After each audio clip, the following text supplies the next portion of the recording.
Good morning. It's a cloudy morning here in Salt Lake City, and there's a chance of rain, and I'm hoping it does because we had a dust storm, and my SUV has got little spots all over it from the dust and the rain. So hoping for a good rainstorm to wash it all off. We have Lori Daybell's trial today, and we've got David Warwick is the uh, next person on the stand. He is Melanie Gibbs' long distance hubby, who he lives in Pleasant Grove, which is about 30, 40, 30, 35 minutes away from me. And she lives down in Arizona, and I don't understand that marriage, but then I don't understand that circle of people anyway. So um, David Warwick is a bit of a naughty boy, and so we have I'm going to start out with the judge questioning judge and lawyers questioning David Warwick. And so that's where we start out, and it sounds like it's going to be a more interesting day. I haven't had a chance to listen to more than a few minutes of it yet because I fell asleep. um, this will be interesting. So, with that being said, let's roll the video. State's got another witness they're prepared to call at this time. Who will be examining the witness? I will be, Your Honor. All right, Ms. Blake, who will your next witness be? Detective Nathan Moffat. All right, thank you. Make a liar out of me. I thought it was David up first. They made a big deal of that in the media.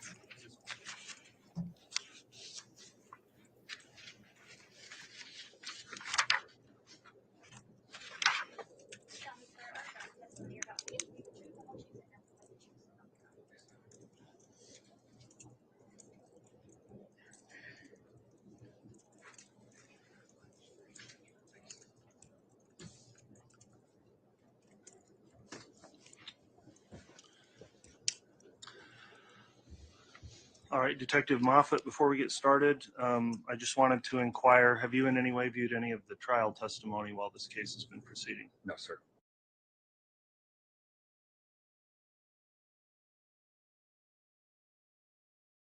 All right, not through any internet viewing, reading anywhere, watching any videos of the trial? No, sir.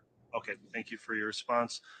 I'll just let you know while you're on the stand, of course, we're making a record of the proceedings with the court reporter, so please answer all questions verbally. Also try to avoid speaking at the same time as anyone that's asking you a question so the record stays clear. With those rules in mind then, Ms. Blake, if you'd like to inquire on direct, you may. Thank you, sir. Thank you, Your Honor. Would you please state your name and spell your last name for the record? Sergeant Nathan Moffat, M-O, F as in Frank, F as in Frank, A, T as in Tom. Where are you currently employed? The Chandler Police Department in Arizona. How long have you been employed with them? I've been with Chandler Police Department for about 21 years. And your current title is Sergeant? Yes, ma'am. Have you held other positions within the department? I have. And what are some of those positions? So I spent, obviously, started as an officer with a previous agency, but when I came to Chandler, I spent about 5 years on patrol. And then I went to criminal investigations as a detective, where I was there for about 14 and a half years prior to getting promoted to sergeant. Do you have any specialized training in order to be a law enforcement officer? Yes. In 1999, I attended the Arizona Law Enforcement Academy and graduated and became a sworn police officer.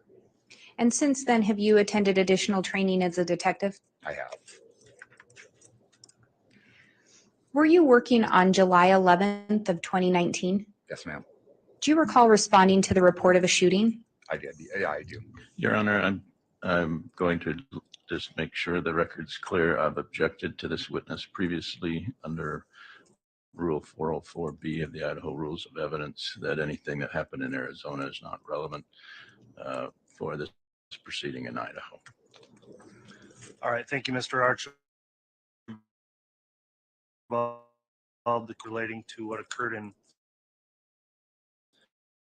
Arizona. The court previously made a ruling on that issue in February, and for the reasons incorporated in that ruling, I'll overrule this objection, noting the jurors have been previously also instructed about the limiting nature of this evidence and will be instructed also before their deliberations with an explicit instruction describing how this evidence could be considered. So with that, the objection's overruled, and Ms. Blake, you can continue with your examination. Thank you, Your Honor. Detective Moffat, are you aware of who reported that shooting? Yeah, 911 call came in from the residence from Alex Cox. Do you recall where you responded to? Yeah, it was 5531. Oh, geez, the street numbers or the streets escaping me. South Four Peaks Drive? Yes, South Four Peaks Drive. I'm sorry. And that was in Chandler, Arizona? Yes, ma'am. When you arrived on scene, were other officers already present? Yeah, patrol officers were already on scene when I arrived there. And is that fairly common to have patrol officers there before detectives? Yeah, very common. When you arrived, did you take on a specific role with regards to the investigation? Yeah, I was assigned role as the case agent. And is that common practice? Yes, yeah. On every case like this, we have a case agent and a scene agent. As the case agent, did you walk through the scene? I did. I was briefly I was briefed by patrol like for their initial investigation or their initial interviews, kind of what they had at the time. I briefly walked through the scene and then I responded back to the station. When you were on scene, do you recall seeing Miss Vallow or Lori Vallow present? I did not see Lori present. Did you see Alex Cox present? I did. Did you speak with him on scene? I did not. Did you observe Charles Vallow? I did. And what did you observe about Charles Vallow?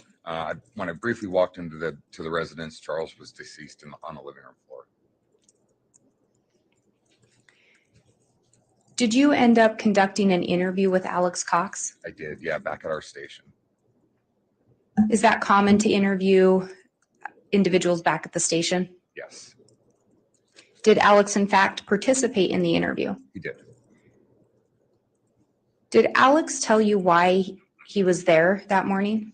Yeah, in his interview, he told me that he had spent the night at Lori's house because they planned on doing something the next day. So he would have spent the night of the 10th? Yes, the 10th into the 11th. Yes, ma'am. And did he tell you what happened with regard to Charles getting shot? Yeah, when we started talking about it, he said that Charles and Lori were in an argument inside the house, and he was back in a bedroom, and he could hear Lori and Charles arguing, and Lori came into his room, and he basically said he intervened between Lori and Charles. Did he indicate if he knew what the fight or what the disagreement was about? No, he just said they were arguing. Did he indicate that he ever saw Charles put hands on Lori? No. And did he indicate that he did not see that? Yeah, he indicated they did not get physical. He never saw it get physical. It was just an argument with Charles following Lori through the house. Did he say anything about Tylee? Yeah, he said that when the argument had worked its way into the bedroom where he was at, Lori basically circled around behind him and he got between Lori and Charles. And he said that Lori came back around him and made her way into the living room or into the kitchen. The living room and the kitchen were divided by a wall. And that at that point in time, Tylee came out of her room when Lori was back in the kitchen. Did he tell you why or how he ended up shooting Charles? Yeah, he said that when Tylee came out of her bedroom, Tylee came out of the bedroom with a bat and was basically trying to protect what he was saying is protect her mother. And that at one point in time, Tylee took the bat and kind of poked it out at him. He said at that time, Charles took the bat and then there was an argument over the bat. And at some point in time, he said he got struck. He being Alex got struck by Charles with the bat in the back of his head. So he described Tylee as having the bat towards Charles pointed out at him? Yeah, he kind of demonstrated poking it out towards him. And that Charles had then grabbed a hold of the bat from Tylee. Yes, ma'am. Did you observe any injury to Alex consistent with being hit with a baseball bat? I observed a small laceration on the back of his head. It was a laceration, but it wasn't consistent with being hit extremely hard in the back of the head with a baseball bat by an athletic man. And have you responded out to battery cases where people have been hit by objects? Yes, ma'am. Was it consistent with what you've seen before? Not with a violent strike.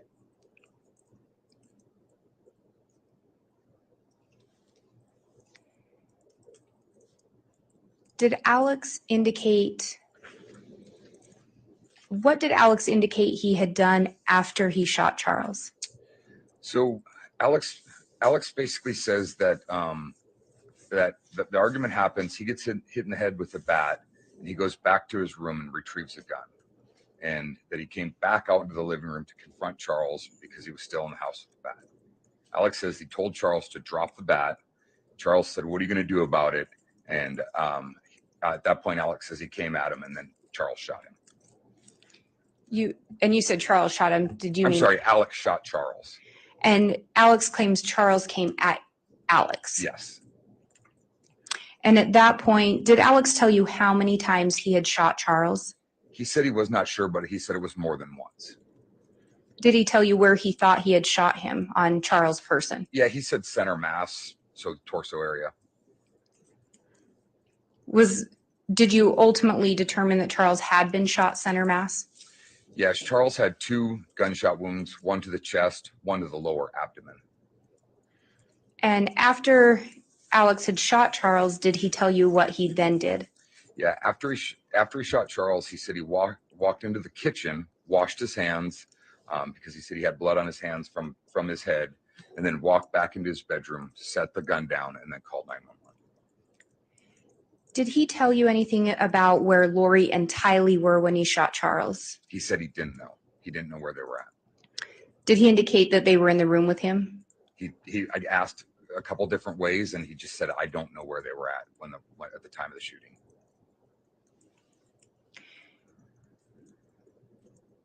Did Alex indicate anything to you with regard to performing life-saving measures? I asked if he performed CPR because when he called 911, they asked him to, and he said he had.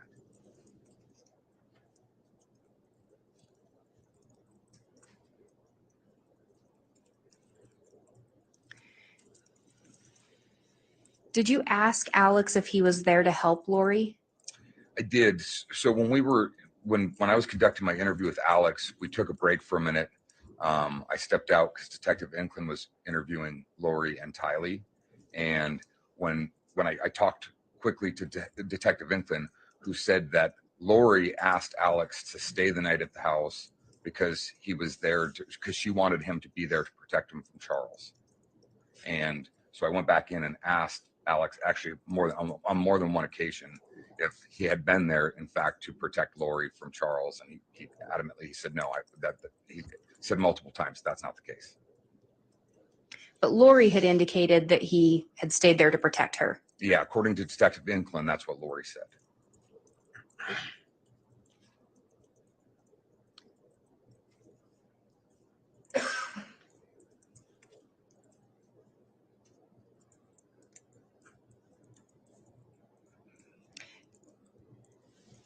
Did you ask Alex if he had called anyone else before he called 911? I did. When I was briefed by Detective Inclin about what her interviews kind of had revealed, she told me that Lori told her. I'm going to object, Your Honor, to hearsay. That's sustained. Is it common that as the case agent you speak with other detectives? Yes. And do you speak with other detectives about the portions of the investigation that they are conducting? Yes. And did you in fact speak with Detective Inclin regarding what she had learned from an interview with Miss Vallow? I did. Based on what she had learned from the interview, did you ask Alex whether or not he had called anyone? I did. And what did he tell you? He said he had not. Was it your understanding that that was inconsistent with what Lori had stated? It was. I'll object. The only way he can answer that is based upon hearsay. And Your Honor, it's not being offered for the truth of the matter. If it's not the truth, then it's not relevant. I'll sustain the objection.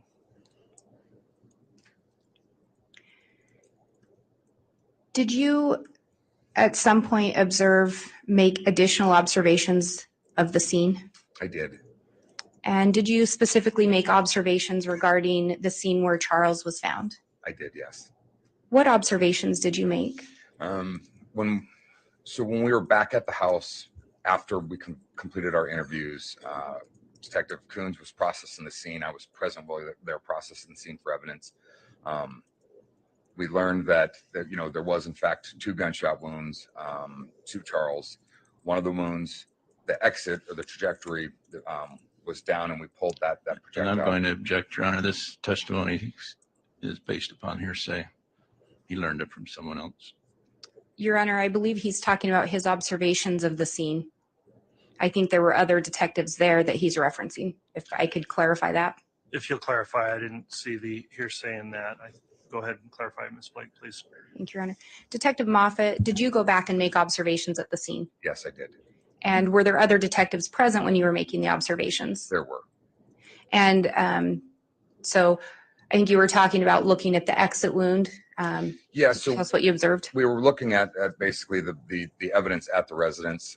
As I was saying, there was 1 bullet strike that landed in the baseboard. And then there was another bullet strike under Charles's body. And did you notice bullet strikes anywhere else in the residence? No, besides those 2, there were none. The bullet strike under his body, did that lead you to believe anything regarding the position of Charles' body when he was shot? Yeah, the bullets. I'll object, Your Honor. Speculation. Your Honor, I think he can answer what he believed. I think a little additional foundation would be necessary in regards to training before he could give that opinion. It's definitely giving running through the field. Oh my gosh. The reason why I love shopping with Google is because you can use the filters and it will only show you the things in your budget. This dress, still flowy, I'm telling you. A black dress is all you need. How long? Sustain the objection on those grounds for now. How long were you a homicide detective? I did 11 and a half years in homicide and 3 years in family crimes before that. Have you responded out to gunshots before? Yes, several. Have you observed bodies that have been shot before? Several. Have you done trainings on bullet wounds, things of that nature? I have. I'm currently assigned to the executive board of directors for the Arizona Homicide Investigators Association. I've been for 11 years. We conduct about 100 hours of training a year.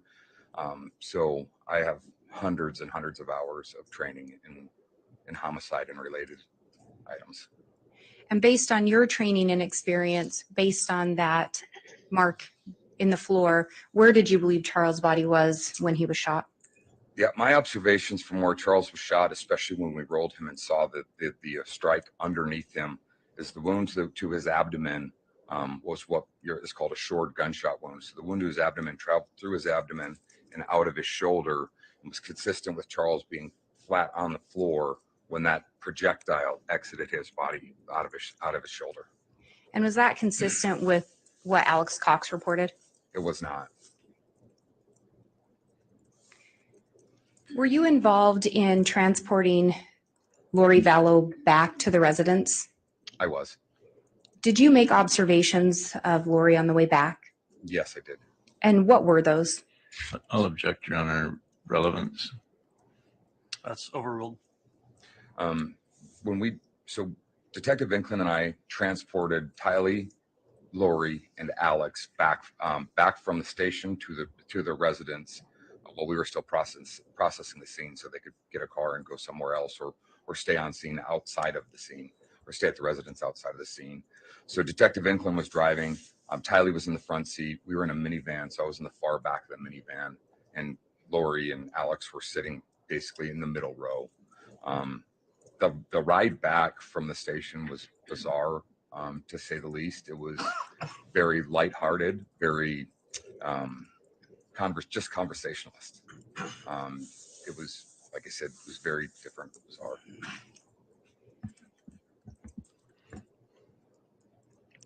At some point, did you, in your well, let me ask this. Did you continue as the case agent? I did. At some point, did you switch and you were no longer the case agent?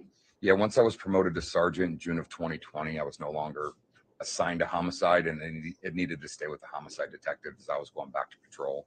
So Detective Duncan took over as case agent for me. So, and that was based on your promotion? Yes, ma'am. And Detective Duncan had been involved from the initial part of the investigation? He had since the day of the incident. And prior to you being switched as a case agent, did you learn anything with regard to an insurance policy? I did on I'll July. object, Your Honor, based upon hearsay.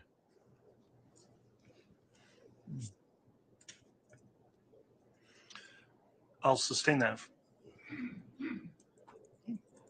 And Your Honor, I would indicate it's not being offered for the truth of the matter, but for what was done next in the investigation.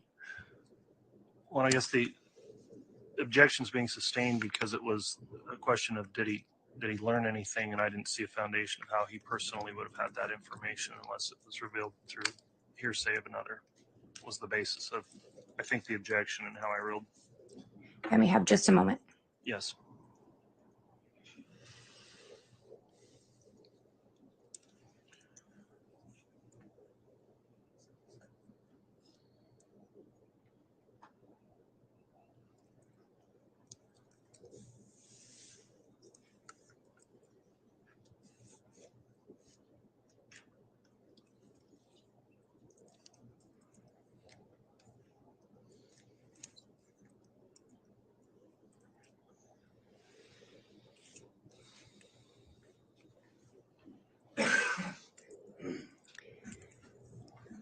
Detective Moffat, in your experience as a homicide detective, are finances oftentimes a motive for homicide? They can be, yes. And based on that, do you, as part of investigations, do you look into life insurance? We do. Did you, in fact, in this case, look into whether or not Charles Vallow had life insurance? I did. Did you learn whether or not he did have life insurance on himself? He did. He had a $1 million policy. At some point, did you learn who the beneficiary was? I did. And who is that? Well, when I contacted the insurance company, there was some confusion because had been a recent change of who the beneficiary was. So initially they weren't sure. It had been changed from Lori to Kay, Charles's sister, at a point in time a couple months prior to this event. And the legal department was reviewing the forms at the time. Do you look into whether or not anyone attempts to make a claim shortly after someone's deceased? Yes. Did someone attempt to make a claim? Yeah, and when I contacted the insurance company on I'll July, object, Your Honor, to hearsay. Overruled. You can continue to answer. thank you, sir. On July 17th, I believe it was on or around July 17th, I contacted the insurance company, and Lori had tried to file a claim on that $1 million policy. Did you learn whether or not that claim was paid out? I later did, and it was not paid out to Lori.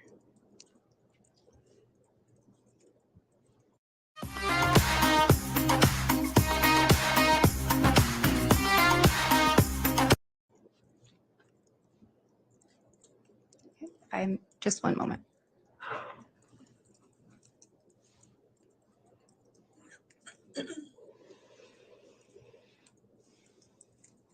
I have no further questions at this time, Your Honor. All right. Thank you, Ms. Blake. Let's see, Mr. Archibald, will you be conducting cross? Your Honor, I've previously objected to this testimony as in its entirety, so I don't have any questions. All right. That'll conclude then the testimony of the witness. May the witness be excused or released from any subpoena. Yes, Your Honor. I would ask that the witness be released. Any objection? No objection.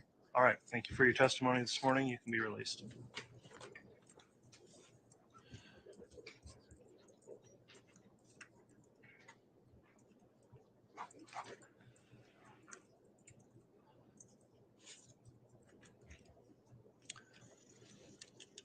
And the state can call this next witness. Thank you. The state calls Sydney Woodbury Shank.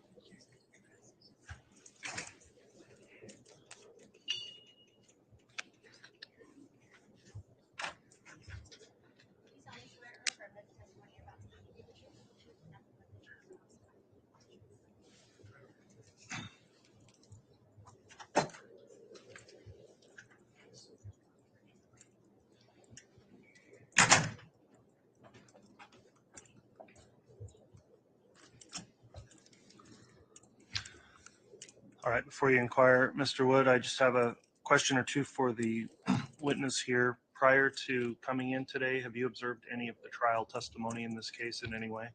No. Okay, thanks for that response. In your examination here, we are making a court record, so please make verbal responses to any questions, and please try to avoid speaking at the same time as anyone questioning you, so the record stays clear. With that in mind, then, Mr. Wood, you can inquire on direct.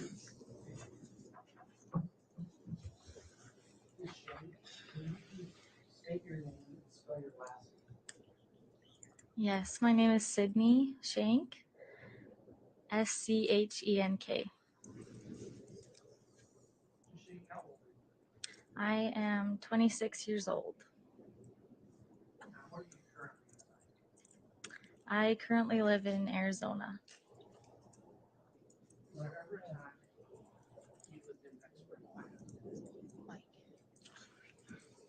Sorry, I just realized the mic wasn't on. Okay, thank you, Mr. Wood. Do I need to repeat those questions, or do you have me on the record? Did we get it on FDR? I think there's enough to pick it up on Okay. the FTR, Mr. Wood, and the reporter got it apparently. All right. Was there ever a time that you lived in Rexburg, Idaho? Yes, When was that? it was back in 2019. Okay. And what were you doing in Rexburg, Idaho? I was attending BYU Idaho. Were you working at the time? I was not. Okay. Were you, excuse me, were you looking for work? Yes, I was. Okay. How were you going about doing that? I had always nannied and babysat in the past. So I went on a website called care.com where you can place a job listing for nannying or cleaning services or senior care, like nursing stuff. And I had placed a listing to be a nanny. Okay. Through that Mr. listing, Wood, I want to make sure we get this. If you can kind of talk right into that mic, they're not Yeah. that sensitive, so we'll make sure to get all your testimony. Thank you. Okay, thank you. through your listing on care.com, did you ever meet a Lori Vallow? I did. She had replied to my listing looking for help with her son, JJ. Okay. So you met her through the listing. How did you communicate? We had messaged through the app and then later continued talking through text messaging because it was easier. Okay. So you exchanged numbers. Yes, Did you keep those messages? I didn't. Okay. After messaging with Miss Vallow, did you ever meet her? I did. We had discussed a time for me to come kind of do an interview and see if I was a good fit for them. She had mentioned that JJ had some special needs and that he had autism. And so he required just extra help and wanted to make sure that I was a good fit.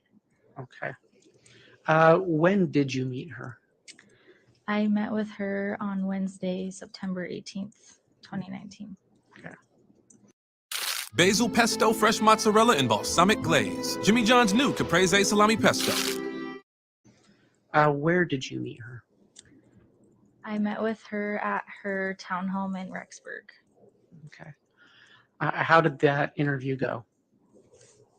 It went well. I arrived at her home and she greeted me warmly, gave me a hug, and introduced me to JJ and sort of told me about their life and that they had recently moved to Rexburg from Arizona. And that, JJ had some tendencies that he could get emotional easily, distracted, frustrated, and has trouble communicating with others. And that if you gave him a direct command and looked him in the eyes, that he would listen better. Okay. While you were there, did she say anything about her husband, Charles Vallow? She did. She had mentioned that he had just recently died of a heart attack, and that JJ was kind of having a hard time like understanding what had happened. Okay. So you testified that she told you about JJ and that he had some special needs. While you were there, did you see a teenage girl? I did not. Did she tell you anything about a daughter? She did. She said she had a daughter that also lived in Rexburg and was attending college, and that sometimes she would come to visit them for dinner or to do laundry, but that her daughter didn't like to babysit without being paid, and that's why she needed me to come and help. Okay. Through your interview, did she hire you to watch JJ? Yes, she did. We had discussed a time for me to come the next day. Really quickly, I'm going to take you back for just 1 second. When you spoke with her about her daughter, did she say which school her daughter was attending? She did not. Okay. Did she say college? From what I remember, yes. Okay. So she hired you to watch JJ. Yes. Did you ever have a chance to watch JJ? I did. The following day on the 19th, I went to their townhome after I had finished my school that day and watched him for a few hours while she had to go to the airport to pick up a friend. Okay. Did she give you any special instructions for JJ that day?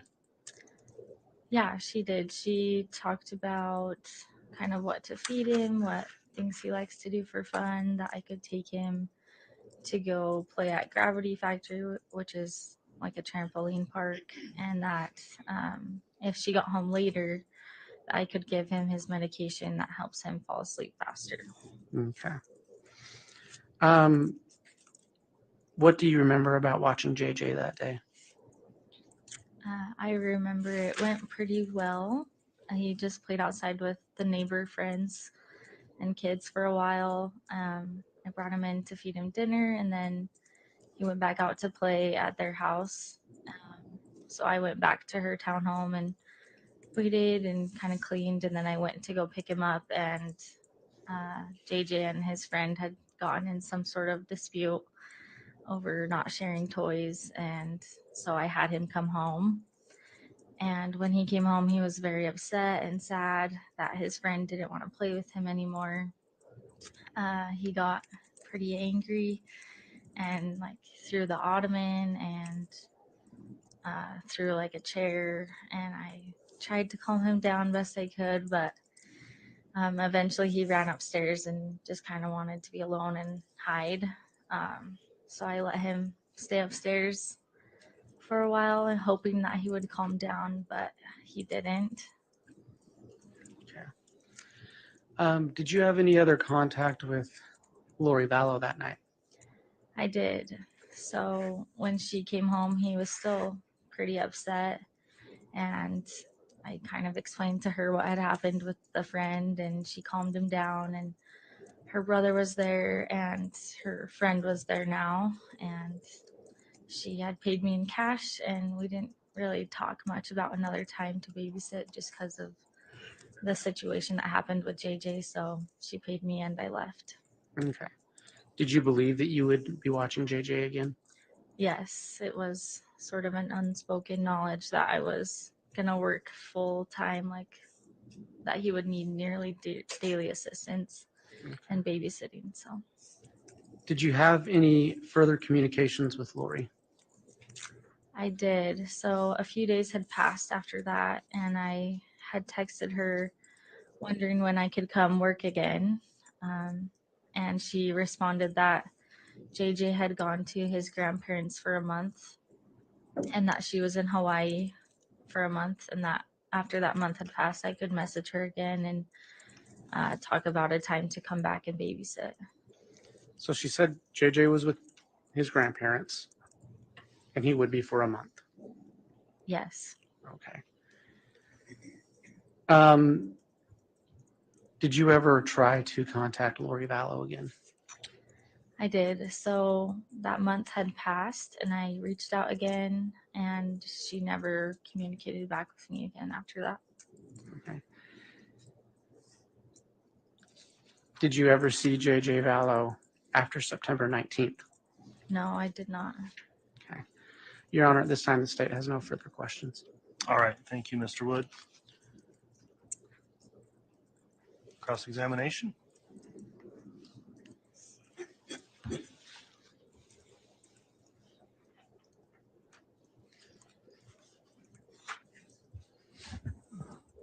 So just briefly to follow up on September 18th when you met Lori at her home, was JJ also there? Yes, he was. And so you were able to observe his demeanor and his personality. Yes. And then when she was talking to you about him, and she was planning on having you work for her long term. Is that right? Yes, that's correct. And was there a schedule like every Tuesday, Thursday, Saturday, a plan like that? I'm designing a serene patio space and I cannot find the perfect love seat. Google has this cool AR feature that actually lets you see products within your space. Look how cute that looks. I'm gonna take a photo. Shop with Google to find Target and the rest of your favorite brands. It doesn't make any sense. What'd you find? All of these books are under $5 at thriftbooks.com. Better look into it.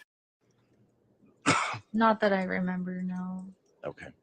And so it was just that you'd be called frequently as the need arose. Yes. And because you were a student, your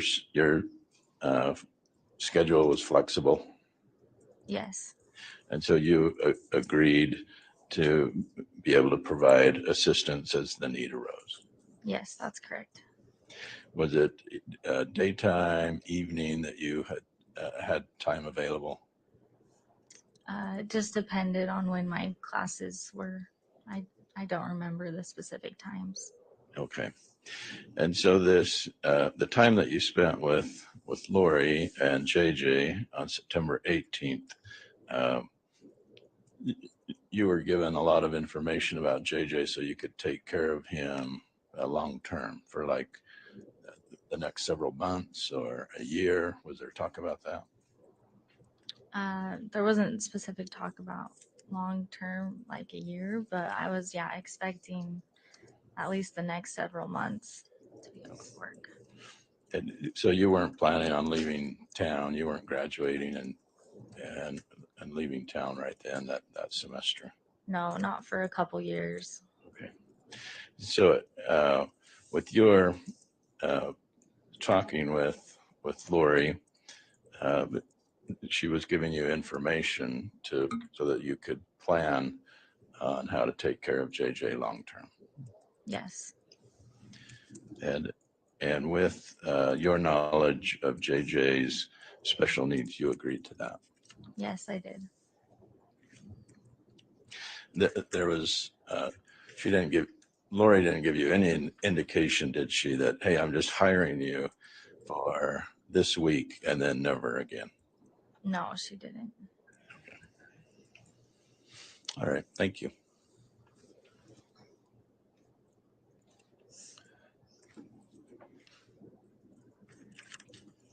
Any redirect, Mr. Wood? No, Your Honor, and this witness may be released from her subpoena. All right. Any objection to the witness being released? No, Your Honor. Okay. Thank you for your testimony this morning. You can be excused. The bailiffs will help you out of the courtroom. The state can call its next witness. Thank you. The state would call Josh Wilson.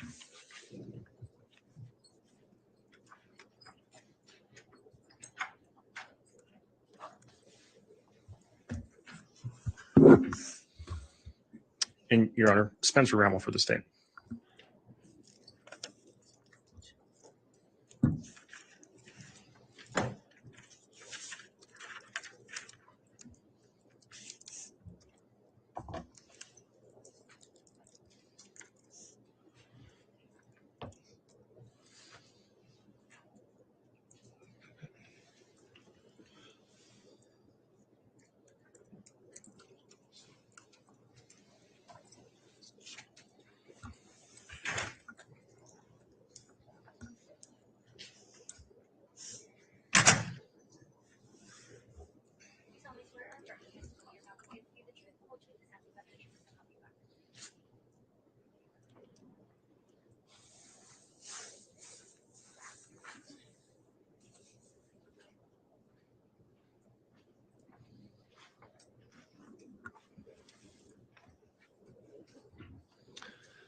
All right, before we get started with direct, I'll just inquire of the witness here. Have you observed or viewed any trial testimony in this case? No.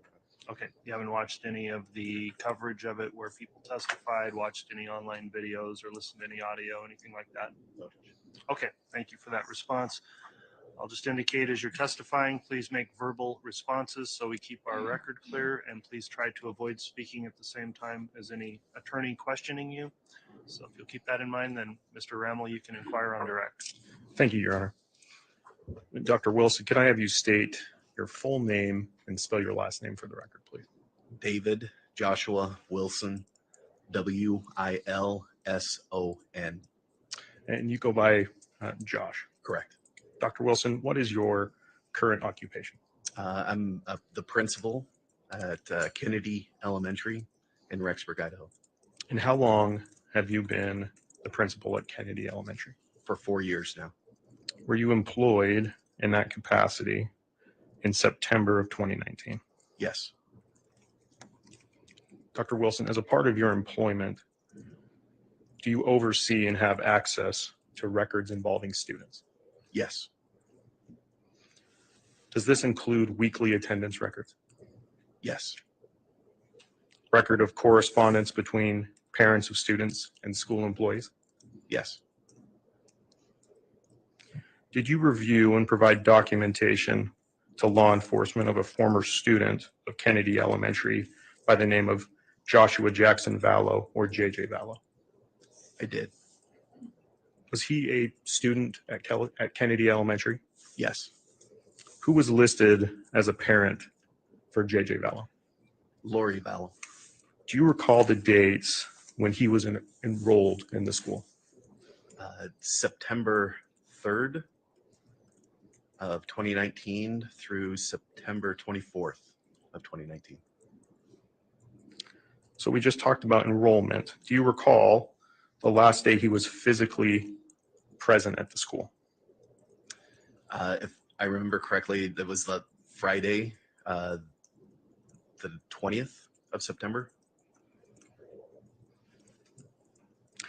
Did the school receive correspondence from Lori Vallow regarding his continued attendance at the school? Yes. Do you recall when that correspondence was received? Around the 24th of September. Okay. And do you recall the contents of that email? Yes. What were they? She had indicated that that they were removing JJ from school, from Kennedy, and were sending him to Louisiana to be with grandparents. And did you follow up with Miss Vallow that day? I did. How did you do so? I called her on the phone. And do you recall what she said, if anything? Yes. The conversation was that as soon as they got him enrolled in a school in Louisiana, that just have that school contact our school, and we would be happy to forward any records that we had on file to that school.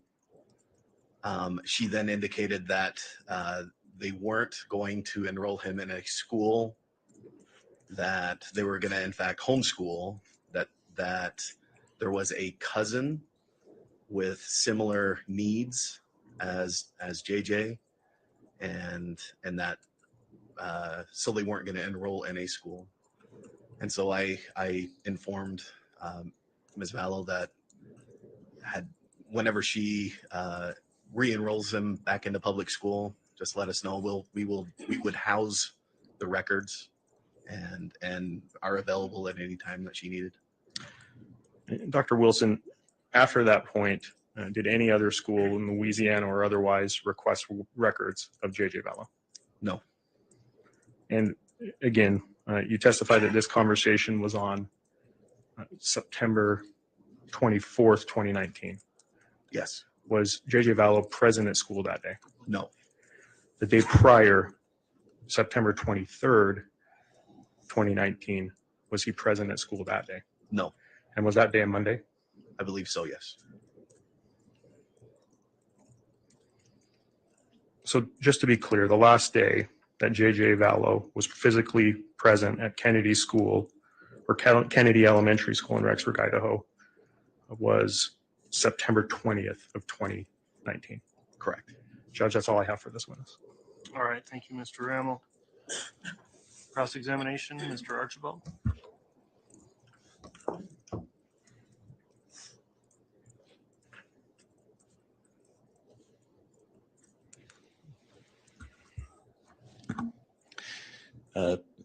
It's Dr. Wilson. Yes. Were you present during the enrollment of JJ? Yes. And you remember meeting him? Yes. And did you have a program for special needs children? We have, yes, we do. And did you receive special funding for special needs children? Is that right? Yes. And so when you met JJ and Lori, enrolling him, was there ever any discussion, I just want to enroll him for 3 weeks and then I'm going to withdraw him? No. The discussion was enrolling him long-term. Correct. That a term, a semester, a year, do you remember how long she was planning to have him there? No, it was my understanding that they were enrolling and then going to be there for the long term. Okay. And so when she, when you learned 3 weeks later that she was unenrolling him, did that surprise you? Yes. Okay. Because that was not what was initially talked about on September 3rd, 2019. Correct. Okay. Thank you, sir. Judge, nothing based on that. All right, with no redirect, then that will conclude your testimony, Dr. Wilson. Any objection to him being excused or released from any subpoena? None from the state, Your Honor. Any objection from the defense? No, Your Honor. All right, thanks for your testimony this morning. You can be escorted out of the courtroom by the bailiffs.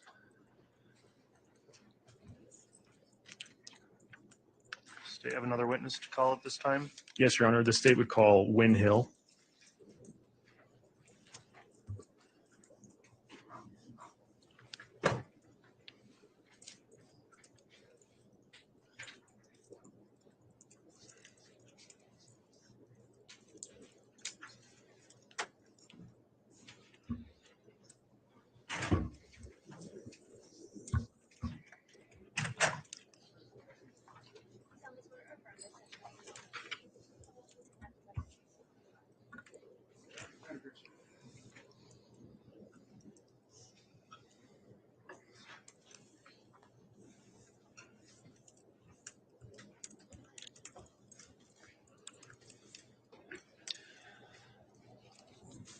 All right, the witness sworn now. Before we commence with direct examination, I just have a few questions for you.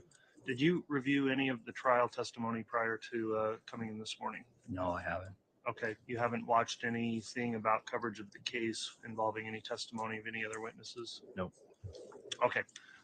With that in mind, then I'll just ask that as you're answering questions, please talk right into that microphone so we make sure to pick your voice up.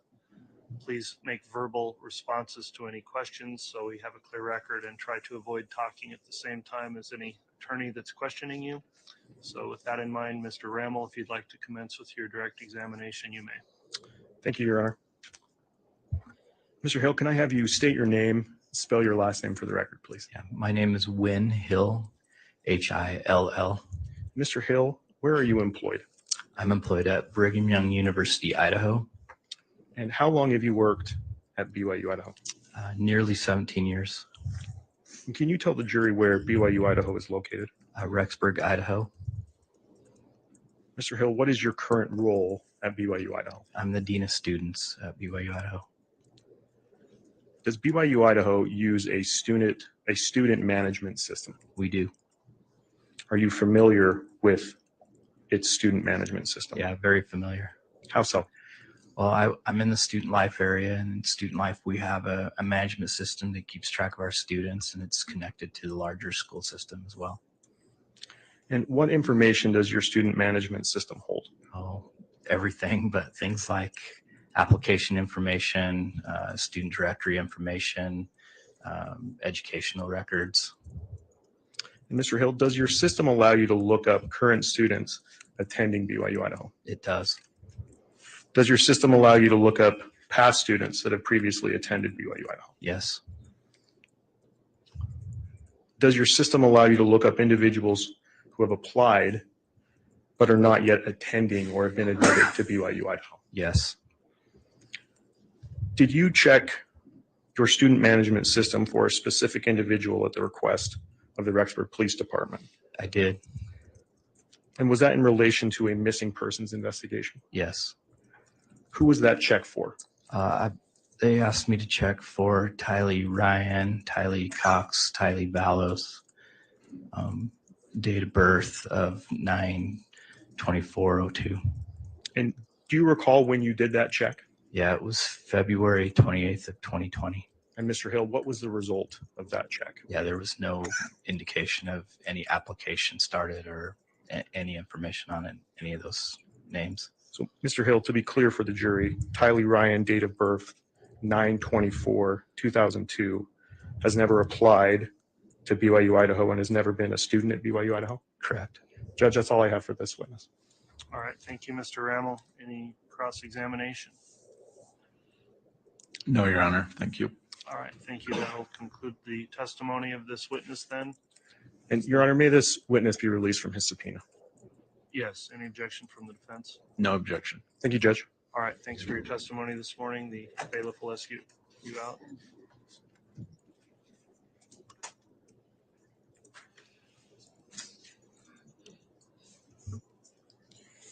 Could I have a brief sidebar with counsel? Yes, Your Honor, I was just going to request that. Thank you. Thanks.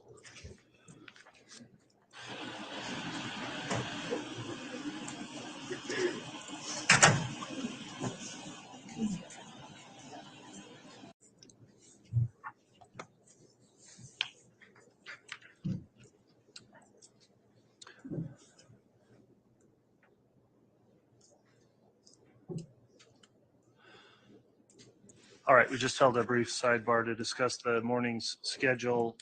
The witnesses have been moved through pretty quickly this morning. There's another witness that's not quite here on the way, and we've also got a matter that needs to be taken up outside the presence of the jury. So for those reasons, a little earlier than normal, we are going to take our mid-morning break at this time. And then once we've concluded with that other issue and the witnesses arrived, then we will recommence with testimony of the state's next witness. So if all would please rise for the jury, we'll take the afternoon or morning break. Thank you. All right.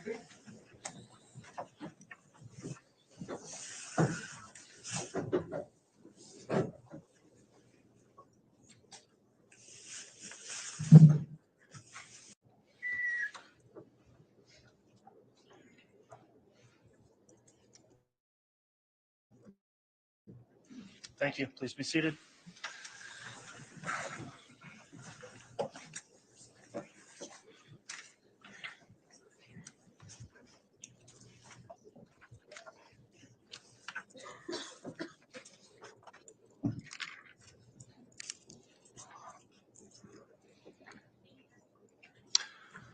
All right, thank you. We're going back on the record on case CR 22-21-1624. We are in the mid-morning break. The jurors are not present at this time. I understand the state's got its next witness to call. It was brought to the court's attention that there may have been an issue with the exclusionary rule as it relates to this witness. I thought that was an issue that needed to be determined outside of the presence of the jury. So, Ms. Smith, first of all, is the next witness you're calling the witness that may have had an issue with that? Yes, Your Honor, it's David Warwick. Okay. My suggestion then is if you'd like to call the witness, we'll have the witness sworn, and then we'll go into the issue of whether or not the exclusionary rule has been violated in the case, and if so, what would be an appropriate response. I'll allow the defense to comment on that as well. So if you'd like to have your witness brought in and sworn, we can take it up in that approach. Thank you, Your Honor. He's in the witness room. All right.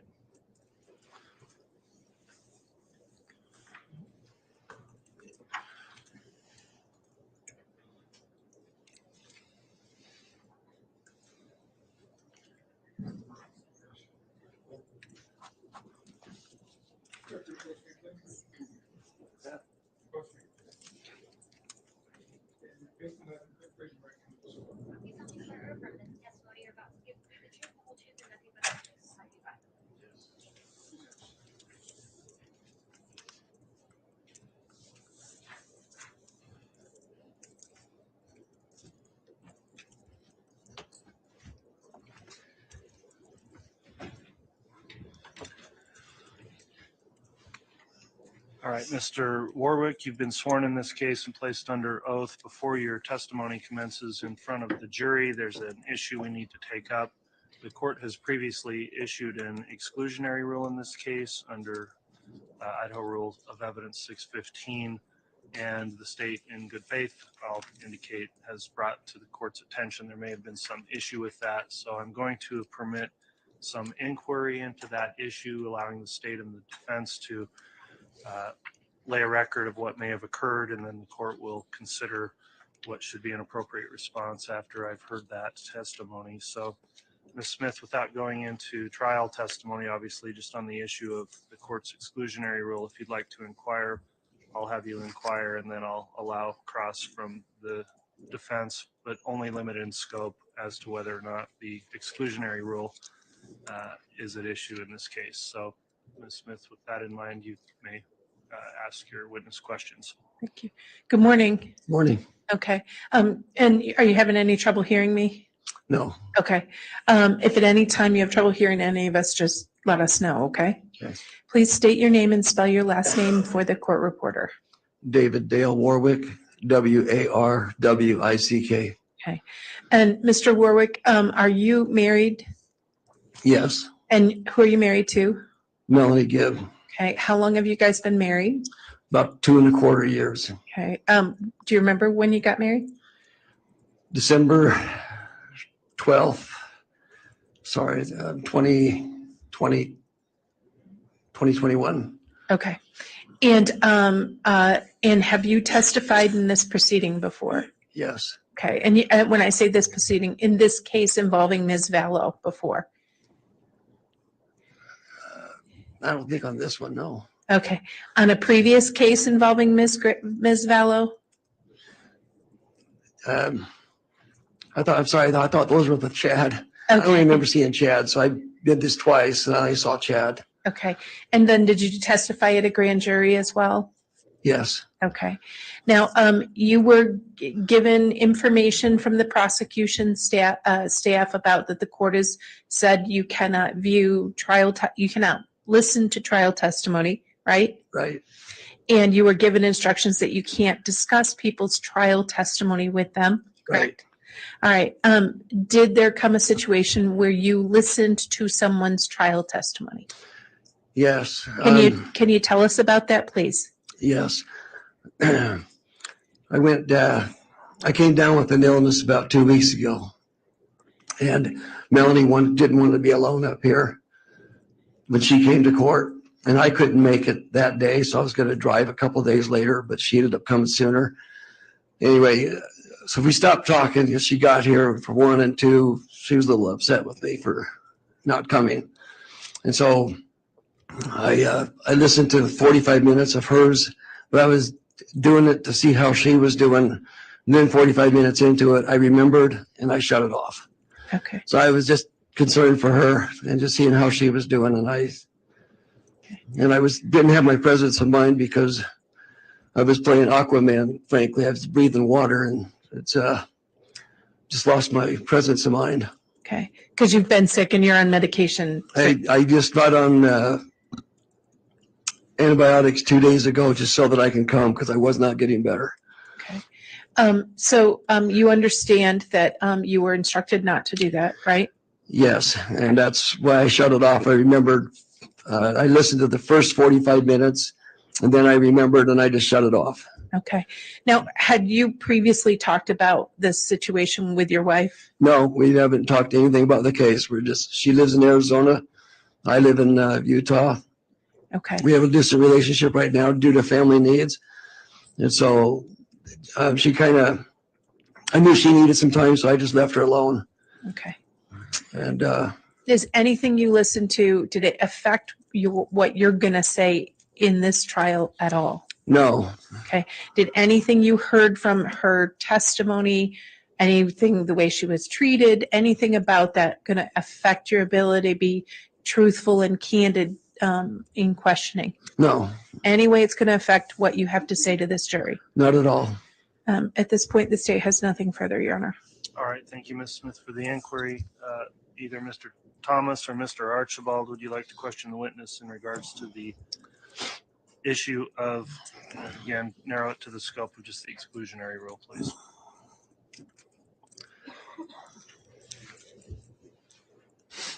Yeah. So after your wife's testimony, what did you two talk about? We didn't talk about that at all. We didn't talk at all. You haven't talked to your wife since last week? Nope. And that's normal for you two? Nope. So where is she right now? She's at home working in Chandler, Arizona. And how would you know that if you haven't talked to her? It's because that's where she lives and I know she works. And she took a week off to come and she needed to go back. She couldn't take any more time. So how do you know that she's not still here in Boise if you haven't talked to her? Well, I got a text from her saying that she was done and she was going home. But we didn't talk. We didn't talk anything about the case. She just told me that she's going home. And so what did you learn from her testimony in the 45 minutes that you listened to it? Nothing. I'll be honest with you, I was so sick. I was listening to her tones and how she was feeling. And there's nothing that stuck out to me at all. I really wasn't listening for anything. And so you were listening for her tone of voice rather than what she actually said? Yes. And so how was her tone of voice? She seemed somber. Okay. And so that's what did you listen to the direct questions or the cross-examined questions? No, nothing on cross-examination. It was all the first 45 minutes. Whatever the first 45 minutes was about. And where would you have accessed that information? YouTube. So what other articles did you pull up on YouTube? There were just a couple relating to Melanie. And then when the one had the court, and so that's where I listened to the 45 minutes. And then that's when I recalled and shut it off. And who posted that on YouTube?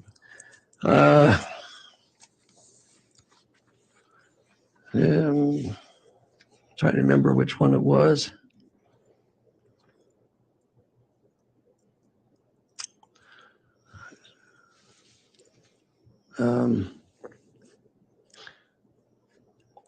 It was either Hidden Crime or something like that, or East Idaho News. I don't remember. I remember seeing headings. Okay. But they're right next to each other, and I'm not sure which one I. So what was the heading that you clicked on?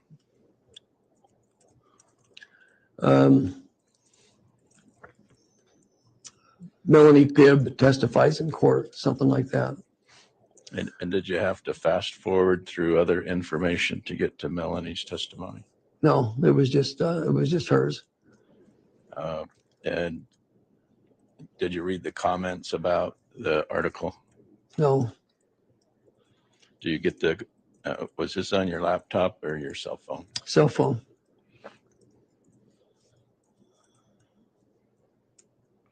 And did you download it? No. You just played it on YouTube? Yes. And did you do that have you done that in the past with other articles about this case?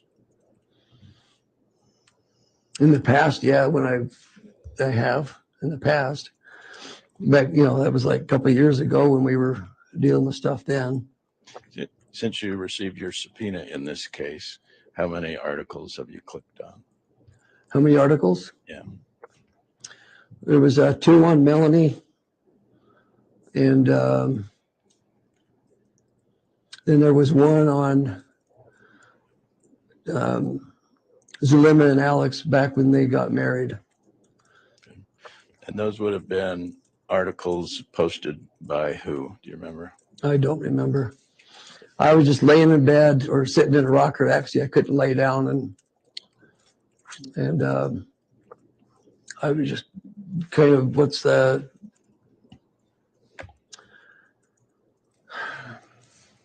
trying to come up with the right word. Is that where you get most? I was just kind of surfing, just kind of doing my time until I got up. And then when I got 45 minutes into Melanie's testimony, then my presence of mind said, hey, you're not supposed to be doing this. And I shut it off. And I didn't pick it up again after that. And the other articles that you accessed, was that also on YouTube or some other format? Objection, vague. If we could get a time frame of when he's saying he accessed those other articles. I agree. If we can know when this occurred, Mr. Archibald, that'll be helpful. The question was, since you received your subpoena, you told me you had received some other access, some other articles, right? Did you remember? Yeah, they were all that same time frame, that same day. Oh, the same day that you listened to Melanie's? Yes, I was just... You accessed other articles? I was checking on my wife, just trying to find things on her. And then when I saw the court, I listened to that one. Okay. And then while she was testifying, that's when the consciousness set in and said, you're not supposed to be doing this. And I remembered the order. Okay. And so since you received your subpoena, have you accessed other articles about this case? No.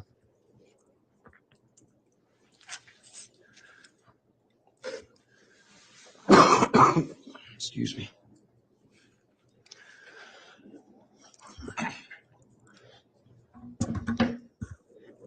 I have just a couple of quick questions because I want to make sure I understand. Once you got your, can you hear me? Yes. Okay. So once you got your subpoena and once the trial started, what have you looked at or listened to about the trial? Melanie, and then that one about Zulema and Alex when they got together. Okay. So when you say an article about Zulema and Alex, was it about Zulema's testimony at trial? No. Okay.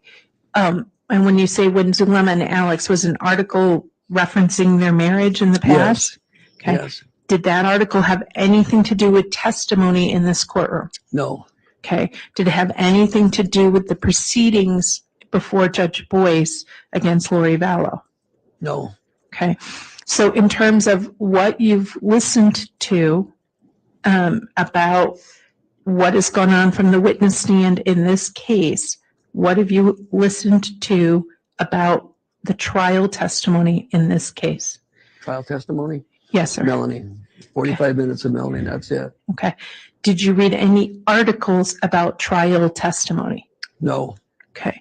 So I was just a little confused on cross-examination. Okay. Did anything that you've listened to with regard to trial testimony affect or have any impact on your testimony before this court? No. Okay. Is there anything that you've read about the proceedings before the judge that is going to affect your testimony in the courtroom? No.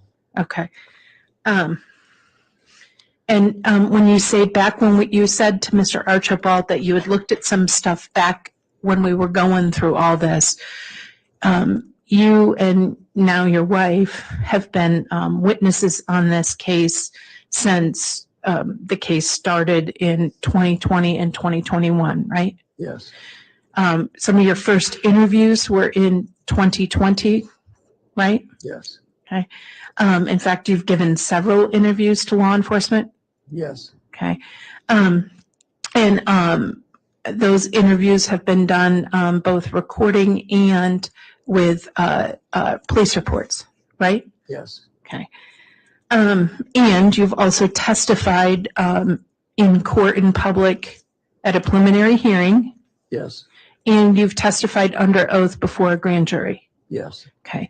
Did anything you heard about the first 45 minutes of your wife's testimony in any way change what you've testified to 2 or 3 times? No. Did anything that you heard from your wife's testimony for that first 45 minutes change anything you've told the police? No. All right. The state has nothing further. All right. Thank you, Ms. Smith.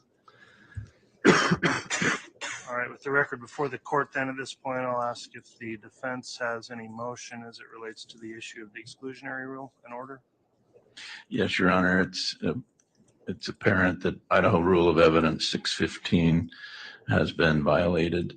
That this witness, after receiving his subpoena, did access court testimony in violation of that rule and in violation of his directions on his subpoena. So we would ask that he be excluded. All right, thank you, Mr. Archibald. What's the response from the state? Your Honor, I think the court has to consider the willful nature of the conduct. The court has to consider whether there's any harm done to the witness's testimony. There is a case in Idaho directly on point in that State versus Danson, 113 Idaho 746. In there, the court, of course, knows it has broad latitude under Idaho Rule 615. There's no willful misconduct. It's his wife. He was checking to see how she was doing. It's one of the hazards in a trial that is recorded and televised or published across the country, that that presents significant risks to this situation happening. What is notable in this situation is the witness, when he was asked, immediately told the state and the investigators who were there. We immediately brought it to the attention of the court. This man has testified a couple of times under oath, given multiple interviews, both recorded and noted in police reports, and has been completely forthcoming. There was no willful violation of this court's order. And under State versus Danson, the court recognizes there are situations such as this where the daily proceedings are broadcast to the world at large, that the court is going to have to craft a remedy for those accidental things that happen or those inadvertent things that happen. And specifically the court's remedies, if the court is concerned about the conduct of the witness, you could craft an instruction to the jury, allowing them to consider that he has listened to portions of his wife's testimony in assessing his credibility. The court can also allow the defense counsel to do take a statement from him. We could take a break and they could do a specific statement on any other things. There's countless other remedies short of the very extreme remedy of striking that witness. And I would ask the court to use its discretion and see Mr. Warwick for what it was. It was an inadvertent way of trying to support his wife. And when he realized he was doing it the wrong way, he stopped. All right, thank you, Ms. Smith. Does the defense wish to make any rebuttal argument before I make a ruling? Well, Your Honor, there's a reason that we have rules, and we don't just say, golly gee, made a mistake, my bad, no harm, no foul. That's not the language of Idaho Rule of Evidence 615. The reason that we have this rule is exactly for this predicament. He's accessing information on the internet, on YouTube. He knows he's not supposed to. His motivation for it is really irrelevant. He purposefully accessed it and he purposefully listened to it. And he not only did that, but accessed another article regarding other people who have testified in this case. So I can understand the state saying no harm, no foul, but there's a rule and there's a reason we have a rule, and it's to protect the integrity of the court. So I ask that he be excluded. All right, thank you, Mr. Archibald. While the court's reviewed this situation, I've carefully considered the testimony that's been provided through the questioning of the witness. The court would note that I sua sponte issued an order for exclusion of witnesses in this case before trial started.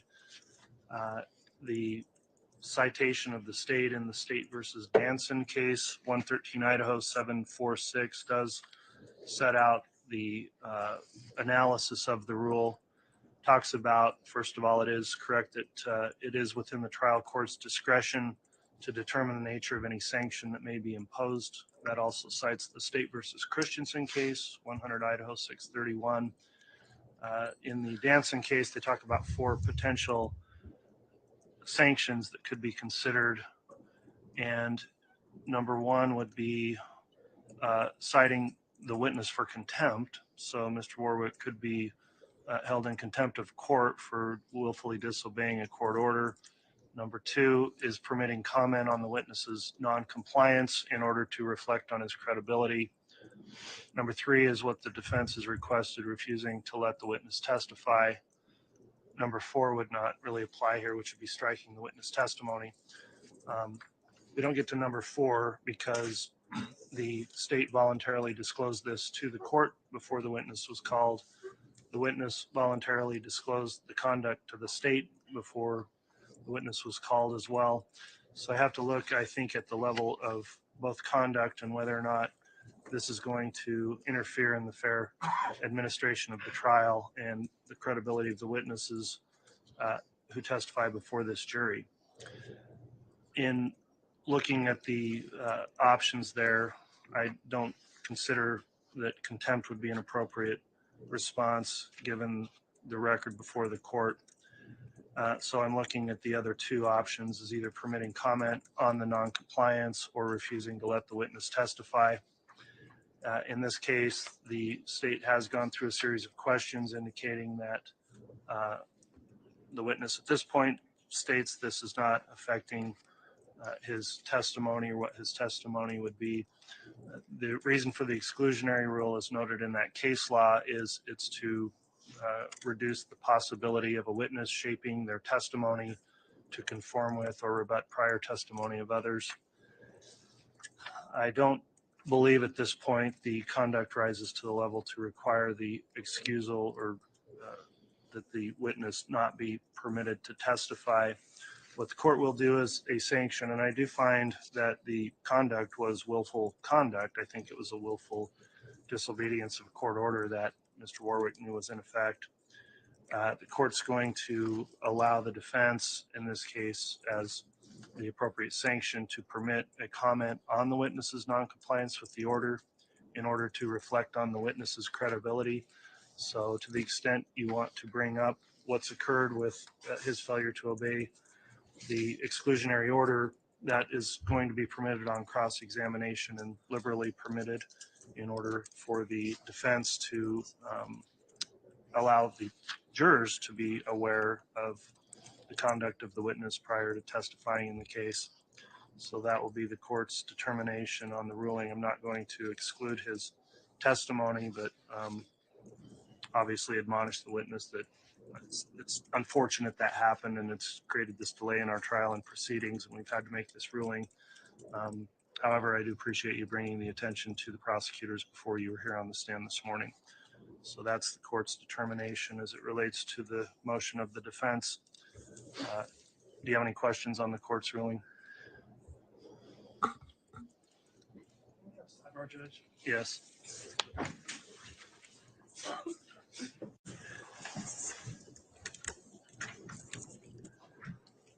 All right, we just held a brief sidebar. The court has issued its ruling on the exclusionary rule violation. Does the defense have any questions on the court's ruling or request any clarification? Mr. Archibald? No, Your Honor. Thank you, Mr. Archibald. Any questions from the state? No, Your Honor. All right, with that in mind, then let's have the jurors brought back in and we can commence with testimony. Do you need water? Oh, Okay. okay.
All right, thank you, Mr. Bailiff.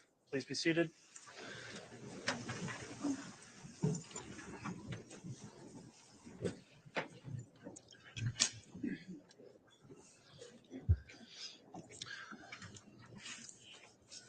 We're back on the record after the mid-morning break. This is CR 22-21-1624, State of Idaho versus Lori Noreen Vallow. The state has called its next witness, who has been sworn and is on the stand. Ms. Smith, if you'd like to commence with your direct examination, you may. Thank you, Your Honor. Good morning.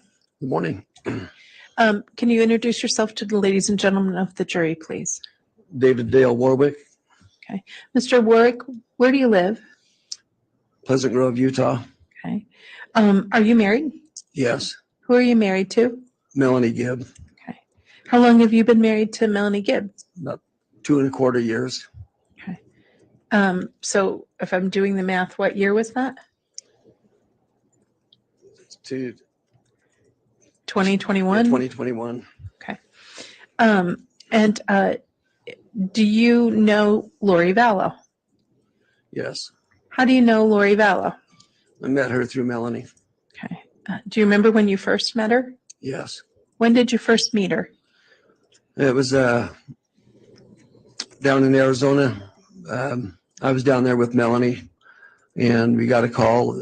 And she asked Melanie to bring me over. They wanted me to meet them.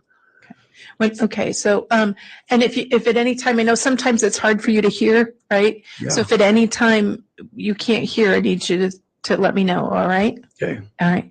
So you said she wanted Melanie to bring you over to meet them. Who is she? Lori Vallow. Okay, and Lori Vallow wanted to meet you. Yes. All right, and where did you go to meet her? To her house. Okay, where was that? I believe it was Chandler, Arizona. Okay. Was it in Arizona? Yes, it was in Arizona. Okay. Was she married at the time? No. Okay. Was she widowed? Yes. Okay. Who had she been married to? Charles Vallow. Okay. How close in time was this to that you met her? Was it to the time that Charles died? I met her the first week of August, and I just knew Charles had died previously to that, but I wasn't sure how. Okay. I didn't know them. Okay. So the first week of August of 2019? Yes. Okay. And so when you met her, you went to her home in Arizona. Yes. Who was there at her home when you met her? There was Chad, Alex, Melanie, I think her last name was Bordeaux at the time. And then Zalima showed up. And then another lady showed up, but I don't remember her name. She was pretty quiet. And when you said Chad, do you mean Chad Daybell? Yes. Okay. So prior to August of 2019, had you ever met Chad Daybell? Just over the phone. Okay. How was it you talked to Chad Daybell over the phone prior to August of 2019? A few years previous, he reached out to me and wanted to do a book with me. And did you ever do that with him? No. Okay. Why not? Because I didn't feel it was right, and I didn't feel like he was the one that, if it was to be done, that it should be done with. Okay. And so at the house at Lori Vallow's home in August of 2019, you saw Chad there. Yes. Okay. What happened at the house when you met Lori Vallow? They were having they were just sitting around the table, and Lori was she was an amazing hostess. She was fixing food, and it was just they were like having a social. Okay. And, all right. And then did you have an opportunity to meet her again at any point after that? yes, Okay. Where was it you met her again? at her apartment in Rexburg, Okay. Idaho. Now, to be clear at this point, were you married to Melanie Gibb? No. Okay. Were you guys dating at this point? Yes. Okay. So how did it come to be that you met Lori Vallow at her place in Rexburg, Idaho? Melanie and Lori wanted to do a podcast with me, which was supposed to happen in Arizona, which it didn't happen. So I was coming up to see Melanie, and I was coming up for the Book of Mormon conference. And I was also coming up because my son just moved to Pocatello, Idaho. Okay. So I just kind of took a long weekend, just kind of see everybody and just enjoy the weekend and do the podcast. Okay. And so when you say you took a long weekend, what weekend was that? September 2020 through the 23rd, 22nd, right in there. Okay. Of 2019? Yes. Okay. And so forgive me, you were coming up for kind of three purposes? Yes. And those three purposes were what? To go spend some time with my son, with his family in Pocatello. They just moved there a couple weeks previous. And then the Book of Mormon conference was there in Rexburg. And then to see Melanie. Okay. And to do the podcast. Okay. When you say to do the podcast, had you participated in any of the podcast sessions that Lori Vallow and Melanie and others had done before? No, I did some with Preparing the People, but nobody else. Okay. And so one of the purposes was to come up and to do the podcast with Melanie, Lori. Anybody else going to participate in that podcast? No. Okay. Where were you supposed to record the podcast? At Lori's apartment. Okay. And so you came up, I believe you said September 20th, and you were going to go to Lori's to do the podcast? Yes. All right. Where did you stay that weekend? Well, I was going to stay in a hotel in Idaho Falls to kind of be in the middle with everything. But Melanie called me and said, hey, don't waste money on a hotel. Lori's got an extra room here. Why don't you just come and stay here? Okay. And the majority of the weekend is going to be in Rexburg anyway, so I decided to stay there. Okay. So when you got to Lori's place in Rexburg, Idaho, who was at the house, if you remember? When I got there, Alex Cox, Melanie, Lori, and JJ. Okay. Now, had you met JJ Vallow before that time? No. Okay. Do you remember what JJ was doing when you got there? He was sitting on the couch playing with toys. Okay. And did you interact with him at all? Yeah, I got a Down syndrome boy, autistic, so I just sat down with him to include him. I wanted to see how he was doing and talk to him, but it was like I wasn't even there. He never acknowledged me. Okay. Now, when you got there, did you see Tylee Ryan there at all? No. Did you ever see Tylee Ryan that weekend? No, I never did. Never did see her. I never did meet her. Okay. Were you told where she was? I was told that she was attending Rexburg, Idaho College, and she wanted to be independent. Okay. And who told you that? I think it was Melanie told. If I remember right, Melanie asked Lori in front of me. Okay. And then who told you that Tylee was attending college in Rexburg? Yeah. And wanted to be independent? Yes. Who said those words? Lori. Okay. And so after you have that interaction with JJ, did you have any other interactions with JJ that weekend? Yeah, there was he had a cardboard box and he was cutting doors and windows out of it, making a home out of it.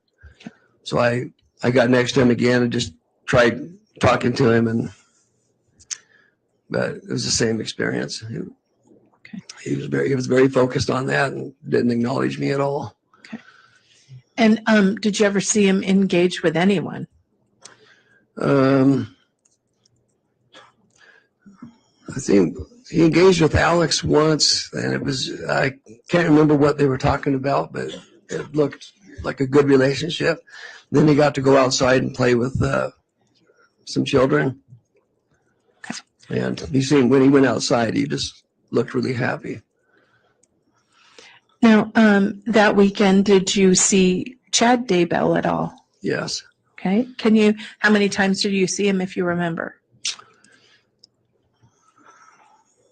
I would say 4 times. Okay. According to memory. Okay. Can you tell us about any those interactions?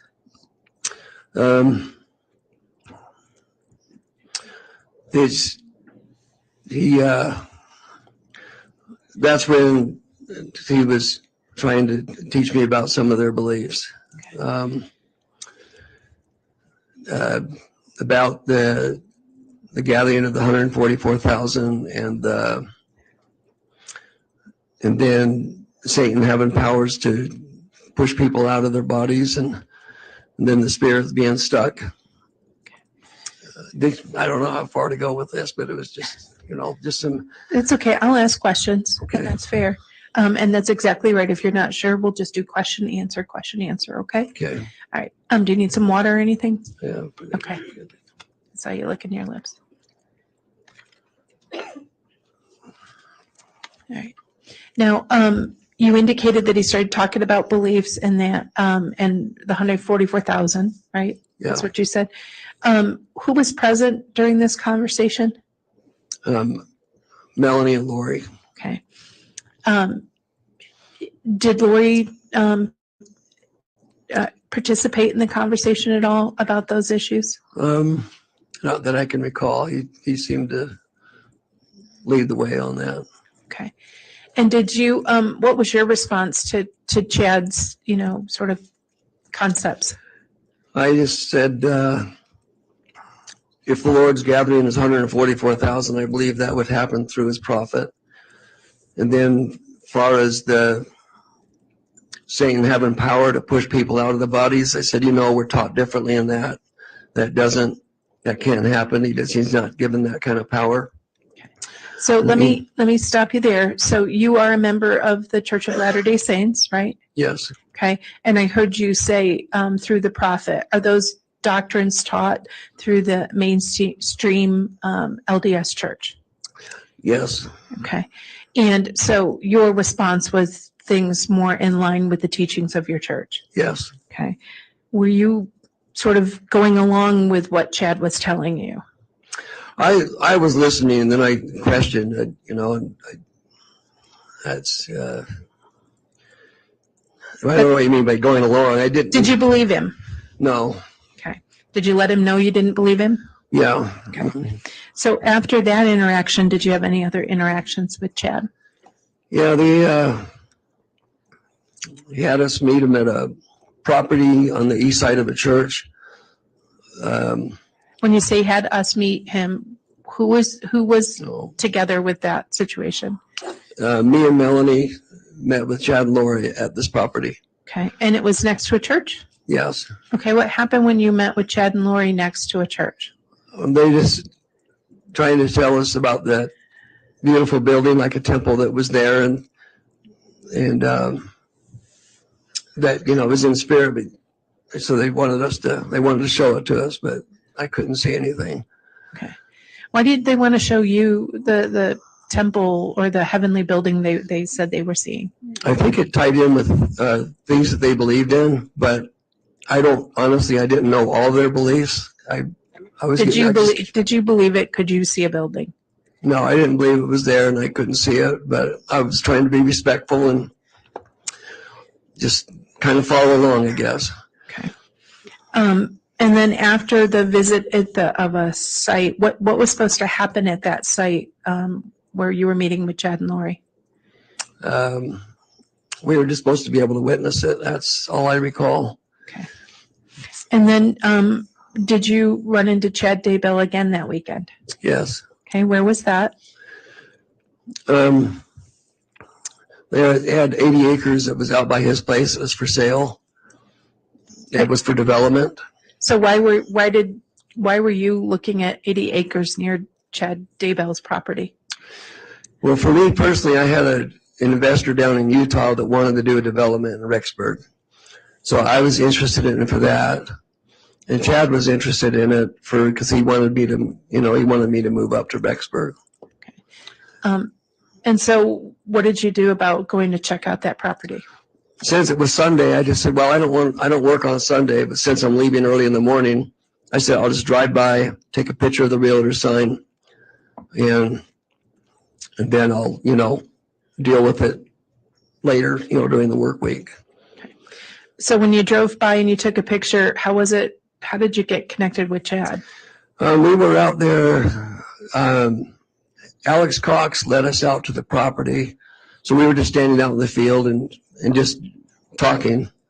And then Chad and some brother that he was serving within the church, they left I guess they were clerks or something, and they just left and came over to the property.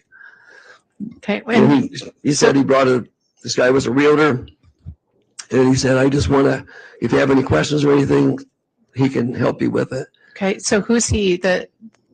Was that Chad with the realtor? It was Chad with the realtor, but I don't remember the realtor's name. Okay. And what was your response to Chad coming and showing up with the realtor at the property? I just said, I don't do business on Sunday. I don't want to talk about it. I'm not here for that. And, because I didn't know they were coming. They just showed up. Okay. So after that interaction, did you see Chad Daybell again? No. Okay. Did you ever see Chad that weekend at Lori's apartment? Yes. Okay. Tell us about that situation. That's where he came. That's where he was coming over and teaching me some of their beliefs. Okay. Did you ever see Chad with JJ that weekend? No. Okay. Did you ever hear about any interactions between Chad and JJ? I heard that he had a scuffle with JJ, and that's how he got the scratch on his neck. But I don't remember what that was about. Okay. And when you say he got a scratch on his neck, who got a scratch on their neck? Chad did. Okay. During the times you saw Chad, what was his interactions like with Lori Vallow? They were. The new Smokin' Triple Stack at Firehouse Subs is stacked with honey ham, smoked turkey, and slow-smoked beef brisket. And a portion of every purchase helps provide life-saving equipment to first responders. Only at Firehouse Subs. Tap the banner now to start your order. Really loving with one another and affectionate. Okay. Now, at this time, were you aware that he was still married to Tammy Daybell? Yes. Okay. Did the fact that he was married come up at all? Yes. All right. How did that happen? I asked him I just asked him how his marriage was with the Tammy and if she was a good wife. And he said he had no complaints and she was a good wife, but he said her time was coming up and that him and Lori were going to, go do the things that they had committed to do for God. Okay.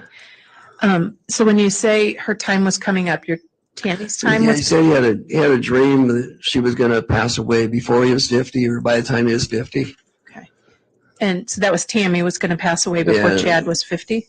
Yeah, by the time Chad was 50. Okay. The dream was I think he said 3 years previous. Okay. And that, and then he said he and Lori were going to be together. What did that mean? That they were going to get married and they were going to go do their calling. Okay. And did you know what their calling was? That's what I learned. They were going to gather the 144,000. And they were going to do it together. Yeah. Okay. Did you have any response to this? That's where I just said that because he was kind of saying that I was one of them, and that's why he wanted me up there. And that's when I said, well, that would be a call from God and through his prophet. Okay. And what was his reaction when you said it should come through the prophet of it's the prophet of the church, right? Yeah. I can't remember all the details, but it was clear, kind of like that it was a separate calling, because it was the Church of the Firstborn, which is going to be coming out of the Church of Jesus Christ of Latter-day Saints. And so that was his position, and he had his authority under John the Beloved, if I remember right. Okay. And was that your belief? No. Now, did you do the podcast? Yes. Okay. And did you, when did you do the podcast? We did that on Sunday night. Okay. It was late. All right. So that's Sunday the 22nd? Yes. All right. And so where did you do the podcast? At Lori Vallow's kitchen over the island. Okay. And when you said we, who's we did the podcast? Melanie Gibb and Lori Vallow. Okay. So you're in Lori's kitchen in her home, right? Yes. On a Sunday evening? Yes. Was JJ there? No. Where was JJ? Alex was babysitting him. Okay. And was he babysitting him in the apartment or somewhere else? At his place, his apartment. All right. Who told you that? Lori. Okay. She just wanted to have uninterruptions so we could do the podcast, so she asked him to watch him. Okay. And did you see JJ again that evening? Yes. About 10:30, I believe it was 10:30 at night, I heard the front door open, which was to my back. I turned around and I saw Alex carrying JJ, and JJ was asleep and his head was on his shoulder. And Alex carried him in the house? Yes. Did you see where Alex went? He took him upstairs. Okay. And put him in bed. All right. Do you remember what JJ was wearing? Seemed like it was shorts and a t-shirt, but I can't remember the colors. I almost want to say it was the camouflage shorts, if I remember right, but okay. I just... All right. So Alex, and did you see Alex leave that night? Seemed like I heard the door open and close. I didn't turn around again. Once I knew what was going on, I just stayed focused on the podcast, but I didn't see him leave, but seemed like I did hear the door open and close. It's the vague memory. That's fair enough. So, where was JJ sleeping while you were staying there? in Lori's room. Okay. And what room were you in? I was in JJ's room. Okay. So did you spend that night there as well? Yes. All right. Did anything happen in the night? Yeah, in the early hours of the morning, I had it was one of the worst nightmares of my life. It was very real. Okay. And so let me ask you a question. Okay. So did Melanie come try to help you as you were waking up from that nightmare? yes. Okay. How did that happen? Let me do it this way. How did Melanie try to help you?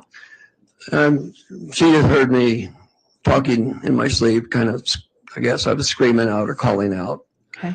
And so she kind of helped wake me up. Okay. And then what happened after she helped wake you up?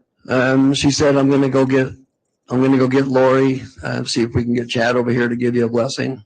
Okay. So she went, and she went to go get Lori, but she came back because she said she couldn't get anybody. Okay. And so JJ was this in the middle of the night? Yes, I would say it was in the early hours of the morning. I didn't have a clock there, but I know it was after midnight. Okay. So as you were kind of waking up and coming back from the nightmare, did you see Lori Vallow at that time? No. Okay. Was Melanie able to get her to come help you guys? No. Okay. Now, the next morning, did you see JJ? No. Excuse me. Do you need some water? Sorry. No, it's all right. Zero gravity, I don't even know what that means. Oh yeah, that's the one. When I shop with Google, I can see what people are saying in order to make the smartest purchase. So my bed is currently cooling down, but my feet are warming up. This is the most high-tech bed I've ever laid on.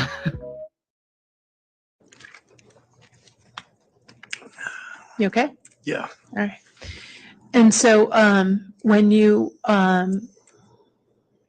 woke up the next morning, did you see JJ that morning? I did not. Okay. Did you make any inquiries about JJ? Yes, I did. We went downstairs to say goodbye, and Lori was there, and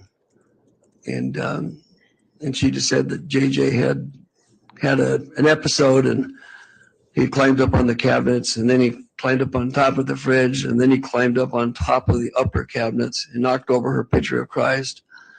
And she just said that he was out of, she couldn't control him. So what did she say she did? She called Alex and had Alex come and get him. So when she said she had Alex take JJ, what did you do? Well, before she told me that Alex took JJ, I said, well, I'd like to see him because I wanted to make sure he was okay. Why? Well, because I didn't see any signs of the cabinets. There was no damage on the cabinets. There was no scuffs on the stainless steel fridge. And I just was trying to understand what was going on here. But I also, if JJ did have a problem, I'd like to give him a blessing. Okay. And so then you ask her where he was. Yeah. And what did she say? She said Alex. She had Alex come and get him.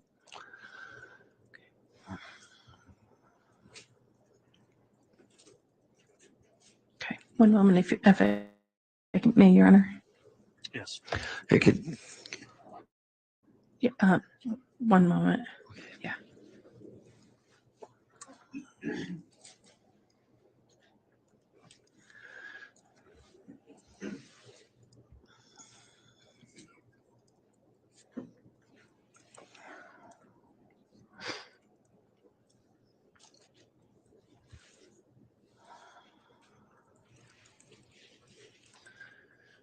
Just to make sure and I may have forgotten to ask, the date that Lori Vallow said she sent JJ with Alex was what?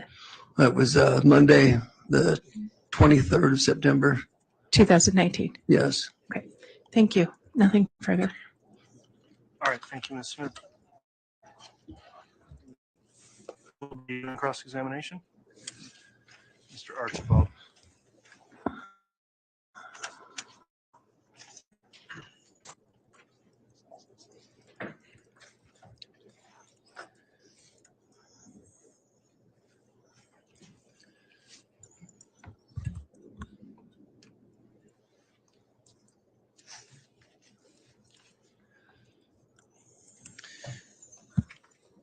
So, Mr. is it Warwick or Warwick? Warwick. Okay. How do you spell your last name? Warwick. Okay. I got it right. And you live in Pleasant Grove, Utah? Yes, sir. And your wife, Melanie Gibb, lives where? Chandler, Arizona. Okay. And you two married in December of 2021? Yes, sir.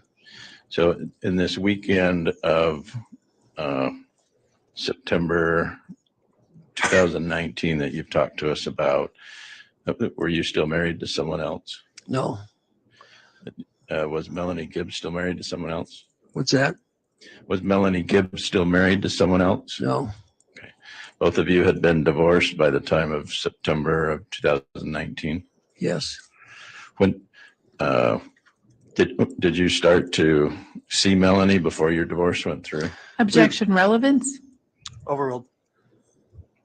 We were seeing each other at events. Okay. So you were separated and then started to see Melanie. Yeah, I was in the divorce process, and so I had a Dallas boy that I was taking care of, and Melanie really hit it off with him at a camp, and so my divorce didn't final as fast as I had hoped it would, but she was divorced. Mr. Warwick, also I'll ask you to please wait until he's completely finished his question before you answer, just because it helps our court reporter keep the record. I'm sorry, I thought I was still on the same answer. I apologize. Thank you. And what do you do for a living? I'm a general contractor. And have you also done podcasts on religious topics? Yes. And so that's how you and Melanie Gibb were interested in each other, because you had the same common interest in religious topics. That would, yes. And is that how you met Lori Vallow? Well, I met Lori through Melanie. I would say it was the same intent. Okay. And that's how you met Chad Daybell as well? Yes. And that's how you met Alex Cox? Yes. And how would you describe Alex? He was a fun-loving guy. He was very humorous, and he can be genuine and he can be lighthearted. And that's how you also met Zulema about the same time in late 2018 or 2019. I met Zulema at Lori's the first time. And so that was August of 2019. Yes. Okay. And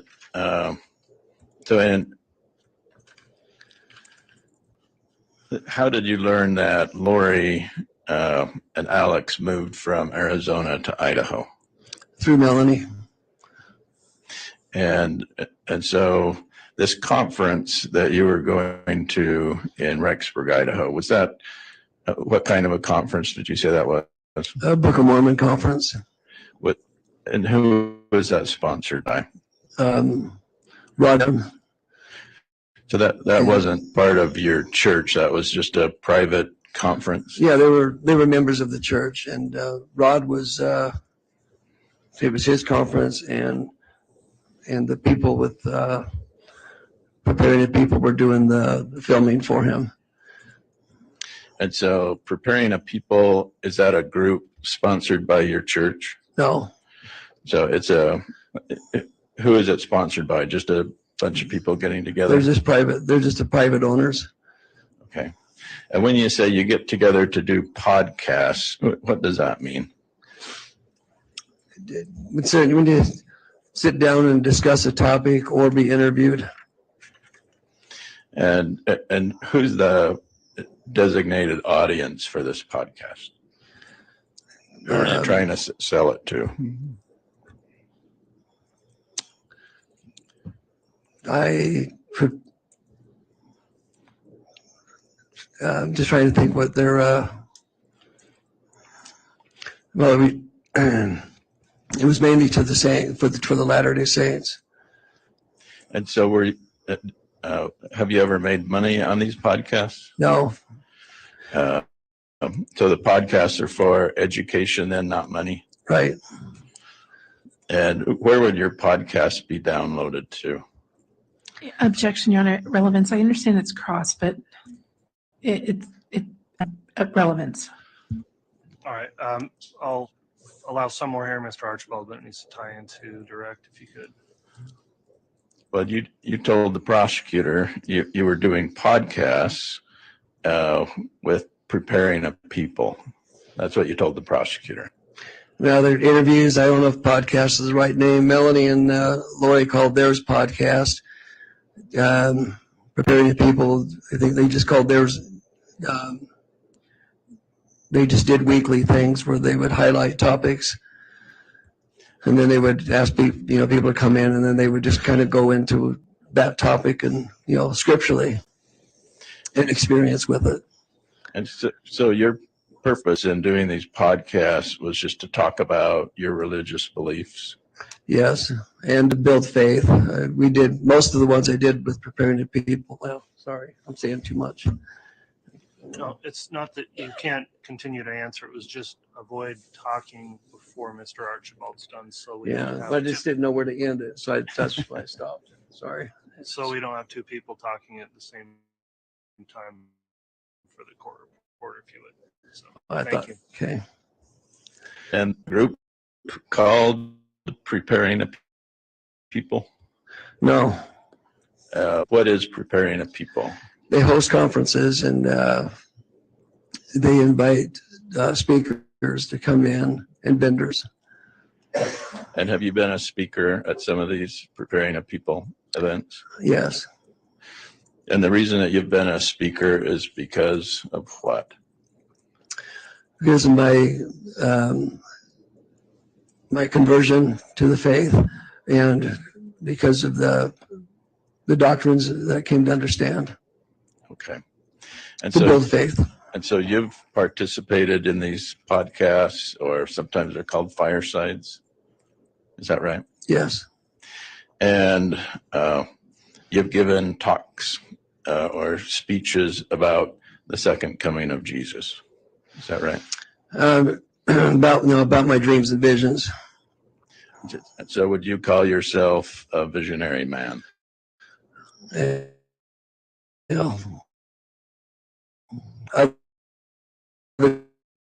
have called me that. I don't call myself it. Cass, have you shared your visions with other people? Yes. And you've had visions of secret combinations taking place in Washington, D.C. Judge, I'm going to object at this point. I fail to see the continued relevance of this. Goes to his credibility, Your Honor. The state brought this up, not me. It is, I think. But I'm sorry, what? Well, I haven't ruled yet. I know. I apologize, Your Honor.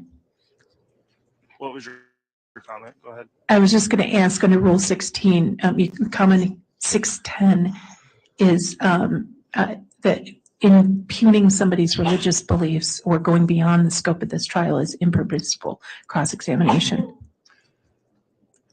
Well, that door opened a long time ago in this case. I think with the context of the state's evidence, I will keep that rule in mind. I appreciate you bringing that up. At this point, I do think we're still within the scope of permissible cross-examination given the direct examination, so I'll overrule the objection.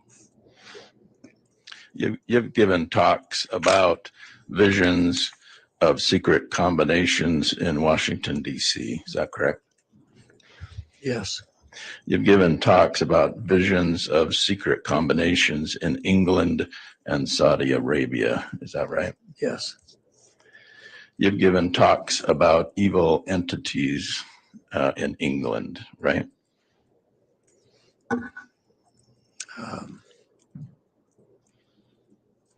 No, I'm not sure where that one's going. Okay. You've seen visions of Russia and China invading the United States. Yes. You've seen visions of Russia and China attacking the United States military and defeating us in 3 days. Yes. You've seen visions of the United States being sacrificed for a one world government, right? I don't know where that one came from. You've been, well, I didn't make this up. Yeah. Well, the context is what's being avoided. That's why it's difficult here. So. Okay. So what's the concept about the United States being sacrificed for a one world government? Judge, objection again on that concept. I mean, relevance. All right, at this point, Mr. Archibald, I do think we're getting away from the evidence of the case and direct. So if you could tie this in some way, if it does, if not, I'll sustain the objection. You talked about having a vision while at Lori Vallow's home in September of 2019. You told that to the prosecutor, right? Objection misstates the evidence. Overruled. If the witness can answer, you can correct if that's misstating evidence. I had a nightmare. So a nightmare and a vision are two different things. Yeah. So how do you define a nightmare versus a vision? Well, it's like I was, whatever the nightmare was about, it was like I was living in it. And a vision is just pretend? No, a vision is when you're observing and you're being shown. So both a vision and a nightmare are real? No, not necessarily. So can you further explain the difference between a vision and a nightmare? How one works and not the other one? The vision is when you're being shown, when you're being shown things when you're seeing the future, but you're not seeing yourself. Somebody else is presenting it. And so your visions come from who? The ones I talked about came from angels under God. And your nightmare comes from who? It was very adversarial. It was consumed. It was a lot of fear and a lot of darkness, and there was no order to it. So the fear and darkness came from who? Well, it was adversarial. I don't know who it came from, but. And when you say adversarial, are you talking about the devil? I would say it was from that direction. An angel of the devil? Could have been. You've had these visions and nightmares throughout your time that you knew Chad Daybell, Lori Vallow, and Melanie Gibb. Is that right? No, I just had that experience that night. Okay. So on the night that you were in Rexburg, you wanted to get a blessing from Chad Daybell. Is that right? Well, Melanie just said, I think you need to get a blessing. I'm going to go see if I can get Lori to get Chad. So I just agreed. I was distraught. And what is a blessing? It's when it's exercised under the direction of the priesthood to bless you with deliverance, comfort, or healing, or guidance. So you wanted a blessing from Chad Daybell? Well, Melanie just offered to get it. I was in a position where I wasn't all there. I was really struggling with whatever. I just remember it was horrified with what I was seeing. And so what would a blessing from Chad Daybell do for you? Give us just a moment.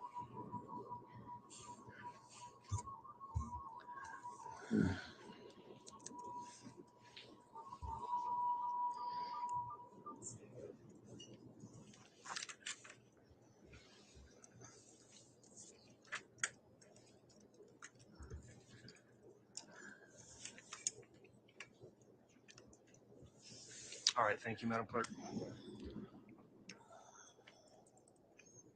What would a blessing from Chad Daybell do for you? What have we done? Yeah. Well, Objection, speculation. Overruled.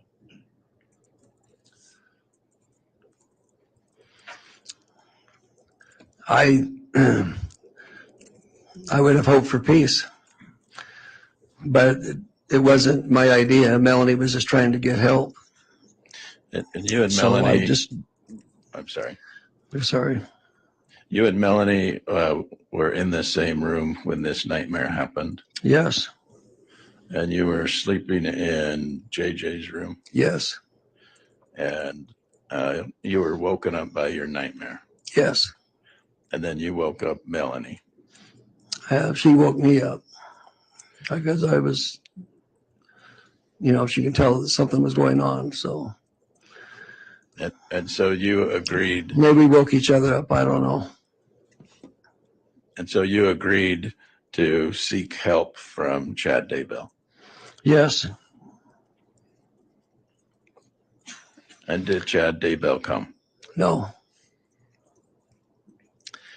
When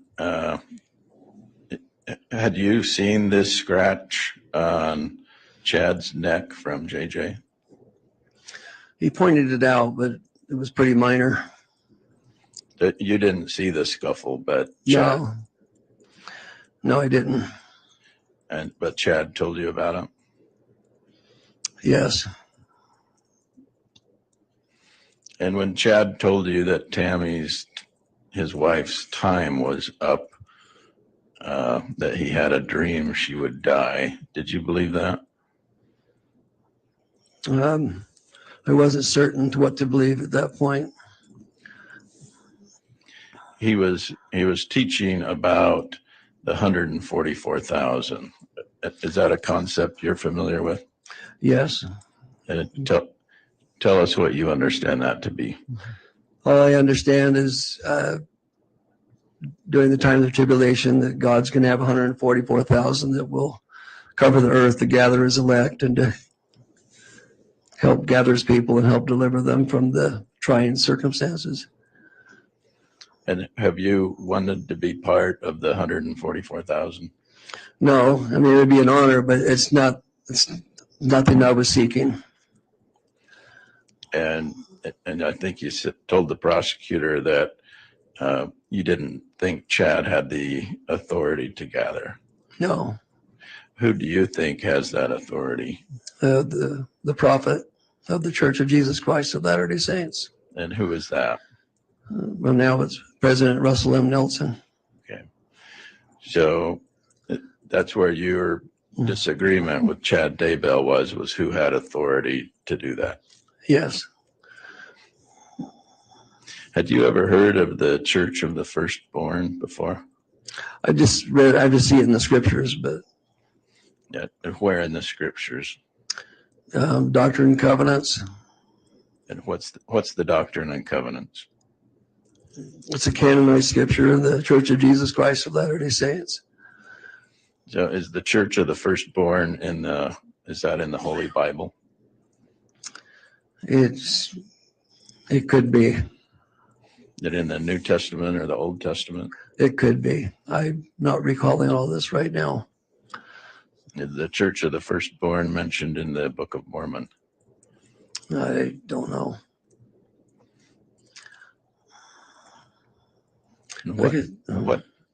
Who is John the Beloved?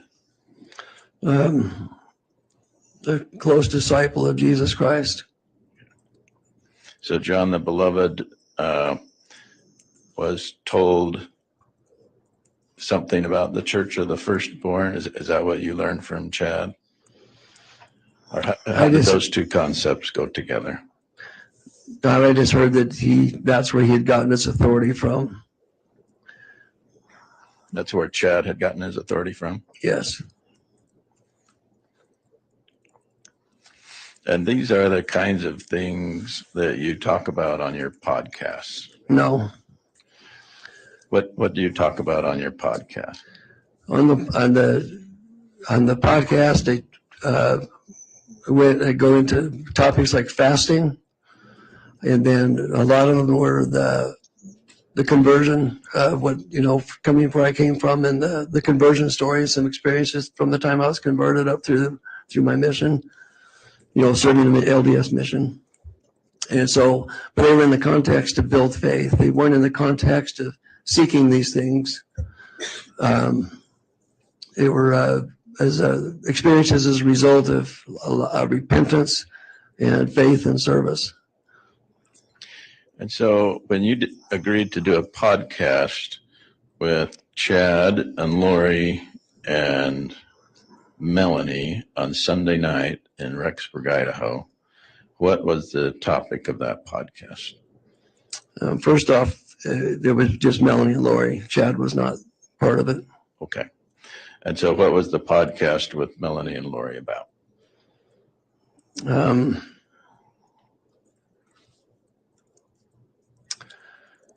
It's about sanctification, and I'm trying to remember what the actual topic was. What does sanctification mean? Well, it's when as you repent and serve God, and as you prove faithful to Him, your heart, the Lord changes your heart, makes you clean, makes you whole, and endows you with greater faith. And your audience for this podcast was, again, who?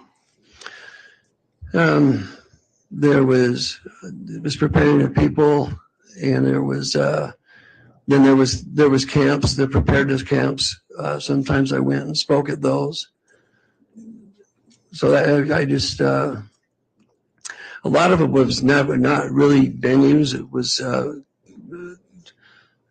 more like camps and organized firesides, family reunions, and I would be invited to either speak or invited to do an interview and cover a topic.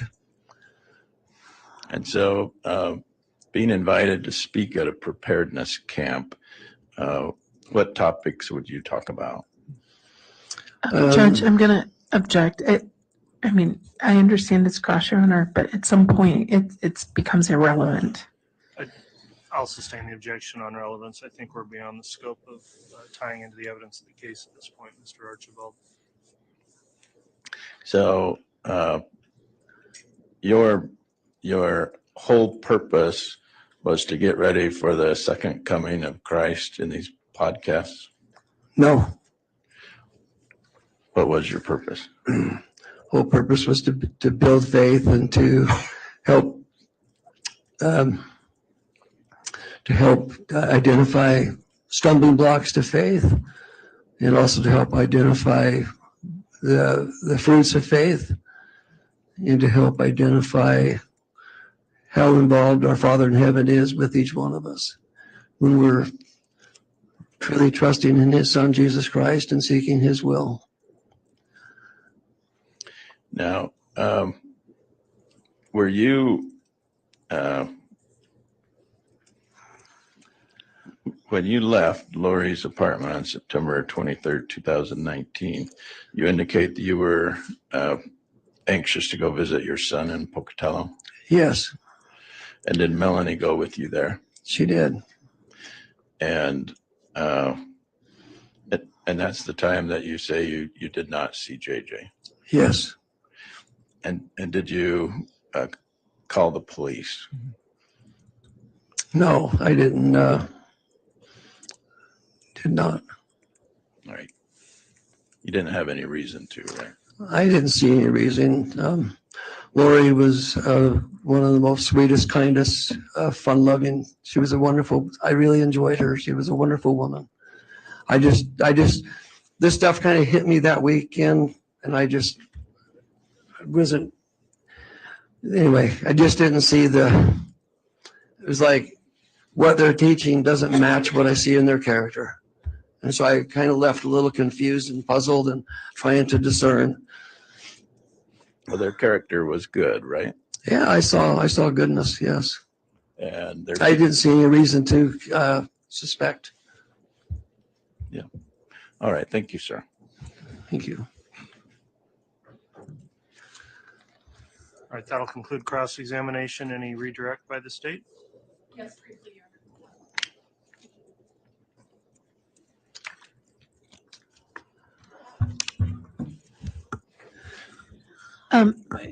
Defense counsel asked you about dreams and visions. I want to ask you about reality. Okay. The morning of the evening of September 22nd, who carried JJ up to bed? Alex. Okay. And the morning of September 23rd, who told you where JJ was? Lori Vallow. And what did Lori Vallow say to you about what happened to JJ on the 23rd? She said he was out of control and she couldn't control him, so she had Alex come and get him. Okay. And when she said he was out of control, did she give you specific examples, real examples of what she said out of control meant? That's when she said that he climbed the cabinets in the fridge in the upper cabinet and pushed over her picture of Christ that sat on the top of the upper cabinets. And did you see any evidence with your own eyes that any damage had occurred that would be consistent with JJ climbing the cabinet? No, I didn't see any scuffs on the fridge, and I didn't see any bent door hinges and the crown molding. That's the way it's fastened. It would have popped off if he would have gotten up there. And so when she said that, what did she say she did with JJ? She just called Alex and just said that you need to come and get him. I can't handle him. And then she said she sent JJ with Alex. Yeah. Nothing further. All right, thank you. That'll conclude then the testimony of this witness. Is there any objection to him being released from any subpoena? The state would ask that he is. No objection. All right, Mr. Warwick, that concludes your testimony today. Then you can be escorted out of the courtroom by the bailiffs, and you are released from any subpoena that you're currently under. Thank you.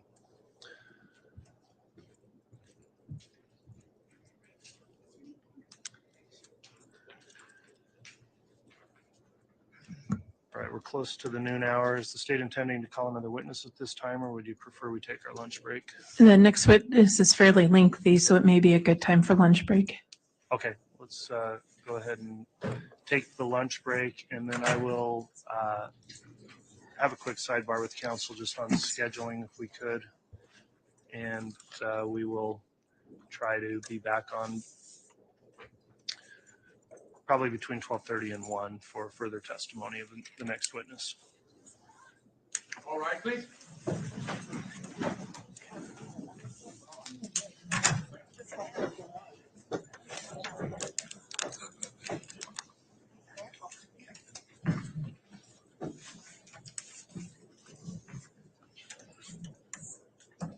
What's that?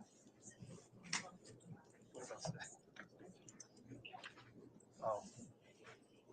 It'll be sometime. I hope it's-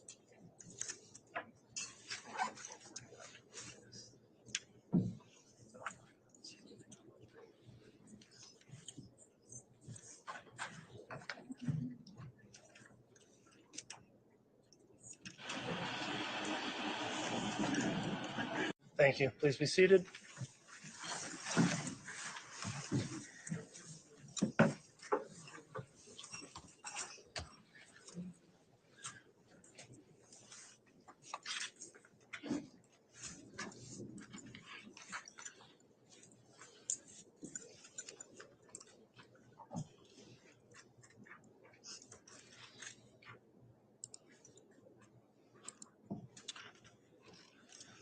All right, I believe we're ready to have the jurors brought back in. Is the state ready to proceed?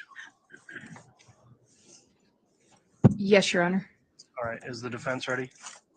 Yes, Your Honor.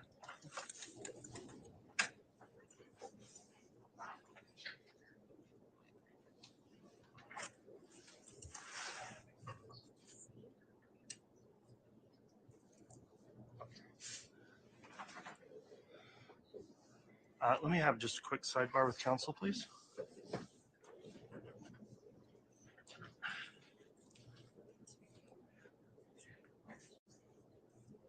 All right, if we can have the jurors brought in, please.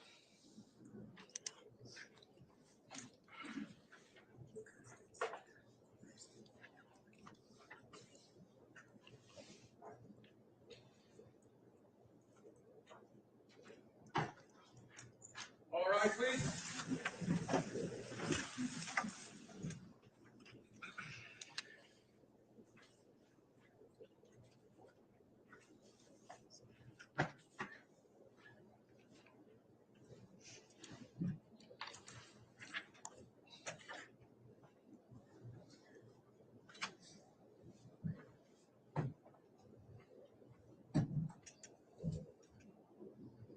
Jury's all present, counted for, Your Honor.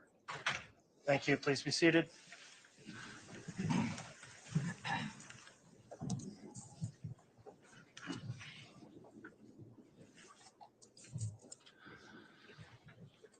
Okay, we're back on the record on case CR 22-21-1624, State of Idaho versus Lori Noreen Vallow. We just completed the lunch break. The jurors are all back and accounted for, properly seated. The state's going to be calling another witness here shortly. Before we do that, I'll note that I've met with counsel in a sidebar to discuss scheduling. Essentially, the state's case in chief has been moving forward a little more quickly than may have been anticipated. And in order to avoid some gaps in trial time in the middle of days next week, there's been a proposal that we not have trial tomorrow on Friday and then start back up again with a full week on Monday. I think that's what the state's requested. Is that correct? Would somebody from the prosecution confirm that? Yes, Your Honor, the case is moving much more quickly than we thought, so it won't delay the end of the trial at all by doing that. So that's our request. Okay, thank you, counsel. Is the defense concerned at all about having a day off tomorrow? No, Your Honor, that's fine. Okay, I appreciate you working towards that and letting the court know in advance. So for the jurors, again, we'll discuss that at the end of today, but we'll not be conducting trial tomorrow. We'll start again on Monday. That'll be our schedule moving forward. So, and as mentioned, it's not going to extend out the total time of the trial. The trial is just coming along more quickly than had been anticipated. So with that in mind, then one other thing I'll note is there is a technical issue that's being sorted out right now, and it relates to the ability to show the demonstrative exhibits or use the overhead projector. So I'm fine with tech people in here working on that as we go, because we're here with some witness testimony we can commence with. If that's reset, we'll let you know. If we need to take a pause while they work on that in order to show exhibits, we'll deal with that when it comes. So with that in mind, then, let's see, Mr. Rammel, I think you're going to be calling the next witness. Is that correct? Yes, Your Honor. Okay, if you'd like to call your next witness, you can do so. Thank you, Judge. The state would call Detective Bruce Mattingly.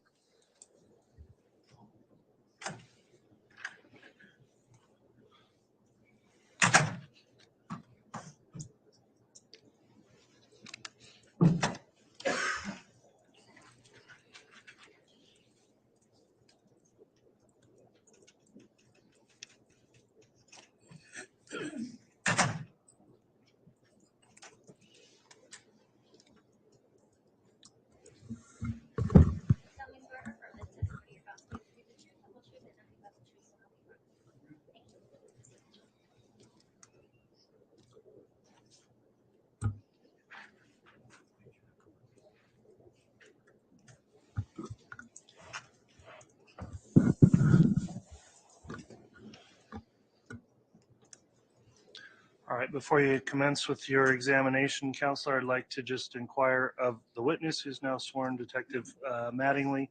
Have you viewed any of the trial testimony in this case since it started? No. Okay, with that in mind, then I'll just ask you to please speak directly into that microphone. Try to avoid, well, make verbal responses to all the questions so we can keep the record straight, and try to avoid talking at the same time as anyone questioning you. Keep our record clear again with those rules in mind. Mr. Rammel, you can go ahead and inquire on your direct. Thank you, Your Honor. Detective, can I have you state your full name, spell your last name for the record, please? Thomas Brewster Mattingly.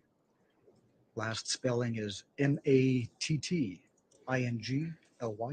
And Detective, where are you employed? Fremont County, Idaho Sheriff's Office.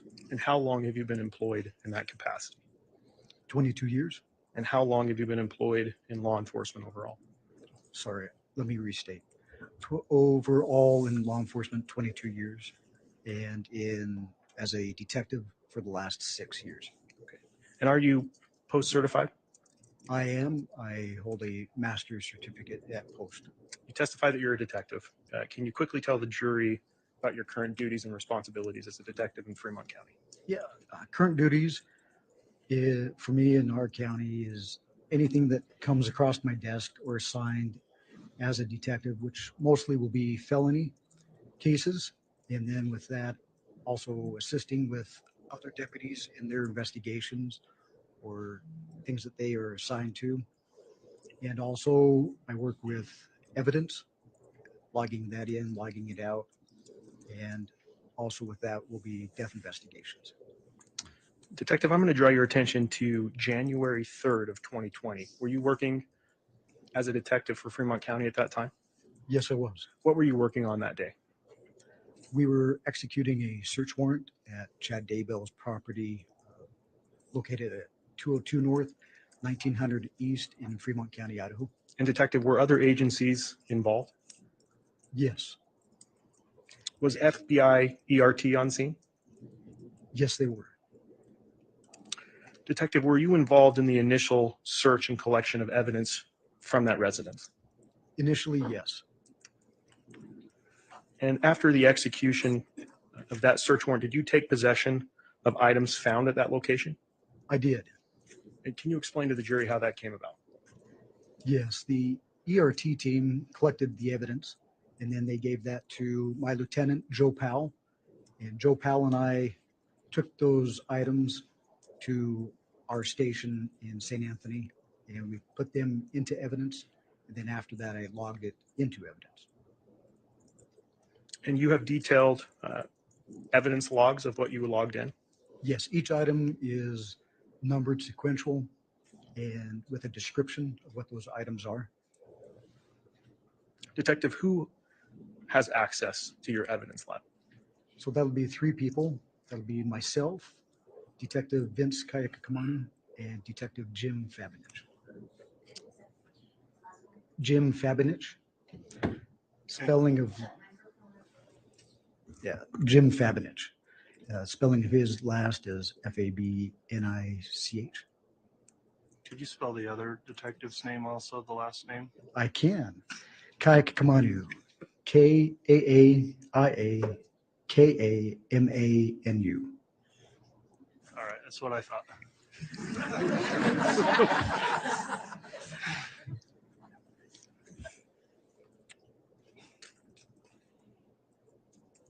Detective, on a later date, did you take additional action with items that were booked into evidence on January 3rd of 2020? I did. What was that?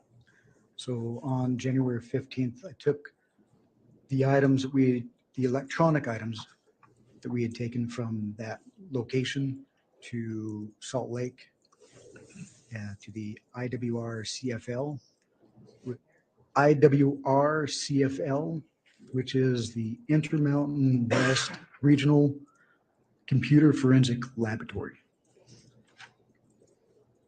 And were those the same items or the same electronic items that you booked into evidence on January 3rd, 2020? They were the same. How do you know? From the property log, they were the same ones that I had taken and submitted into evidence, and so I knew which ones needed to be taken, and I just followed the same property log that was associated with that search warrant to be searched. And Detective, were they transported by vehicle? They were. I transported those. And during that transportation, did any of those items ever leave your custody and control? No, they did not. What did you do after arriving at the Regional Computer Forensic Lab? I took those electronic items to the lab and transferred them into their custody. And did you provide identification at the lab? Yes, I did. Your Honor, that's all I have for this witness. All right. Any cross-examination? No, Your Honor. All right, thank you, Detective Mattingly. That'll conclude your testimony this afternoon. And Your Honor, and this has been discussed with the defense already, we do have Detective Mattingly under subpoena. We're not going to be releasing him from that subpoena. There will be other unrelated items that he will be testifying to in this trial. All right, thank you, Mr. Rammel. So, Detective, you'll be remaining under subpoena at the direction of the state to be recalled as a witness. During that time, please continue to avoid viewing any of the trial testimony in this case in any way. You'll be asked about that again if you're recalled to the stand. With that in mind, you can be excused for the day, and the bailiffs will direct you out of the courtroom. Thank you. Thank you.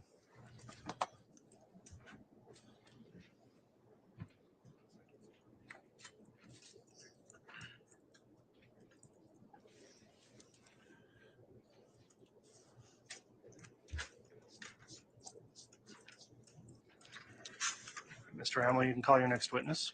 Thank you, Judge. The state would next call FBI intelligence analyst Benjamin Dean.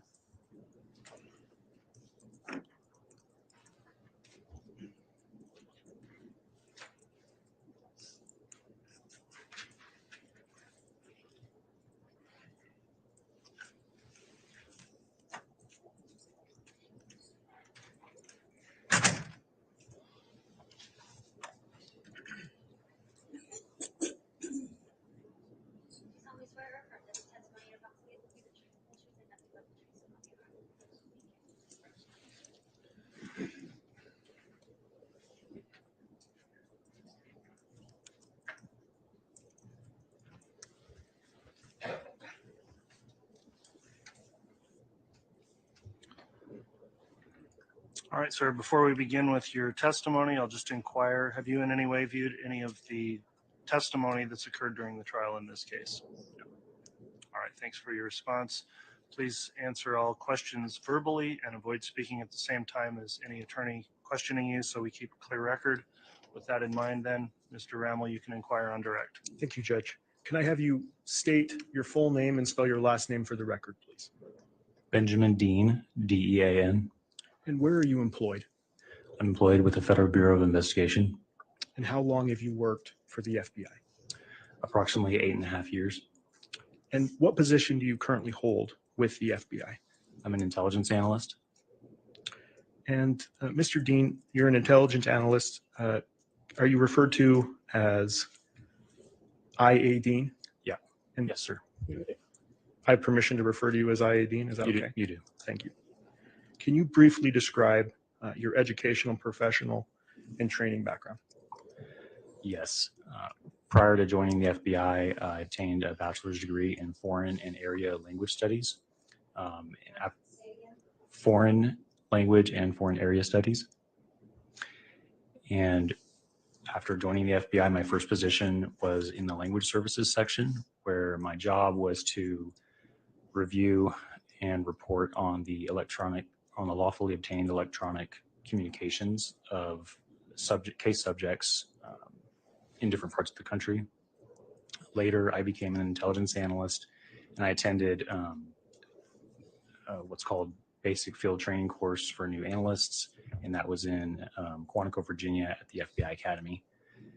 And that training was 3 months long, and it consisted of classroom instruction, exercises, and exams that covered a range of topics, including threat analysis, analytic writing, and raw intelligence reporting.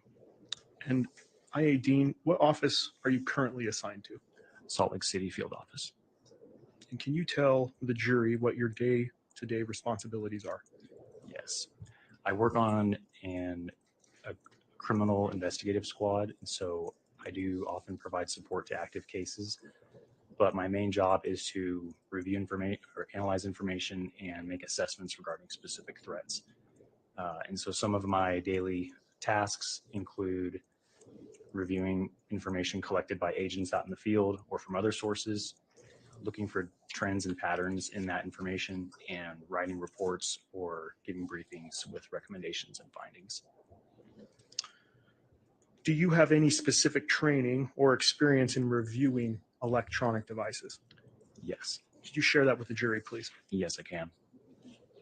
So as I previously mentioned, my work with the language services section of the FBI involved reviewing electronic communications of predicated case subjects from different field offices. And during that time, I attended a week-long course that was focused on best practices and techniques in monitoring and reporting on those types of records. Later, at the FBI Academy, I was trained in digital evidence collection and exploitation, as well as the use of telephone analysis software. Since then, I've attended virtual and in-person trainings focused on communications analysis, and as an analyst in the field, I've helped review electronic communications data for a number of active investigations, and that includes data obtained through legal process, from open source research, and from mobile device extractions. Hi, Dean. Were you involved in the investigation into Chad Daybell and Lori Vallow Daybell? Yes. When did your involvement in that investigation begin? It began in late March of 2020. And what was your initial assignment in that case?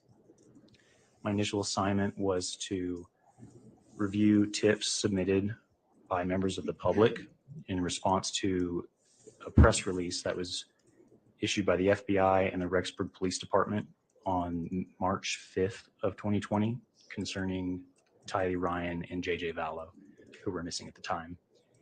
And both Tylee and JJ had been seen at Yellowstone National Park on the 8th of September of 2019. And the press release requested that any members of the public who had visited the park that day and had taken pictures or videos during their visit to send those in case they might aid in the investigation.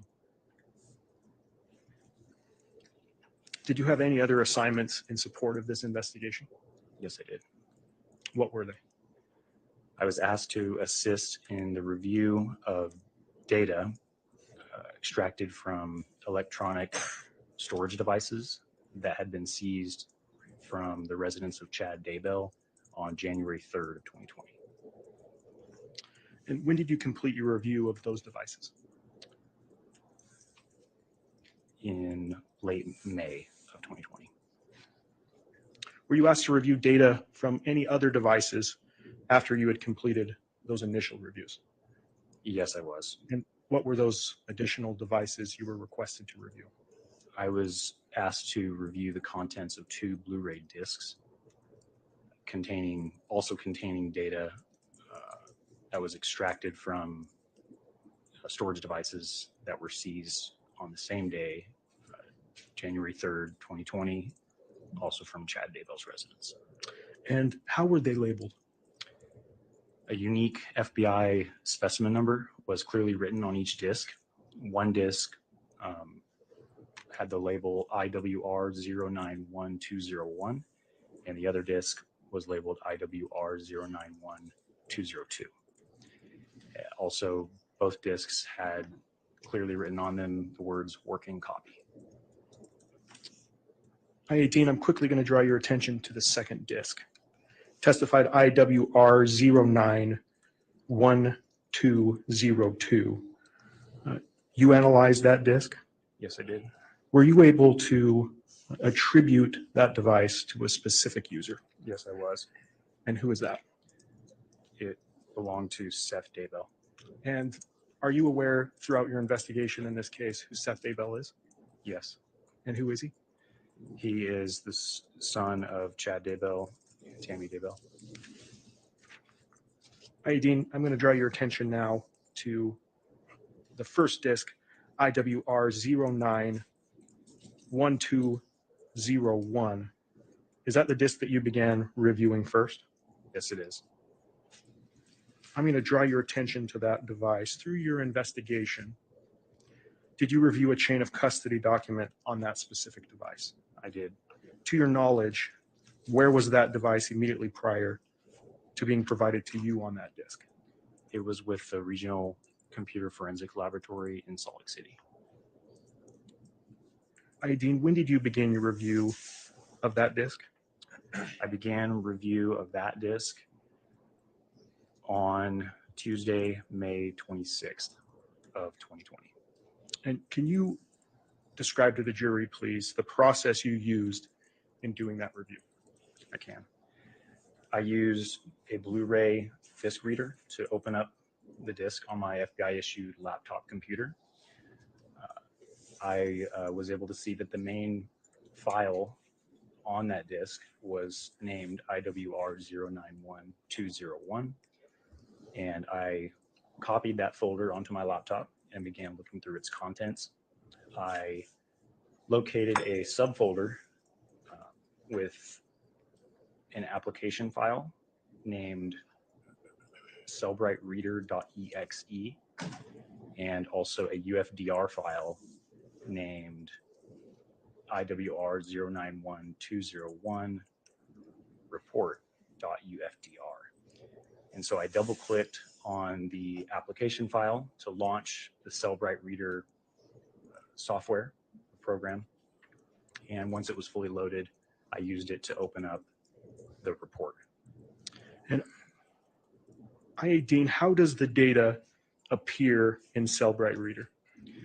Cellbright Reader organizes a device's data, so meaning all bits of information and files on a device, into categories based on a file's item type. So for example, some example categories of items would be autofill, contacts, call log, voice calls, SMS messages or text messages, multimedia or MMS messages, and so on and so forth. Those categories are listed or shown in the Cellbrite Reader window on the left-hand side in alphabetical order in a menu. And when you double-click on one of those category names, it opens up a data tab in the main Cellbrite Reader window where it displays all the items that are within that category. And so there is also what's called timeline feature or a timeline view, and that enables the review of items from multiple categories by arranging them in chronological order. And what files types do you typically look at to determine the user of any given device?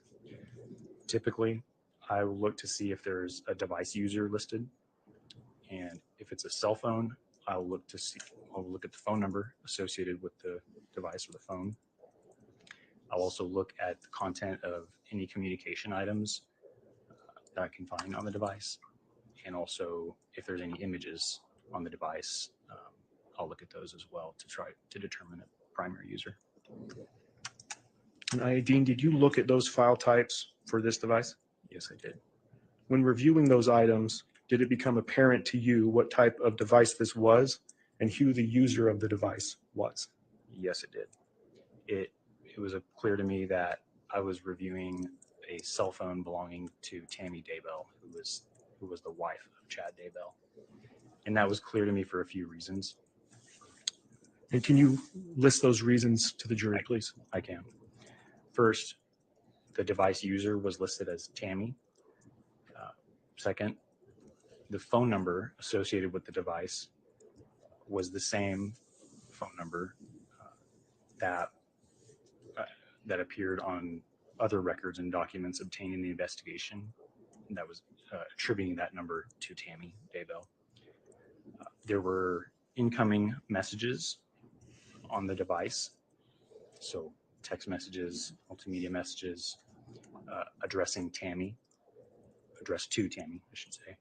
And there were outgoing messages on the device that were either introducing herself as Tammy, or in the case of emails, signing off as Tammy.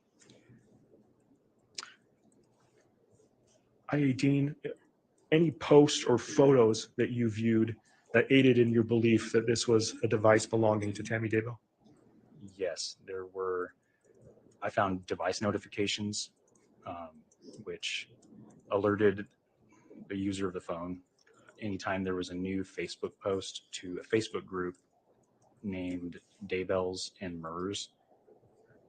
And also, there were communications on the device with members of the Daybell family, including the Daybell children, and all of whom were named as contacts in the device. And the content of those communications suggested that the user of the device had a close family relationship with the Daybell children. Anything else? Yes, there were images on the device. There were photographs of Tammy Daybell, both by herself, with Chad Daybell, with their kids, and with their grandkids. And also, I did observe that all outgoing communications from the device, so voice calls, text messages, multimedia messages, there were no outgoing communications after the 18th of October of 2019. And why is that date significant to you? It's significant to me because I know that to be the day before first responders discovered Tammy Daybell deceased in her home. And Dean, for the record, do you recall the phone number associated with this device that you have attributed to Tammy Daybell? Yes. And what is that number? It is 801-669-4368. Dean, I want to draw your attention now to September 9th of 2019. Did Tammy Daybell's phone receive any text messages that day? Yes. Were there any messages sent to Tammy's phone that day that caught your attention? Yes, there were. And what was the phone number from which those messages were sent? 208-690-9374. And was there a contact name stored on the phone for that number? Yes, there was. And what was the contact name associated with that number? Chad. Hey, Dean, throughout your review of this device, have you reviewed other messages sent by the contact saved as Chad in that specific device? Yes. And based on your review of those other messages sent by this phone number, who did you believe that number belonged to? I believe it belonged to Chad Daybell based on my review of the other messages. And why is that? There are several reasons for that. First, the phone number ending in 9374 was a match for the phone number that appeared in other documents and records obtained in the investigation to that point,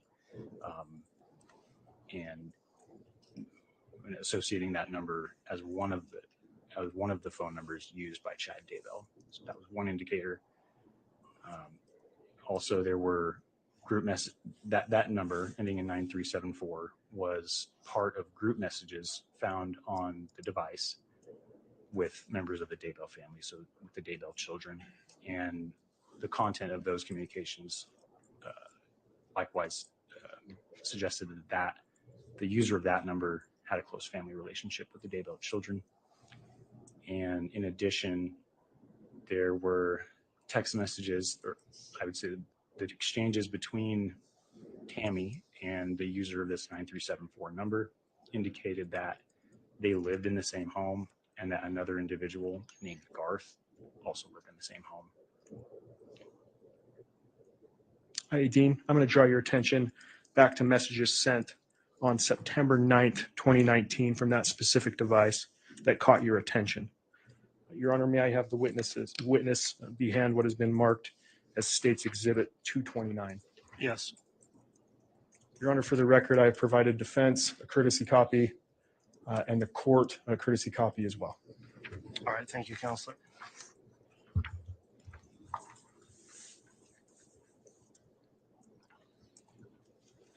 I'll give you a moment. Thank you, Dean.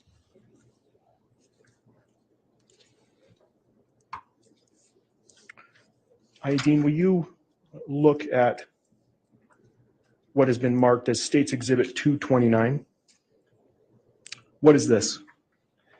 This is a copy of text messages exchanged between Chad and Tammy on 9th of September 2019. And how do you know this? I know because I reviewed these text messages, these same text messages during my review of Tammy's device, Tammy's phone. And Dean, is it a true and accurate representation of messages you reviewed that were sent on September 9th, 2019, starting at 11:53 a.m.? Yes, it is. Your Honor, I would move to admit what has been marked as State's 229. Any objection?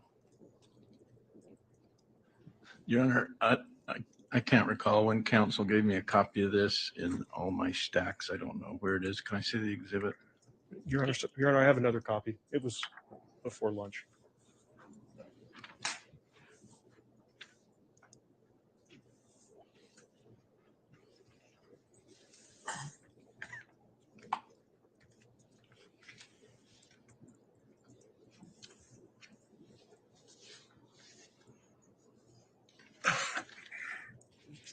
That's fine. Yeah.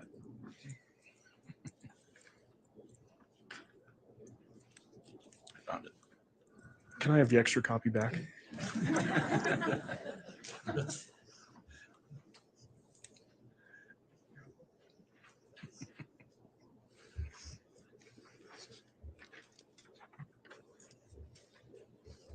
Your Honor, the state had moved to admit what has been marked as State's 229. All right. I knew that motion. And is there any objection from the defense? No, Your Honor. All right. Exhibit 229 is admitted. And Your Honor, at this point, I would put it on a duplicate of it on the screen. I think it's working. Okay, is it working? I believe so, if you want to publish it. Your Honor, do I have permission to publish a duplicate copy that defense has just reviewed? You have permission to publish the exhibit. And not Your the Honor, copy.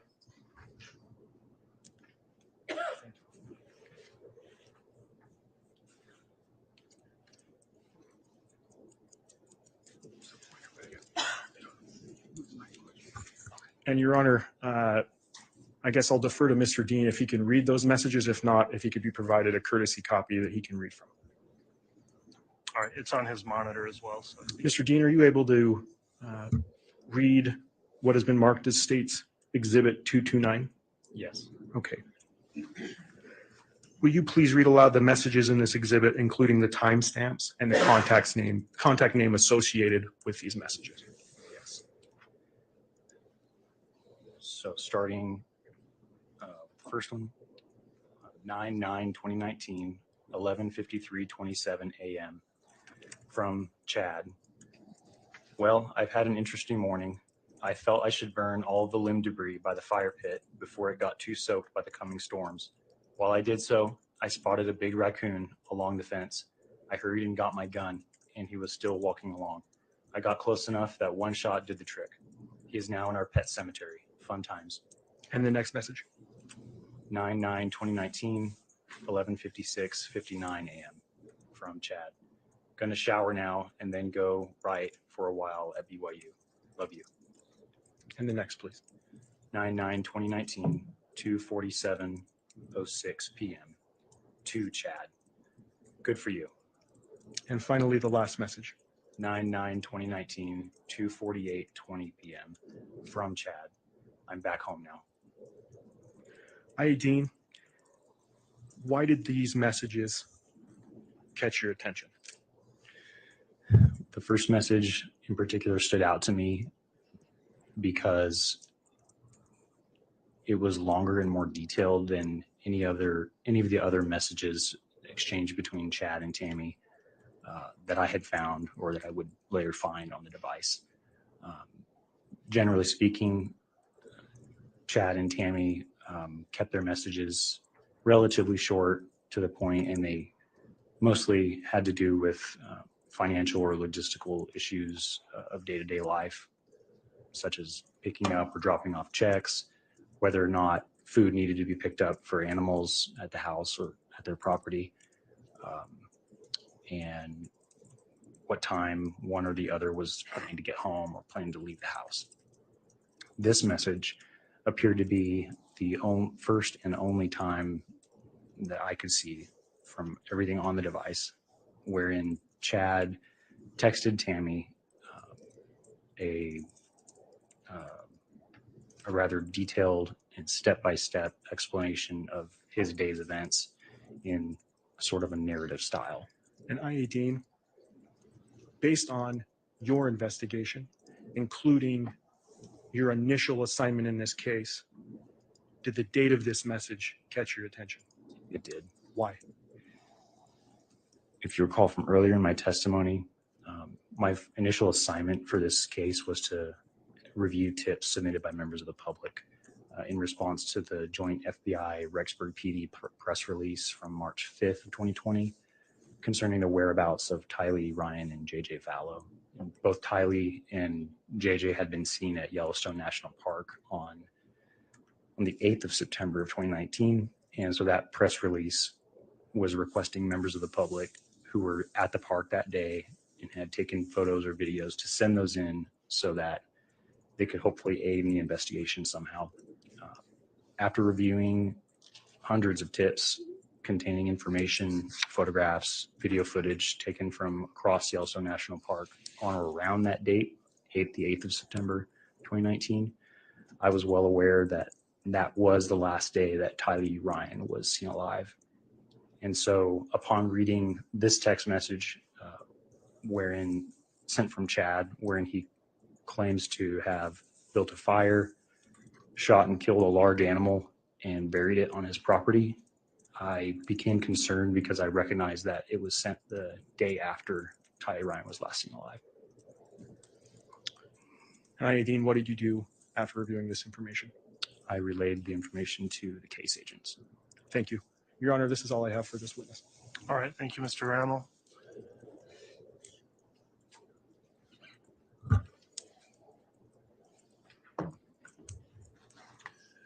Cross-examination? No questions, Your Honor. All right, thank you. That'll conclude the testimony of the witness then. Is this witness going to be released from any subpoena, or are they going to be recalled, Mr. Rammel? Your Honor, the state would move to release this witness from his subpoena. All right, any objection to that from the defense? No. All right, thank you for your testimony. Thank you, Judge. Thank you, Your Honor.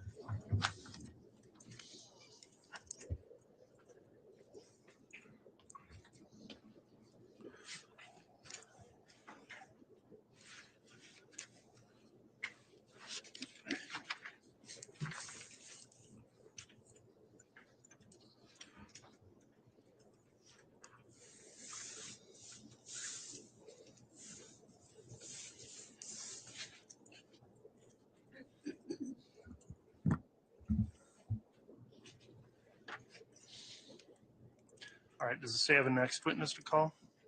Yes, Your Honor, the state would call Detective Sergeant Dave Stubbs. While he's coming in, may we have a brief sidebar? I just want a couple housekeeping issues real quick. Yes.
All right, if we're ready to have the, you indicated who the witness is going to be. They could be, I believe I did, but I'll do it again. Detective Sergeant David Stubbs. okay, if the witness can be brought in, we'll have them placed under oath.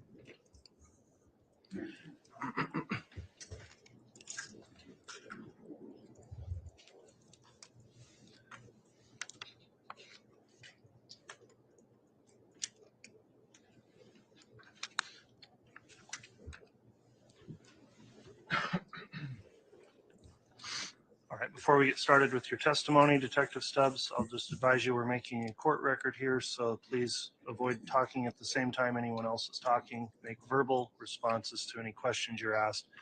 And then I'll also inquire and ask, have you reviewed or listened to or in any way seen any of the trial testimony that's taken place so far in this case? I have not. Okay, thank you for that. With that in mind then, Ms. Smith, you can inquire of the witness on direct.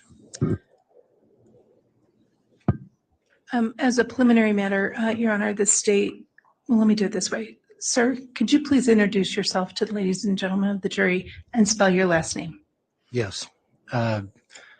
I am Detective Sergeant David Stubbs with the City of Rexburg Police Department. I spell my last name Stubbs. And Your Honor, to ease his testimony and in agreement in part with defense counsel, the state is going to move to admit various certified copies and business records that relate to this and other witnesses' testimonies. And I believe the state has supplied the business records notice to the defense and has supplied notice to the court as is allowed. And so the state's first request would be to admit State's Exhibit 103, the Amazon certified business records received from Amazon involving Alex Cox and providing information attributable to emails from multiple users. Copy was previously provided to defense counsel and a courtesy copy was supplied to court. All right, thank you. Exhibit 103 has been offered. Is there any objection from the defense?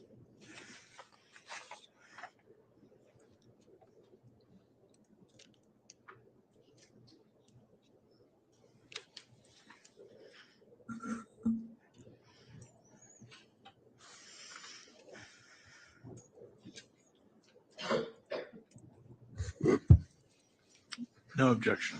All right, 103 is admitted.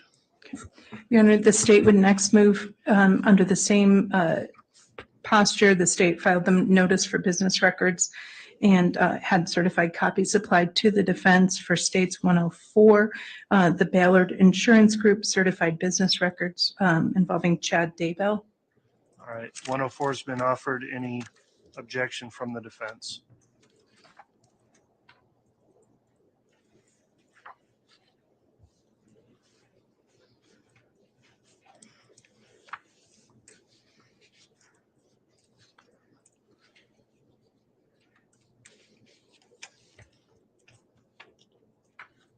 No objection. Thank you. 104 is admitted. Thank you. The state will then move to admit under the same rule that the state supplied the business records notice and supplied the certified copy with the affidavit of the custodian for State's Exhibit 105, which is the Brigham Distributing certified business records for the books and accounting for Chad Daybell, Tammy Daybell, and Spring Creek Book Company from January 1st, 2019 through July of 2022. All right, Exhibit 105's been offered. Is there any objection from the defense? No objection. 105 is admitted.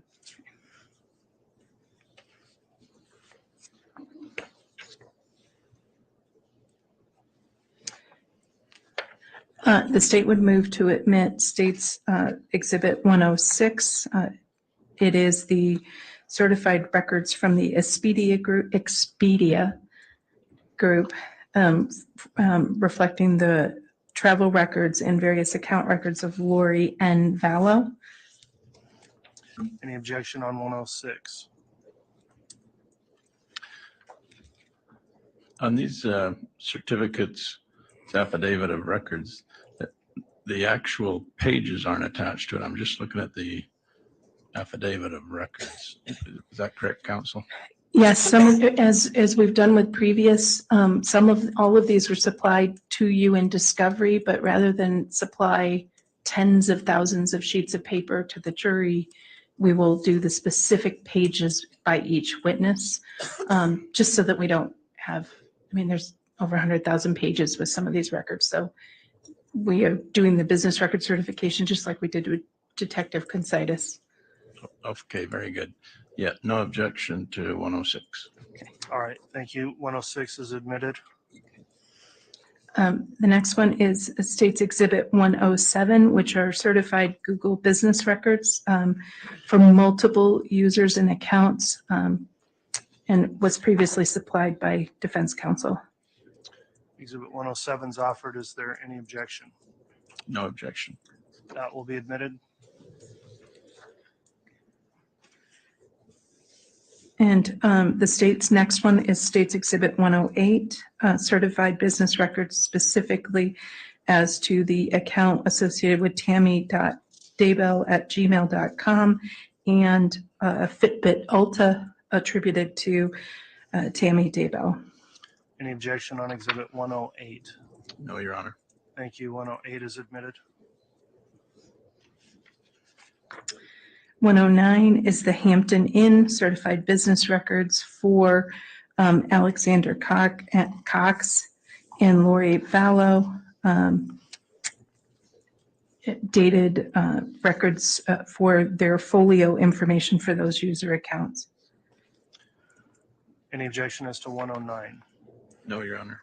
Thank you. 109 is admitted.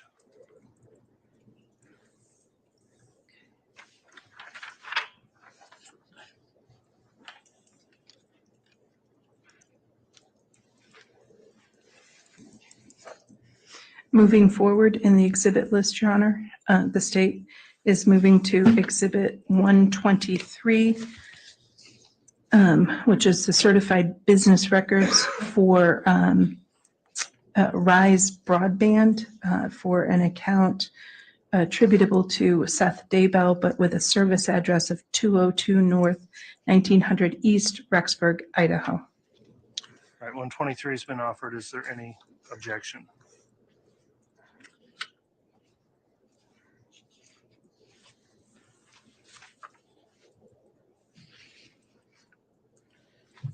No objection. 123 is admitted then. The next record would be the certified business records from Southwest Life Insurance Company. It is, let me make sure I get it, the title correctly, Life Insurance Company of Southwest, otherwise known as LSW.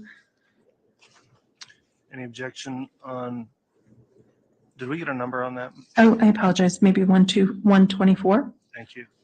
That's Exhibit 124. It's been offered. Any objection? No, Your Honor. 124 is admitted.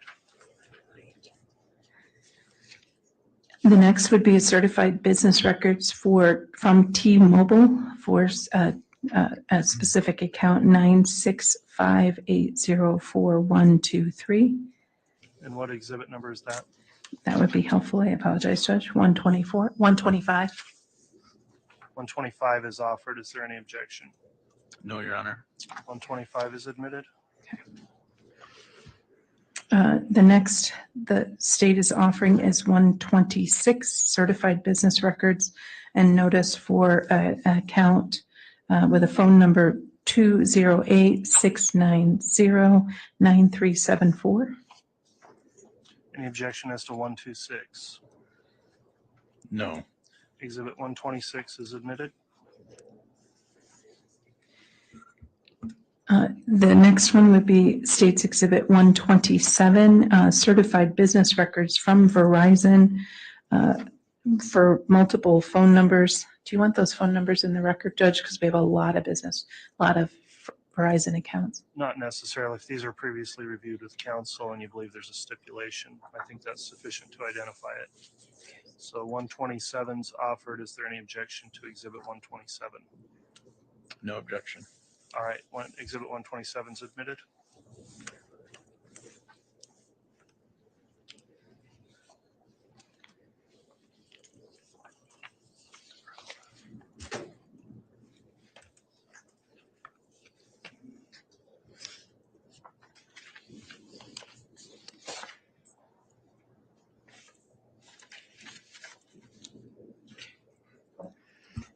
The next one, and I apologize, apparently they got out of order, would be 120, and I apologize, Judge, for Lincoln National Life Insurance certified business records. All right, Exhibit 120 is offered. Is there any objection? Those are the business records for the life insurance policy for Joe Ryan. No objection. All right, Exhibit 120 has been admitted.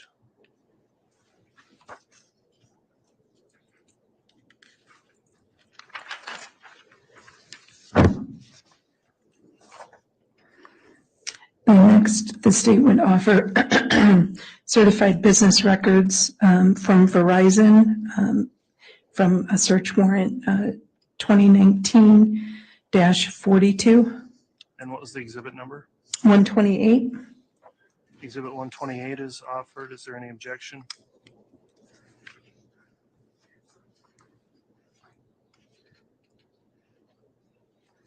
No. All right, 128 has been admitted.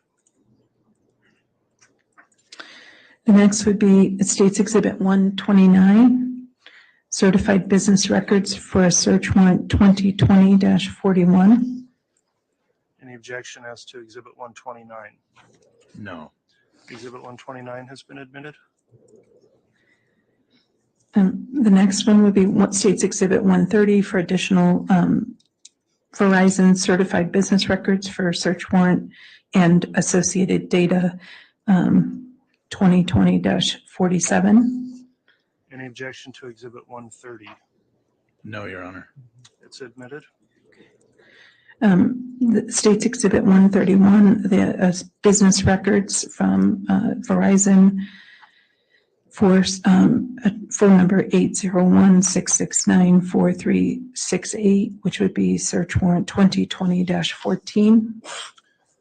I believe I said 131, but You did. okay, sorry. So Exhibit 131 is offered. Is there any objection?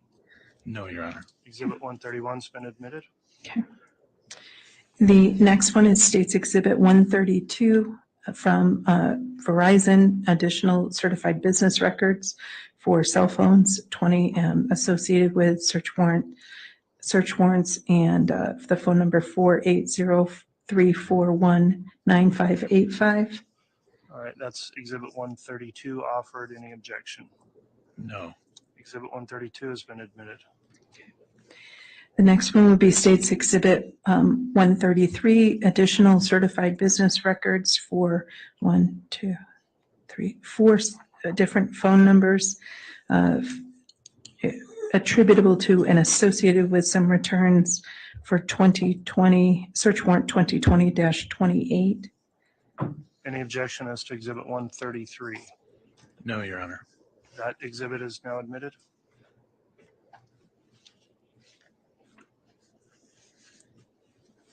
And then the next would be 131, the certified business records. Ms. Smith, we've already done 131. At 134. Okay, thank you. Clearly should have had more coffee at lunch, Judge. I'm sorry. Exhibit 134, the Verizon certified business records for search warrant and 2020-46, and the records for 2 different phone numbers. Exhibit 134 is offered. Is there any objection? No, Your Honor. That exhibit is admitted.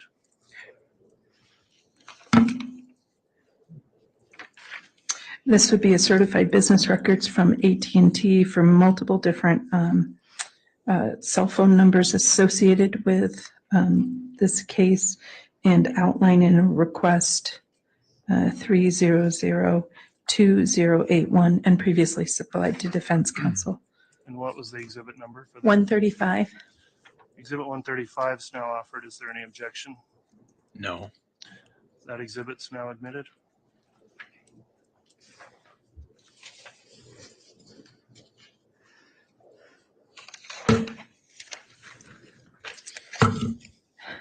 Your Honor, the next one would be State's Exhibit 136, the certified business records associated from a CPA, Garth Wilcox, for the financial books of Chad and Tammy Daybell.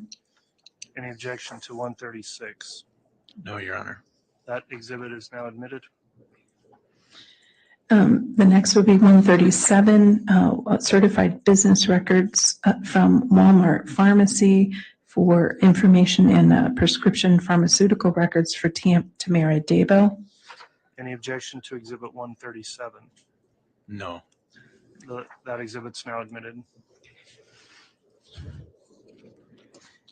And Exhibit 138, certified business records from Life Map Assurance, an insurance company attributed to life insurance and payout information related to Tamara Daybell. All right, Exhibit 138 is offered. Is there any objection? No, Your Honor. 138 is admitted. And then moving forward, is States Exhibit 143, Amazon Certified Business Records. Any objection to 143?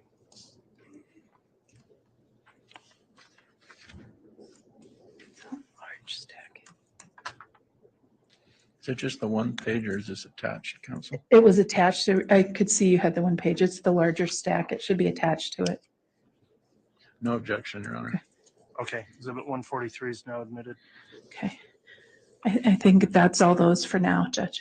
All right, thank you, Ms. Smith. All right, ladies and gentlemen of the jury, as I mentioned before, when we have voluminous exhibits that get admitted, this is sometimes a more efficient way to submit those. They will be available for you and your consideration during deliberations, and we appreciate your patience in working through that process, which we need to do orderly to make sure the record of the case is clear.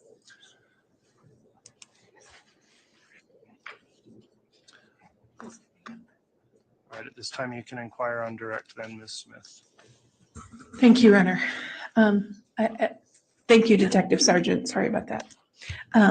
Sir, can you tell us a little bit about your background?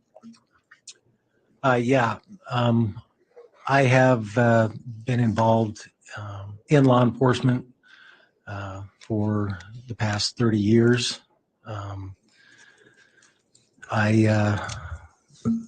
I'm the, if you will, the second line supervisor over the detective division for the Rexburg Police Department. I guess what that means is our detectives, if you will, I assign cases to them. I communicate with them on what they've got going on and so forth and so on to keep things moving smoothly in our division. I am a advanced certificate holder for Idaho Post. So when you, what is Idaho Post? Peace Officer Standards and Training located in Meridian. So you're detective sergeant and you're a supervisor. Do you have any specific training in terms of the actual investigative techniques used in your department? So over the last, I would say about 12 years, I have, if you will, specialized in computer forensics, cell phone forensics, cellular data, cellular locating of cell phones and other electronic devices, anything basically dealing with electronic devices. I have received certificates, trainings, hundreds of hours dealing with these kind of things. So these kind of things, that means like the collection, the storage, the analysis of evidence obtained from electronic devices. That would be correct. Okay. Do you have any idea how many electronic devices you've looked at, used, and analyzed? I would have to say hundreds. Okay. I can't give you an exact number. Okay. Now, in addition to your personal investigative work and working in electronic evidence, do you also have supervisory roles that were implicated in a case involving JJ Vallow and Tylee Ryan? Yes. Okay. How did you become involved into what ultimately became a homicide investigation into the death of JJ Vallow and Tylee Ryan? Okay, so my first involvement with anything to do with the parties involved in this case would have started on November 1st of 2019. So, and what was that first involvement? We were contacted, first of all, by Fremont County Sheriff's Office. They were requesting that they had been given information from authorities in Arizona. They were interested in finding and locating, if you will, a gray Jeep Wrangler with Texas license plates that they believed was involved in an attempted shooting in their jurisdiction in Arizona. So what did you do? Upon receiving this request, several of our officers went to the address that we were given, which would have been 565 Pioneer Road, more specifically apartment 175, where we attempted to locate the before mentioned Jeep by doing surveillance in that area. So why did you go to that particular apartment? You said you were given information. What information led you there? Information that the Jeep, the parties that would be interest in the Jeep were, I believe, 4 individuals that we were given names of. The first being Lori Vallow, Alex Cox, Chad Daybell, and Tylee Ryan. And so were those individuals that people of interest in connection to this Jeep? Yes. So once you had those names and that address, what process did you and the people who reported to you follow? So, as I mentioned, we went to the residence where several of us set up in different locations, doing surveillance on the apartment, hoping to discover the whereabouts of the Jeep. Where at that time, throughout the day, we were unable to locate it at that time. And were you eventually able to locate it? Not on that date. It was located on November 4th. So from around November 1st through November 4th, did you also look for the individuals that you were given names of? Yes. Okay. Is that commonly called, did you do surveillance looking for those people? Yes, we did surveillance. Okay. Did you ever see any of those individuals? So at one point in the afternoon of that day, I witnessed Lori Vallow and Chad Daybell enter a blue Subaru car and leave the residence. At this time, because we hadn't found the Jeep, our philosophy was maybe if we were to follow them, they would lead us to where the Jeep was located. And so we continued to follow them, hoping to find the Jeep. And who's we? So there were different officers throughout the day, but actually the ones who followed them, which ultimately ended us up in the town of Idaho Falls. There was myself, Joe Powell, and that's right there. Other officers? Another Fremont officer. Okay. And so as you followed them, who did you follow? We followed the blue car, which the occupants were Chad Daybell and Lori Vallow. And did you take any photographs of them? I did. We followed them to Idaho Falls. They made a couple stops, a Mountain America Credit Union, and after they left there, they proceeded through the parking lot to the adjacent business, which would have been Hobby Lobby. And at that time, I parked a short ways away from them, and I watched the two of them exit the car, walk through the parking lot together into Hobby Lobby. I had moved my exhibits over there, so let me grab them.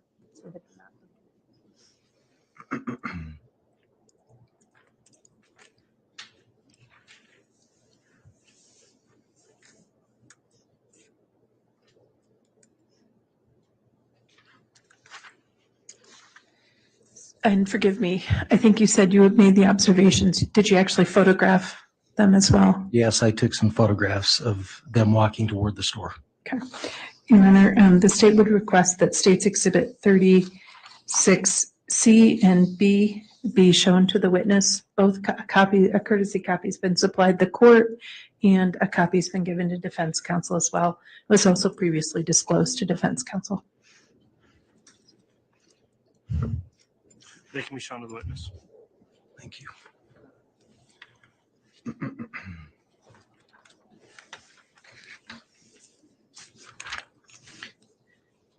With that, we can't show the jury yet, but do you recognize States Exhibit 36B and C? Yes, I do. Okay, what are they? These would be copies of the photographs that I took of the two individuals entering the store. Okay, and what date? This would have been November 1st, 2019. Okay. Your Honor, move for the admission of States Exhibit 36B and C. Any objection? No. Okay, exhibits 36B and C are both admitted. Okay. Request permission to publish, Your Honor. They may be published.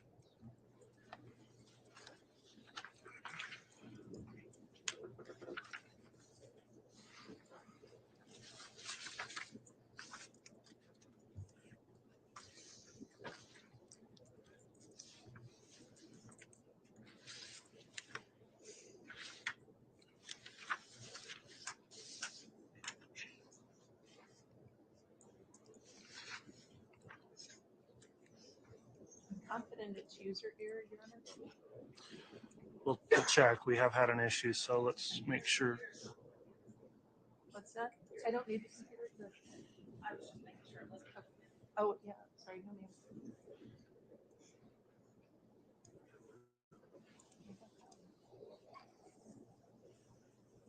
It's not accepting it when I push source. I just need to be more patient. Let me show you what has been marked is States Exhibit 36B. Can you describe this for us and tell us what your observations were?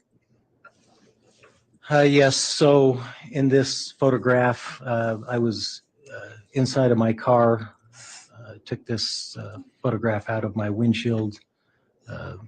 This would be Chad Daybell and Lori Vallow as they were walking into the store. My observations were they were walking, they were holding hands and at times talking, and I witnessed Lori at times was placing her head on his shoulder as they walked toward the store. And what are we seeing in 36C? This would just be as if you will, as I was approaching them through the parking lot and I was getting closer to them. This is just another photograph of the same as I got closer. They were holding hands and walking into the store as well. Okay. And at this time on November 1st, did you have an idea as to the nature of the relationship between those two?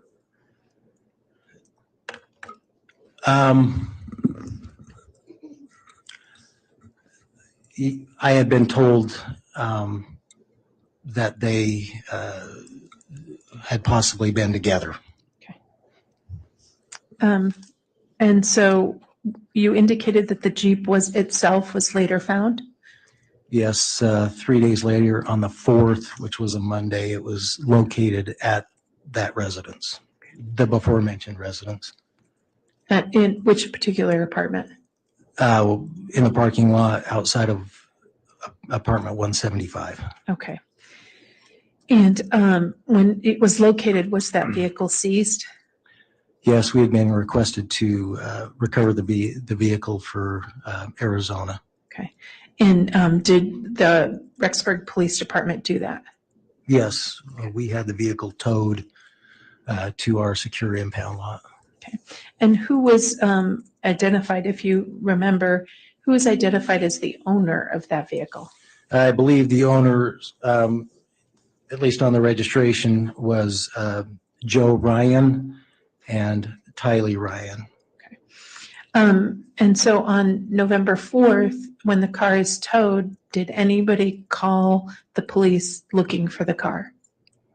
So from that time until really my next encounter with them, there were no inquiries as to where the car had gone. We had even tried to reach out and say that we had taken the car, but were not able to get a hold of anybody, and nor did anyone inquire that their vehicle was missing. And Tylee Ryan was a teenager, and it was known to be her car. Yes, it was known to be what she would drive. Now, you said your next encounter with them. What was the next encounter with them? So after this encounter involving the Jeep, again on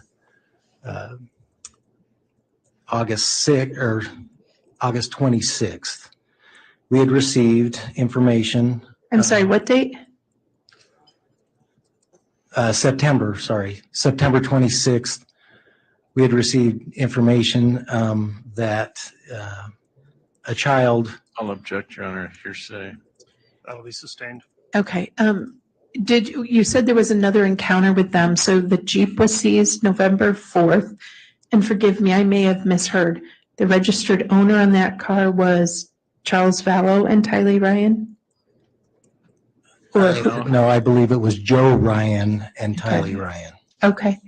And then after November 4th, what was the next contact you had with anyone involved in the group you discussed?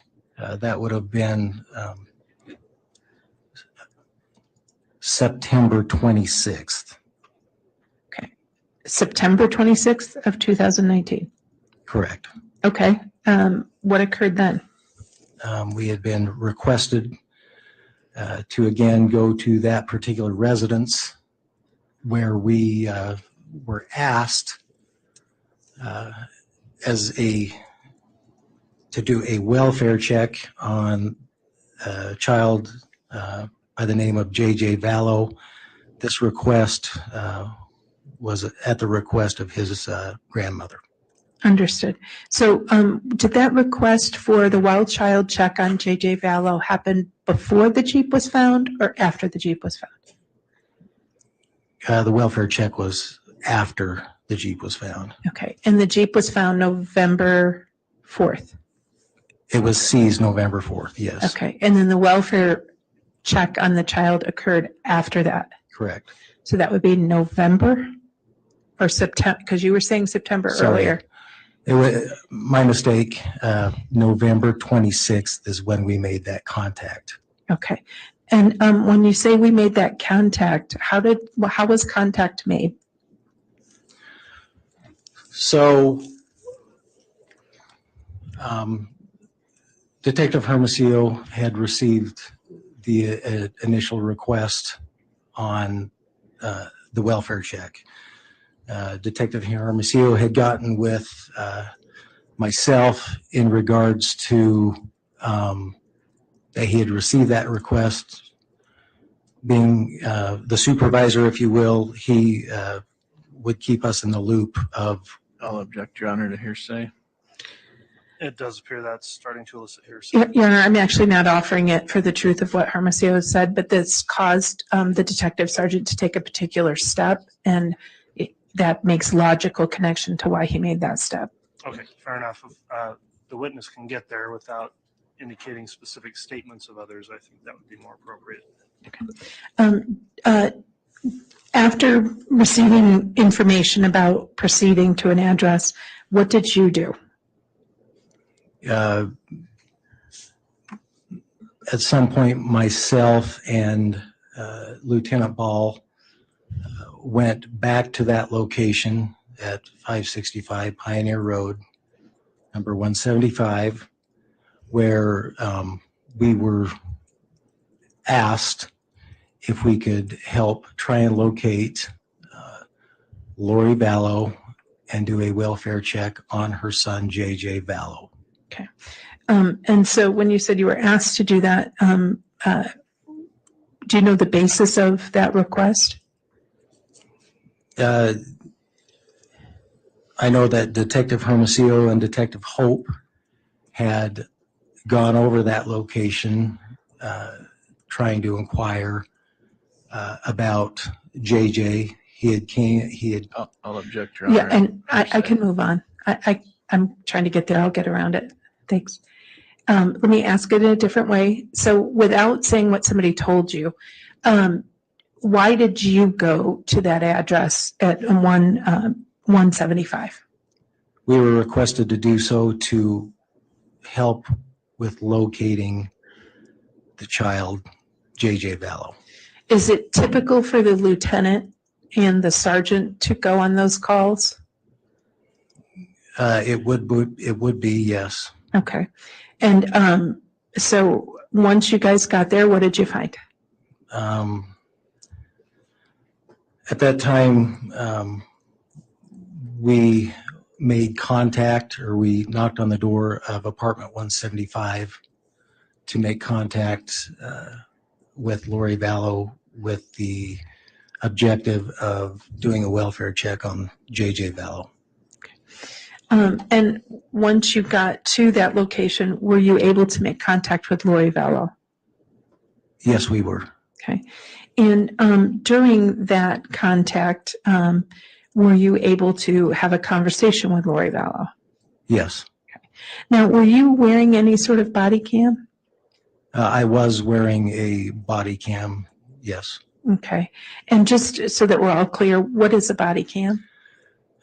Typically, officers, when they're dealing in the course of their job, wear body cams so that encounters that we have with, if you will, the public can be documented for not only the safety of the officer, but the safety of the public we deal with. And the body cam you were wearing on November 26th, was it on and operating when you made contact with Lori Vallow? Yes.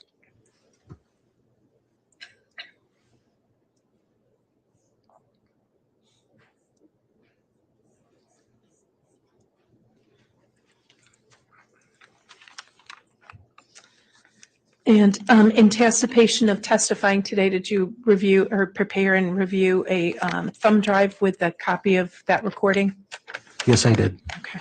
And that recording, was it a true and accurate copy of the recording of your body cam of your initial contact with Lori Vallow on November 26th?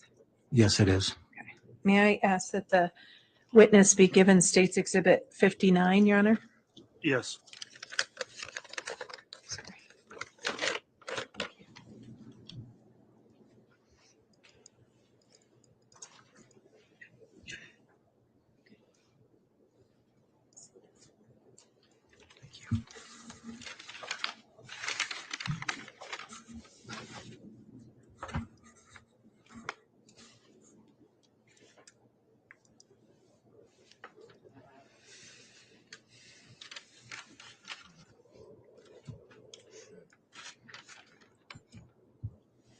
Do you recognize State's Exhibit 59?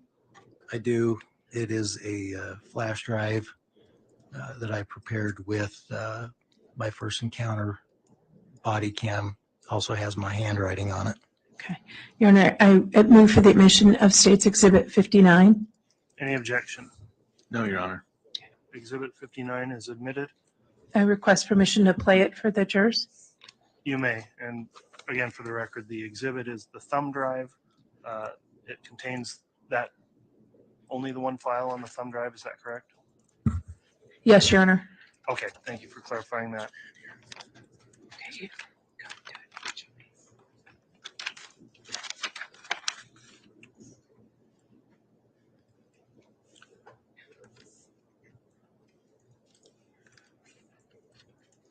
And Ms. Smith, do you happen to know the length of the footage? I don't want to be wrong. Detective Sergeant, what is it about? How long is it? Probably about 5 minutes. Okay. All right. Thank you. Or less. Thanks. Thank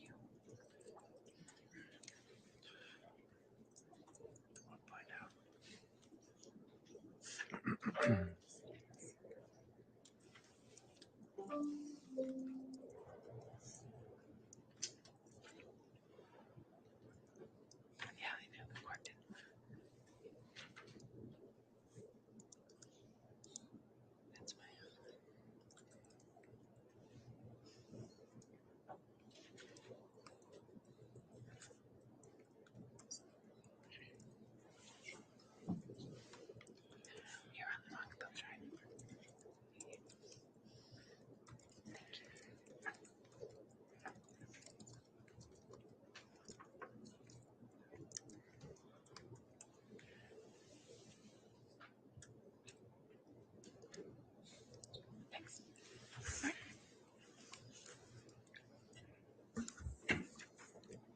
think we're ready, Judge. Thanks. Very well. You can publish that. Yes.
Concerned because it just was kind of weird. It is very weird. I've had to move around a lot. One of my brothers is trying to kill me. Not the brother was here. Obviously, he's kind of my protector. My other brother was in with my husband who was trying to kill me for my $2 million life insurance.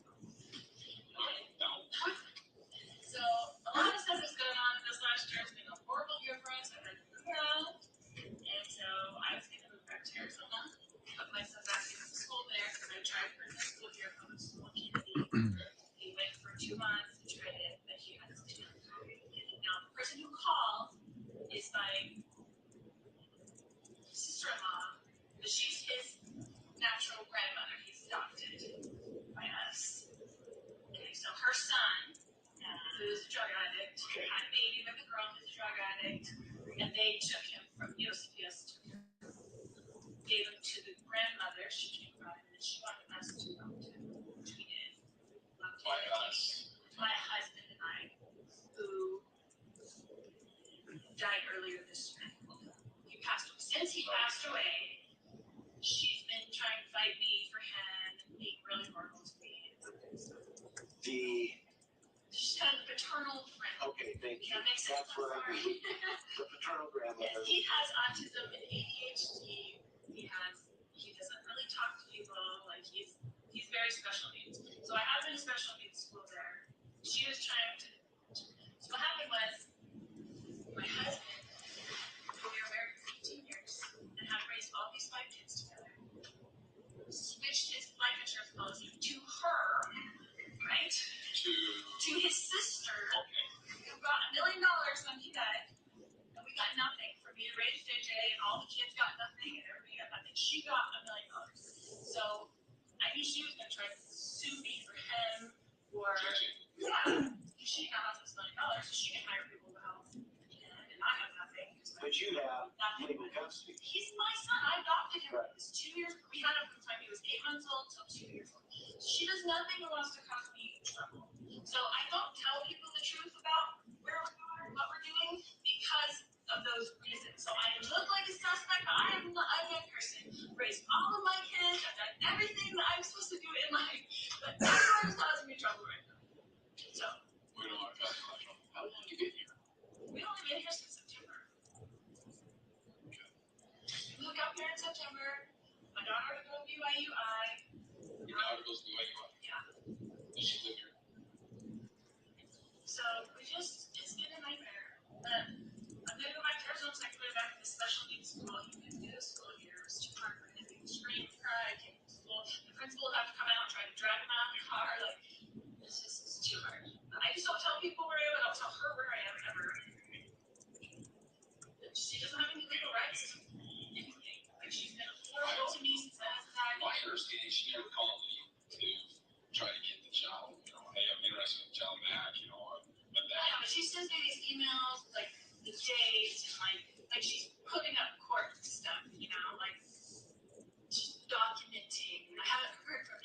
See, we hadn't heard any of that as far as. I'm just saying she's doing this as part of that, is my understanding. And our only concern in this whole thing is the child. I got it. And so that's where we're at on the.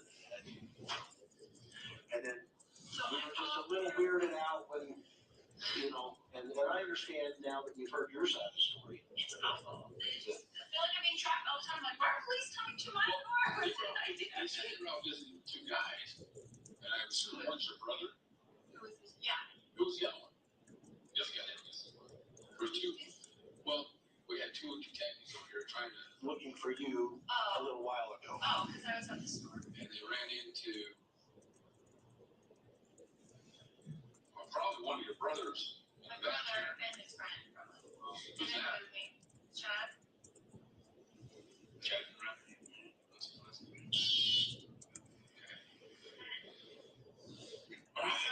It's just a mess that is constantly causing me trouble. Chad, P-A-Y-B-E-L. He's out there. Doesn't he live like out in the?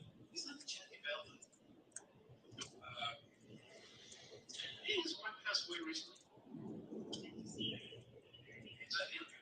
I don't know. But it sounds familiar as an offer. He's got a couple of daughters. Okay. All right. What? You need anything else? Sorry to bother you. Thank you. We don't mean to be a problem. I'm sorry that people are constantly knocking me. Oh my God, I'm looking for me and I just don't let it go. I mean, you had problems with that. We had. Well, the reason I'm living is because the brother that was going to kill me that was on emails and texts with my ex-husband, my husband, and I keep showing up here, so he found out where I was. He was knocking on my door. No, this was your brother? He showed up here and was knocking on your door. It was Kansas. And you said something about you were getting threatening emails? Well, no. Just after my husband passed, I found emails and texts between them that they were planning all this stuff to get rid of me. Well, that's why I'm moving back. And I'm not going to be in a place. I'm going to live with my friend, Melanie. Don't tell anybody her name, because I don't want anything in my name. I put the apartment in my name, but I'm staying over here with my brother because he just. About me, so. Back up. You know, you can call him. Take care. Well, that's what I'm saying. I just like. It's just a nightmare. I mean, I canceled the insurance policy since my husband passed, so there's no money. What are they going to do with JJ? I was like, what? Do you believe? Yeah. So. Well, if you have a problem, like you have free calls, come and run him off or something. Okay. All right. Okay, get out of here.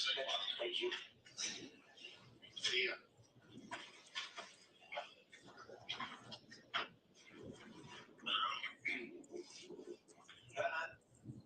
Not.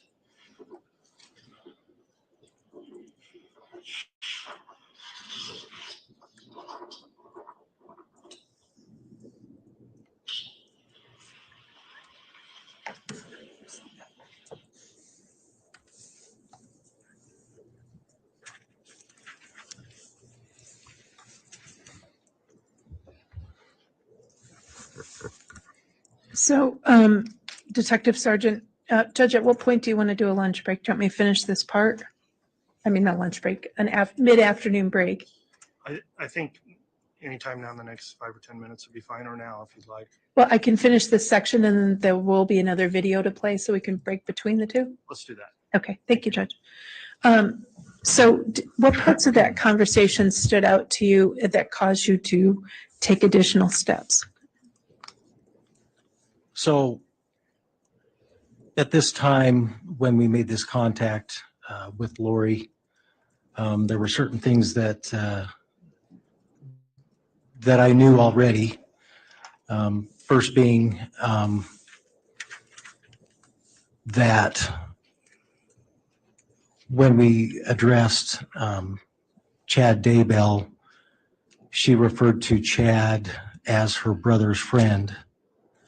However, at this time, number one, I had seen the two of them affectionate together in the parking lot of Hobby Lobby. Number two, at this time, we also knew that they had previously been married. Did anything about any concerns about somebody in the apartment? So she had stated that Alex, her brother, Alex, was in the apartment. A lot of my attention at that time, if you were to notice the stairwell to my right, I had concern because of what had previously been told to me by other officers about officer safety. And I'll object, Your Honor, to hearsay. I'll overrule that. What was your concern for officer safety? As mentioned in the video, Officer Hermosillo and Hope had contacted Chad and Alex outside. They were concerned with the answers that were given to them. I'll object, Your Honor, to hearsay. If I can connect, the next question is, what was it about you that led you to be that led you to be concerned for officer safety in the apartment that we saw in the video? And the only way he can answer that is by referring to what others told him. That's my objection. All right, there is an objection based on hearsay, or that it would elicit hearsay. What's your response to that, Ms. Smith? Your Honor, in this instance, the statements go to this witness's state of mind.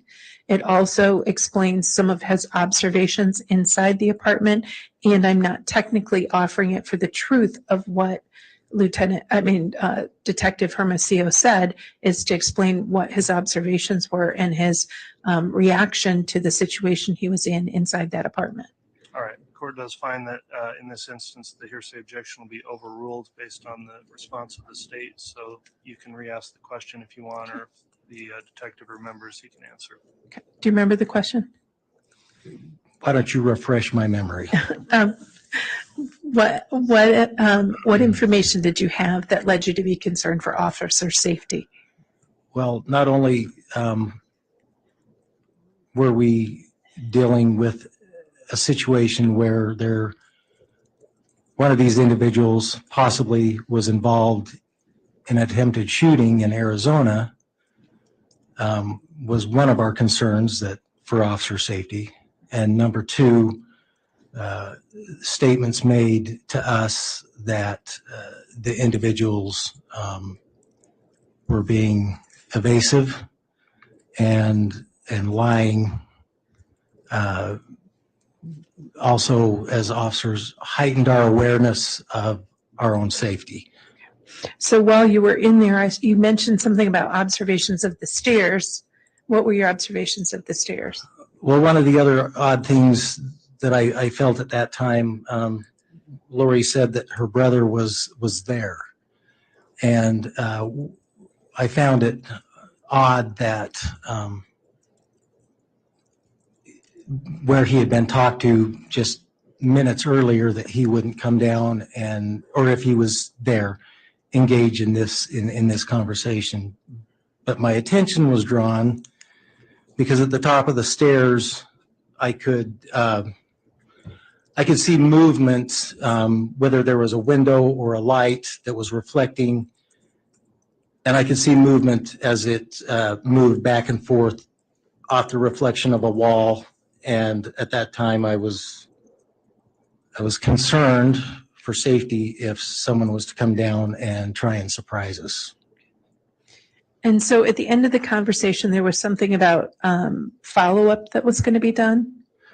When you left Lori Vallow's apartment that day at that first visit, what information is law enforcement going to act on? So she expressed when we talked to her that she had given the information by phone to one of my coworkers to how to contact her friend Melanie Gibb, who she claimed JJ was with, and and work out some kind of a welfare check so we could check on the safety of the child.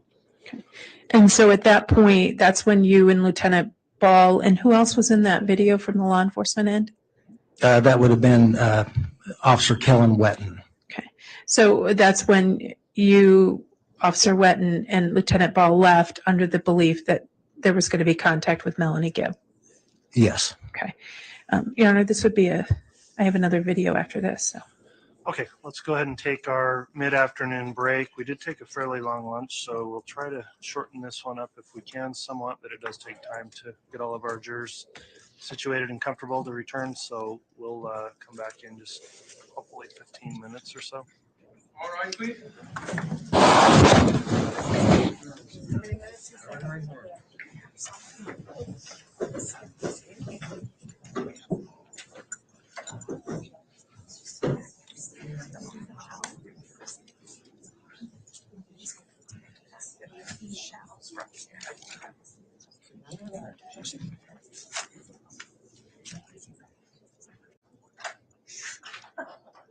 Thank you. Please be seated. All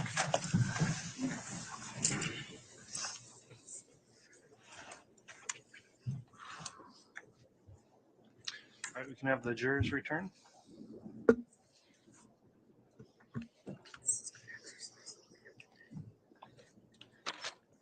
Judge, while the jurors are coming in, I ask the bailiff to give him the next exhibit, just Okay. that way it's up there.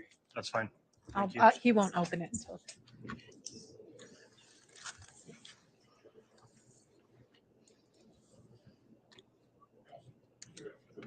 Oh, those can go to the clerk. I think we're done with those. No, those we can publish another time.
All right, please.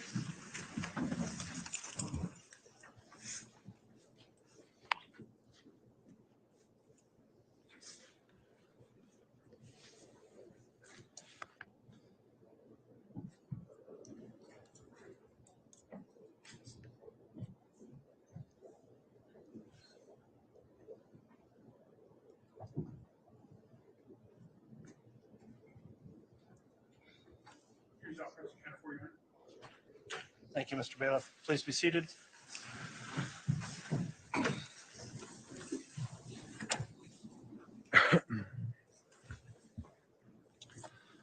Okay, we're back on the record on CR 22-21-1624, State of Idaho versus Lori Noreen Vallow. I'll remind the witness, Detective Stubbs, you're still under oath for your testimony. We took our mid-afternoon break and we'll continue with your direct examination at this time, Ms. Smith. Thank you, Your Honor. Detective Sergeant, did you end up going back to Lori Vallow's apartment that day? Yes. Okay, and that was, to be clear, November 26th of November 26th, 2019. Okay. And why did you go back to Lori Vallow's apartment? So in our original encounter, as you saw in the previous video, she had said that she talked with one of our detectives and was arranging a conversation with Melanie Gibb with us concerning the welfare of JJ Vallow. At this point, we weren't able to get a hold of Melanie Gibb. She wasn't answering her phone, and the other detective advised us that she wasn't answering. So we decided to return to her apartment. And so was that also on body cam? Yes, All right. And will you take a look at what's been given to you as State's Exhibit 60? Have you looked at that? I have looked at this. Okay. What is it? It's a USB flash drive containing the second encounter with my body cam when we went back the second time to Lori's residence. Okay. On November 26th. Correct. And you prepared that exhibit, and it's the same as you prepared. Okay. Of State's Exhibit 60. Any objection to Exhibit 60? No, Your Honor. All right. Exhibit 60 is admitted.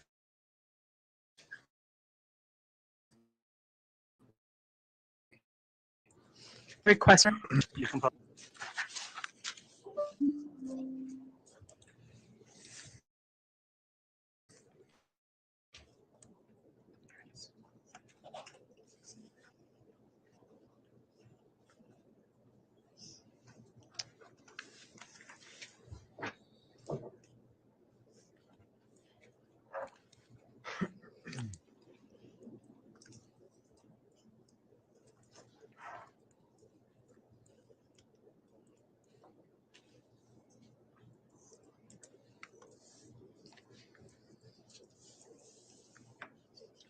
Apparently the computer freezes for me, but not for Mr. Rammel, so I'm going to ask him to do it. They like him better. Thank you.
Thank you very much.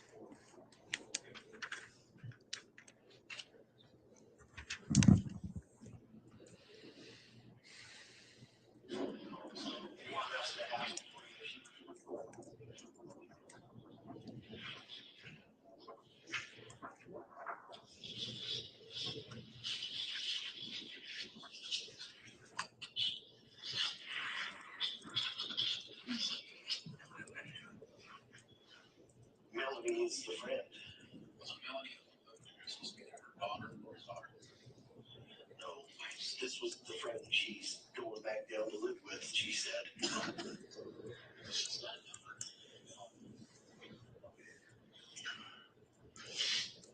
Let's just see if she will call and have Melanie get a hold of Hope and just do a verification. because apparently she's not answering phone down there.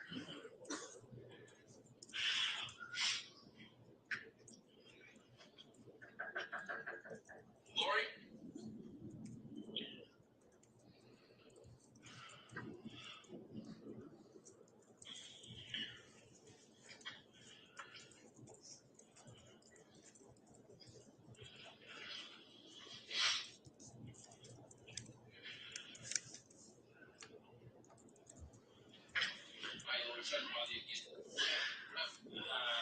Melon? They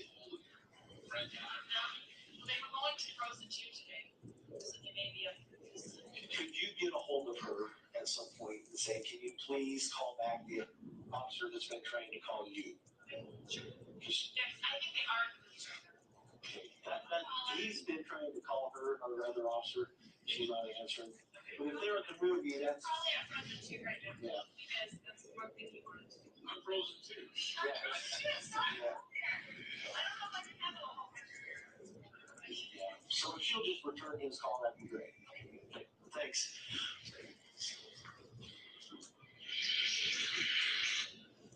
Yes, sir.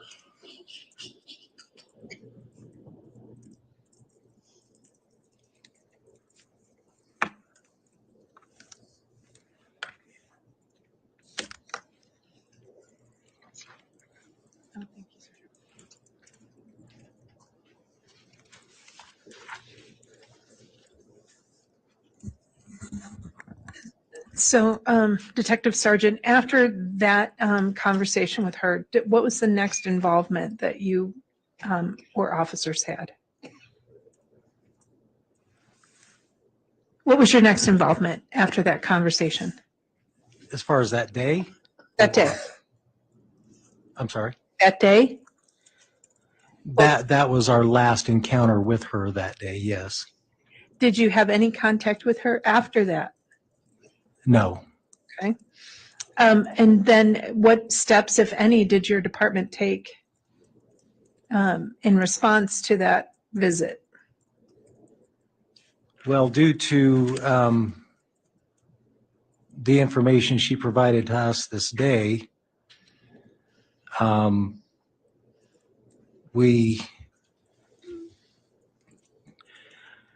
were able to get a hold of Melanie Gibb, later that afternoon, evening. She advised us that she did not have JJ. She was not in Arizona, and they had not been to the movies. She said she was currently. I'll object, Your Honor, to hearsay. Sustained. So did the conversation with Melanie Gibb, let's do this. So given some of the information that you had, did you assess the statements that Lori Vallow made to law enforcement that day? Yes. Did you find any of those statements, were they by and large accurate or were they by and large inaccurate? By and large, inaccurate. How so? She had stated JJ was in Arizona. He was not. And I'll object, Your Honor, to hearsay. The only way he can answer that is with hearsay. He's talking about the defendant's statements, Your Honor. That's what I understood also. Those are the statements of a party opponent, so the hearsay objection's overruled.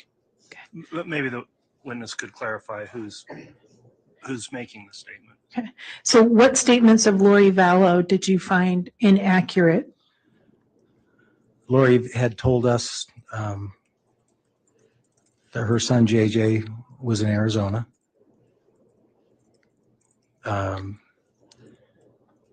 Lori Vallow had told us that her daughter was attending BYU, Idaho.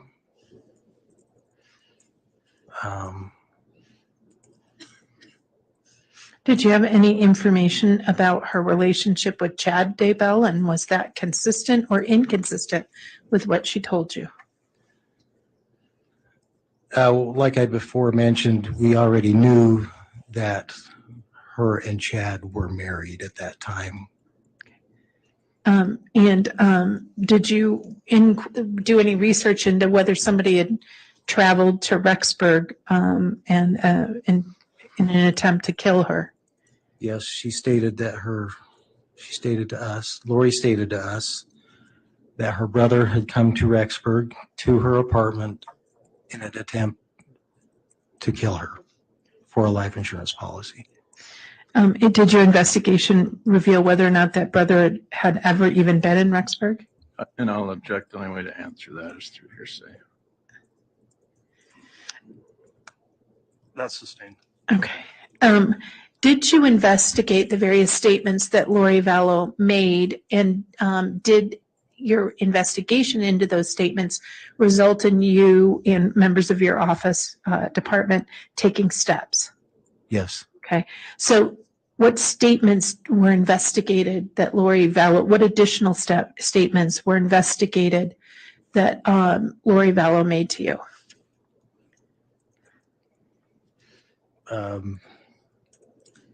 If I'm understanding your question, statements of her life being in danger were looked into. Did you find any evidence to substantiate that? We did not. Okay. Did you look into whether Tylee Ryan ever enrolled at BYU? Yes. Did you find any evidence to find that Tylee Ryan enrolled at BYU? No. Did you look into whether she was enrolling JJ in a special needs school in Arizona? Yes. Did you find any evidence to say that she had in fact re-enrolled JJ down in Arizona in a special needs school? We did not. Did you find any evidence in response to her statement that the principal had to drag JJ into the school in Rexburg? Yes. Okay, so the principal had to drag. Did you find evidence to substantiate that JJ had to be drugged into school in Rexburg? Sorry, I must have misunderstood. We did look into it, and we found no evidence that that was the case.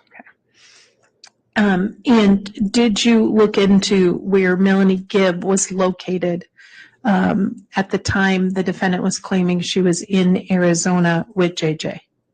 Yes. Did you find whether or not that was true, that Melanie Gibb was actually in Arizona? I'll object. The only way to answer that is through hearsay. I'll overrule that objection. Will you ask that again, please? Absolutely. Did you find evidence to show that Melanie Gibb was in Arizona at the time Lori Vallow claimed that Melanie Gibb was in Arizona? She was not in Arizona. Okay. So given these various statements, did you also consider the connection to the Jeep that was wanted from Arizona in making any decisions? So Can you rephrase that I know there question? there was coughing. Did you consider the factor that the Jeep was wanted in connection to an attempted homicide in Arizona in connection to your analysis of Lori Vallow's statements? Yes. Okay. Now, did looking at that analysis and investigation lead your department to make any investigative decisions? Yes, at this time. What did you guys decide to do about this stuff? Due to the facts that we had discovered, which a lot of those were discovered later that evening, an effort was made to obtain a search warrant to go back to the residence and search the residence for evidence of J.J. Vallow. Okay. So did your department obtain that search warrant as to the apartment on the apartments on Pioneer Road? Yes, warrants were obtained for 3 different apartments in that complex. And what was your role in the execution of that search warrant or search warrants? Again, I I was assisting officers to search those residents for evidence of J.J. Vallow. Part of my role was to, I did take video footage once the apartments were gone into and that they were, if you will, cleared of any danger. I went in and documented apartments 174 and 175 with video footage. May I ask that the witness be given State's Exhibit 7J, a copy of his footage? Yes. Okay. Okay. Thank you. Okay. Is 7J a copy of your footage and recording of the recording that you did November 27th, 2020 of the apartments 175? 2019, yes. Okay. You move for the admission of State's Exhibit. It's 7J, Your Honor. Any objection to 7J being admitted? No. All right, Exhibit 7J is admitted. And I'm going to request permission to publish this, Your Honor. It can be published. Thank you.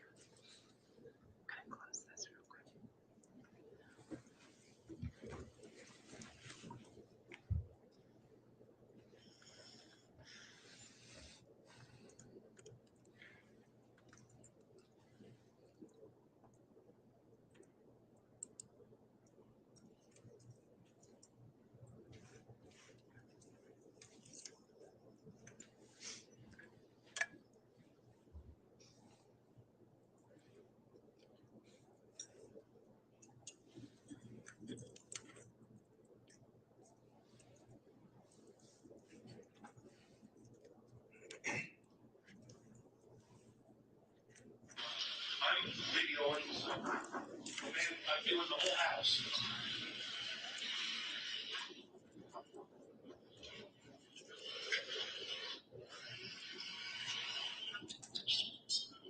Okay, this is the search warrant on part number 175. 175.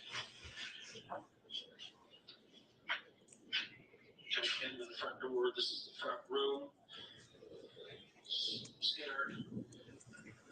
This is the damage to the door on a no-knock entry warrant. Door.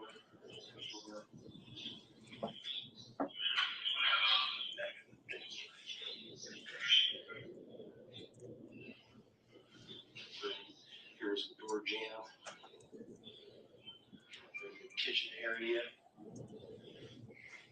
This front rifle keys. And then left on the counter a envelope from Amazon. This was on the front porch to Lori Vallow, 565 Pioneer Road, apartment 175, Rexburg.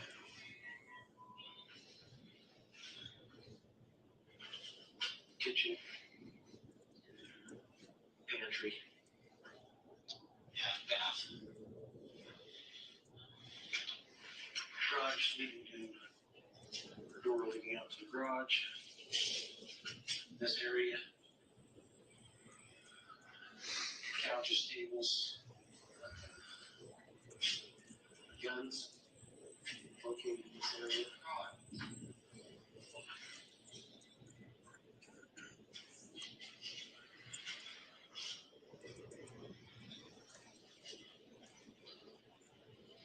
Sorry, John.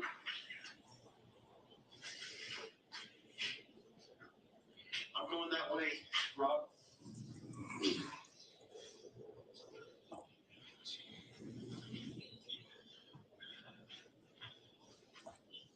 Staircase going up to the second level of 175.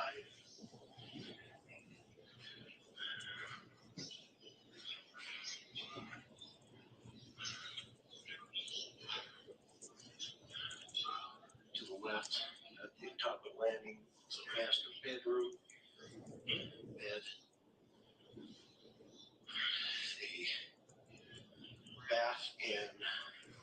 closet area. On entering, no clothing left in this closet shower.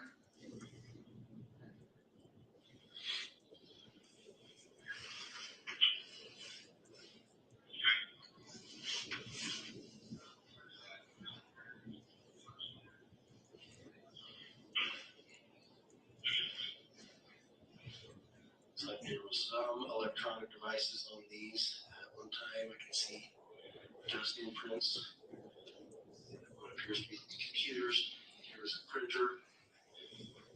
On this printer is a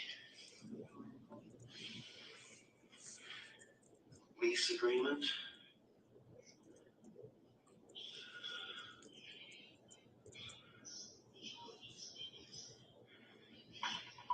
Looks like executed on October 1st, 2019. And it says a Lori Ravan, R-V-A-N, as the leaser. Coming out of master bedroom, hall adjoining a laundry room to the right. Continuing down the hall to the left, a furnace, water heater, closet. Opposite that is a bathroom.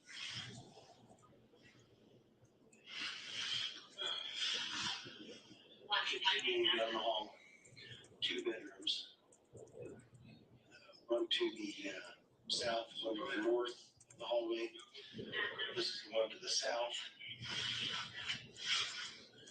A single bed, a double bed, a closet containing a couple coats, one empty box, a fan, some empty hangers, what appears to be a bedspread, and this box here that appears to have possibly winter clothes, female winter clothes inside. Continuing to the other bedroom, we have, this is the one to the north, we have a bed, appears to be some bedding on the floor. We have 3 cases here, all containing guitars. Looks like a duffel bag full of toiletry items that would appear to be belong to a male subject due to the cologne and so forth inside.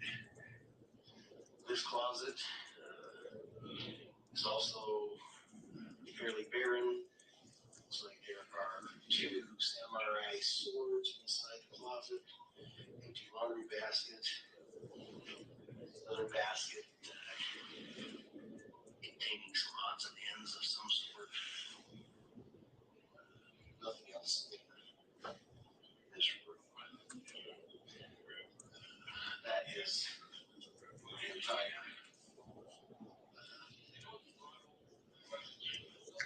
aspect of the home.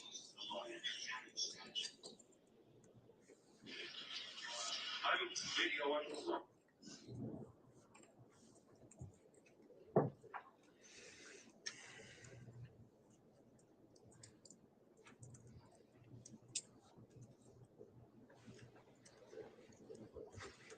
Your Honor, we're happy to keep going, whatever the court's intention is. This officer did numerous electronic search warrants. So you tell me how you want to proceed now, of course do it. All right. Well, I know we aren't going to be on tomorrow. However, I still want to keep with our trial calendar. So we are at that time. I would suggest we'll adjourn if this is a good time in your examination to do so. Yes, sir. Okay. So, ladies and gentlemen of the jury, then we will go ahead and resume again on Monday. And with the 3 days now, again, I'll tell you specifically, as I've told you every day before, Please follow the court's admonishment to not talk about this case with anyone else or amongst yourselves while you're on this break. Please do not do anything to investigate the case. Don't look up any of the news coverage of the case. Don't follow any stories that are reporting on the case. I very much appreciate how you have continued to follow this admonishment every single day, every one of you.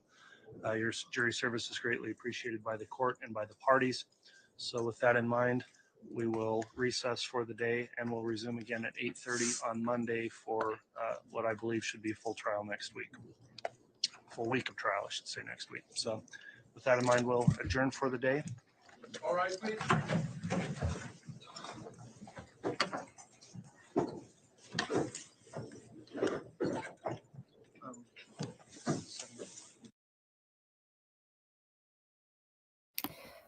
Okay, well, that wraps that up. Yeah, I think that I might do some reviewing what some of the lawyer commentators have to say about what was said in court to get the highlights, because sometimes it's, you miss a few subtleties and so forth, and they catch what the strategy is behind certain bits of information that they are eliciting from a witness. So it looks like there was no court today, so I'll have a long weekend to catch up on the Stout trial, because we won't get the audio from Monday until it's getting on the late side for doing a 5-hour live stream. I mean, once you figure the sources posted the video, I'm not sure if KUTV is live streaming it or just posting it.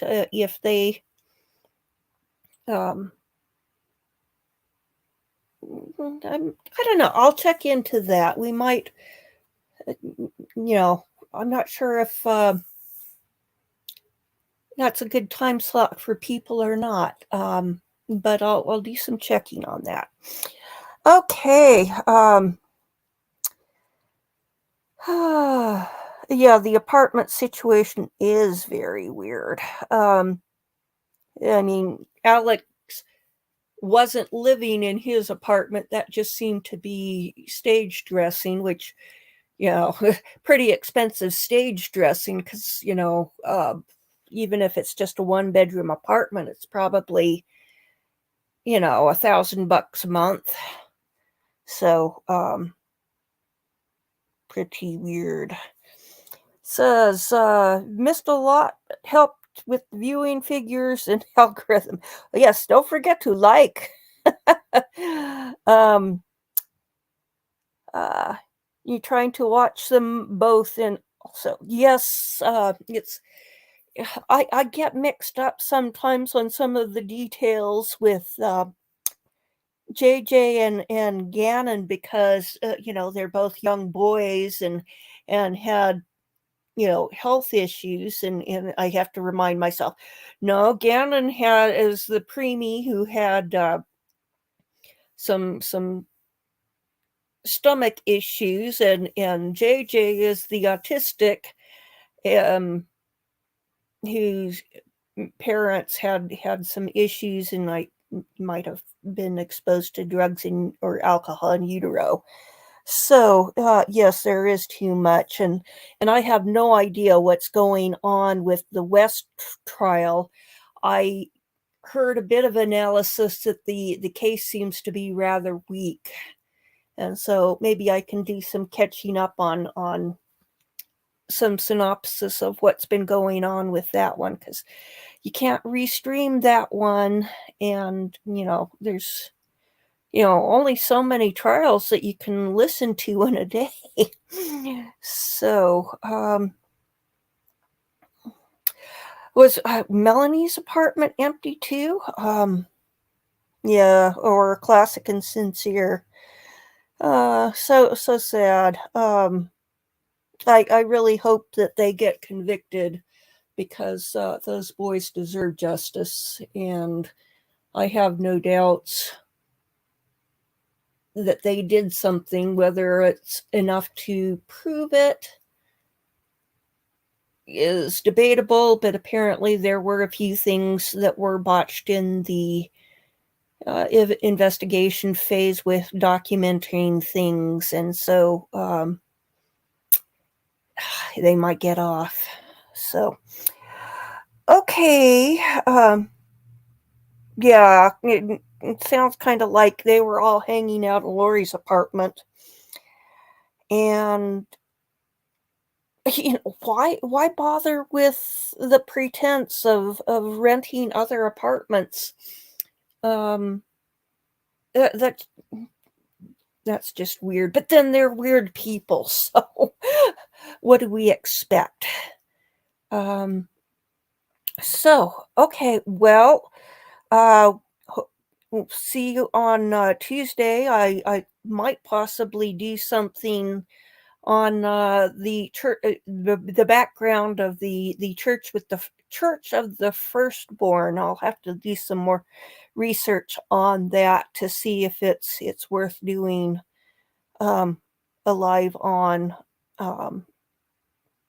It's kind of curious. So, okay, well, we'll see you next week. Bye bye.